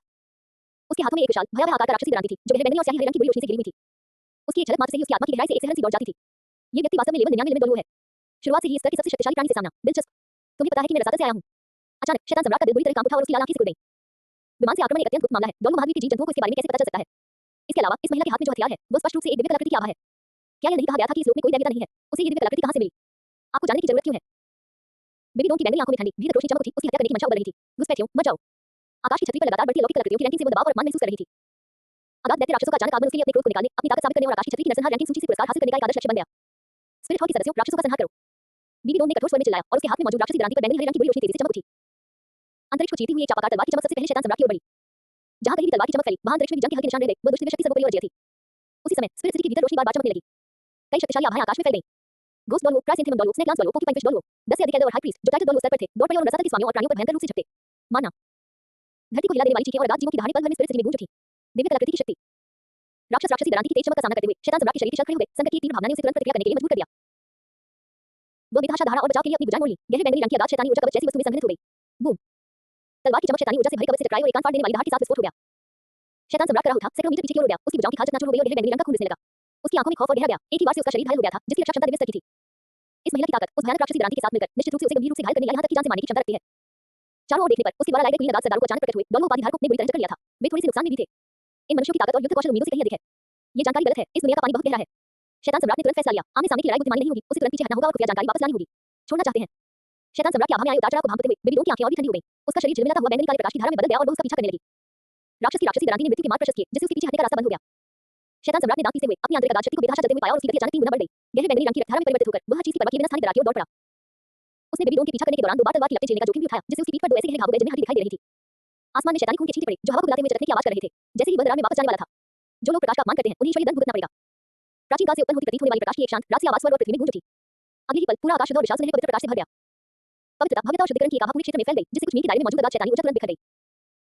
आत्मा कक्ष के ऊपर 100 मीटर ऊंची सेराफिम की आकृति प्रकट हुई, जिसके हाथ में सुनहरी पवित्र ज्वालाओं से जलती हुई पवित्र प्रकाश तलवार थी, मानो कोई स्वर्गीय देवता अवतरित हो रहा हो। स्पिरिट हॉल के महापुजारी कियान दाओ यू आ चुके थे। उसने शैतान सम्राट की ओर एक नजर तक नहीं डाली, बल्कि भागती हुई गहरे बैंगनी रंग की खून की लकीर की ओर इशारा करने के लिए बस एक उंगली उठाई। सेराफिम प्रोजेक्शन ने अपना हाथ उठाया और पवित्र प्रकाश तलवार अचानक तीव्र चमक से दमक उठी। ये दिव्य न्याय की तलवार में परिवर्तित हो गई, जिसने शून्य लोक को भेदते हुए दूरी की परवाह नहीं की। कल्पना से परे गति से ये लक्ष्य से पहले ही पहुंच गई। नहीं, शैतान सम्राट के पास भय और अनिच्छा से भरी एक दहाड़ निकालने का ही समय था। पफ, पवित्र तलवार बिना किसी रुकावट के उसकी छाती को भेद गई। परम प्रकाश और शुद्धिकरण की दिव्य शक्ति उसके शरीर में विस्फोटित हो उठी। आह! शैतान सम्राट की चीख अचानक बंद हो गई। उसका शक्तिशाली राक्षसी शरीर, जो दिव्य श्रेणी के समान था, चिलचिलाती धूप में बर्फ की तरह था, घाव से शुरू होकर ये तेजी से पिघल गया, शुद्ध हो गया और राख के कणों में बदल गया। अपनी शक्तिशाली अगाध दानव आत्मा के साथ वो पवित्र ज्वालाओं में विलीन हो गया और अपने पीछे कोई निशान नहीं छोड़ा। एक तलवार से लगभग दिव्य शैतान सम्राट का पतन हुआ। कियान दाओ ने उदासीनता से अपनी निगाहें हटा ली और उसके पीछे मौजूद सेराफिम का प्रक्षेपण धीरे-धीरे गायब हो गया। उसने घेराबंदी में घिरे हुए शेष सतत प्राणियों और थोड़े बदलते चेहरे वाली बीबी डोन की ओर देखा और गहरी आवाज में कहा, राक्षस को मार डाला गया है, बचे हुए अवशेषों को जल्दी से खत्म करो। बीबी डोन ने ठंडी सांस ली और राक्षसी क्रांति को पीछे खींच लिया। उसकी बैंगनी आंखों में उस विशाल दिव्य प्रकाश शक्ति के प्रति थोड़ी सी सतर्कता और घृणा झलक रही थी, लेकिन उसने कुछ नहीं कहा। उसने भयभीत विसर्जित अवशेषों की ओर अपनी निगाहें घुमाई और उसकी हत्या करने की मंशा फिर से जाग उठी। किसी को भी जिंदा मत छोड़ो। अपने नेता को खो देने के बाद पहले से ही कमजोर स्थिति में मौजूद देवसल अग्रसेना पूरी तरह से ध्वस्त हो गई। स्पिरिट हॉल के कई विशेषज्ञों की घेराबंदी में आकर वे शीघ्र ही नष्ट हो गए। बहुत कम संख्या में अगाध जीव, जिन्होंने स्थिति को जल्दी भांप लिया था और दरार के सबसे करीब थे, दयनीय अवस्था में वापस स्थानिक दरार में भाग गए। इसके बाद स्थिरता और उतार चढ़ाव के बीच दरार धीरे-धीरे बंद हो गई। युद्ध की शुरुआत से लेकर उसके अंतिम परिणाम तक बहुत कम समय लगा, लेकिन इससे जो सदमा लगा वो कल्पना से परे था। संपूर्ण स्पिरिट सिटी के स्पिरिट मास्टर्स और नागरिक सर्वोच्च धर्माध्यक्ष और महायाजक को उस भयानक राक्षस का आसानी से वध करते देख जय जयकार कर रहे थे और उत्साह से भरे हुए थे। वे सर्वोच्च धर्माध्यक्ष की जय हो और महायाजक की दिव्य शक्ति की जय हो के नारे लगा रहे थे। हालांकि कियान दाओ यू और बेबी डोन बिल्कुल भी खुश नहीं थी। दोनों हवा में खड़ी होकर धीरे-धीरे गायब हो रही अंतरिक्षीय दरार को देख रही थी। उनके चेहरे बेहद गंभीर थे। अगाध खाए, सचमुच आ गई है। कियान दाओ यू की आवाज धीमी थी और सबसे पहले एक दिव्य श्रेणी का विशेषज्ञ प्रकट हुआ। मुझे इसके बाद आने वाले परिणामों से डर लगता है। वे बिल्कुल सही समय पर आए हैं। बीबी डोन का स्वर ठंडा था, उसकी उंगलियां राक्षसी क्रांति के किनारे को छू रही थी। आकाश छत की वर्ल्ड रैंकिंग सूची में इन बलिदानों की आवश्यकता है। ये सब कहने के बावजूद उसकी आंखों में सतर्कता झलक रही थी। उस शैतान सम्राट की शारीरिक शक्ति ने उस पर गहरा प्रभाव छोड़ा था। एक साधारण लिमिट डॉल शायद उसका मुकाबला नहीं कर पाता। स्पिरिट सिटी के ऊपर हुए युद्ध के बाद का प्रभाव अभी पूरी तरह से शांत नहीं हुआ था कि स्काई कैनोपी पर मौजूद विसंगति ने एक बार फिर सबका ध्यान आकर्षित कर लिया। दिव्य कलाकृतियों की रैंकिंग सूची के बदल में मौन और निलंबित पड़ी। वर्ल्ड रैंकिंग सूची अचानक चकाचौंध कर देने वाले रक्त रंग के प्रकाश से फूट पड़ी। रैंकिंग सूची पर बने पैटर्न जीवित प्राणियों की तरह प्रवाहित हो रहे थे और नरसंहार और प्रवाह की एक आभा हवा में व्याप्त थी, जो दिव्य कलाकृति रैंकिंग सूची की गंभीर और पवित्र प्रकृति के साथ एक तीव्र विरोधाभास पैदा कर रही थी। इसके तुरंत बाद नामों और आंकड़ों की नई पंक्तियां मानो किसी अदृश्य हाथ द्वारा उकेरी गई हों, तेजी से प्रकट हुई और रैंकिंग सूची में अंकित हो गई। वर्ल्ड रैंकिंग सूची वास्तविक समय अपडेट। प्रथम स्थान स्नो एम्प्रेस स्लॉटर पॉइंट्स 398। द्वितीय स्थान बीबी डोन स्लॉटर पॉइंट्स 213। तीसरा स्थान कियान दाओ यू स्लॉटर पॉइंट्स 189। तीसरा स्थान क्राइसिन थिमन डॉलवोक स्लॉटर पॉइंट्स 137। चौथा स्थान गोस्ट डॉलवोक स्लॉटर पॉइंट्स 128। वर्ल्ड की रैंकिंग लिस्ट में फिर से बदलाव हो गया है। ये स्पिरिट हॉल है, उनका सामना रसाती आक्रमण से हुआ। अंक इस रैंकिंग में वाकई पुरस्कार है। इस स्थिति को देखते हुए जितने शक्तिशाली अगाध प्राणी को मारा जाएगा उतने ही अधिक अंक मिलेंगे। पल भर में पूरे डॉलू महाद्वीप में हलचल मच गई। अनगिनत निगाहें नरसंहार रैंकिंग सूची पर टिकी थी। सदमा, ईर्ष्या, सतर्कता, तात्कालिकता, प्रमुख गुटों के दिलों में तरह-तरह की भावनाएं उमड़ रही थी।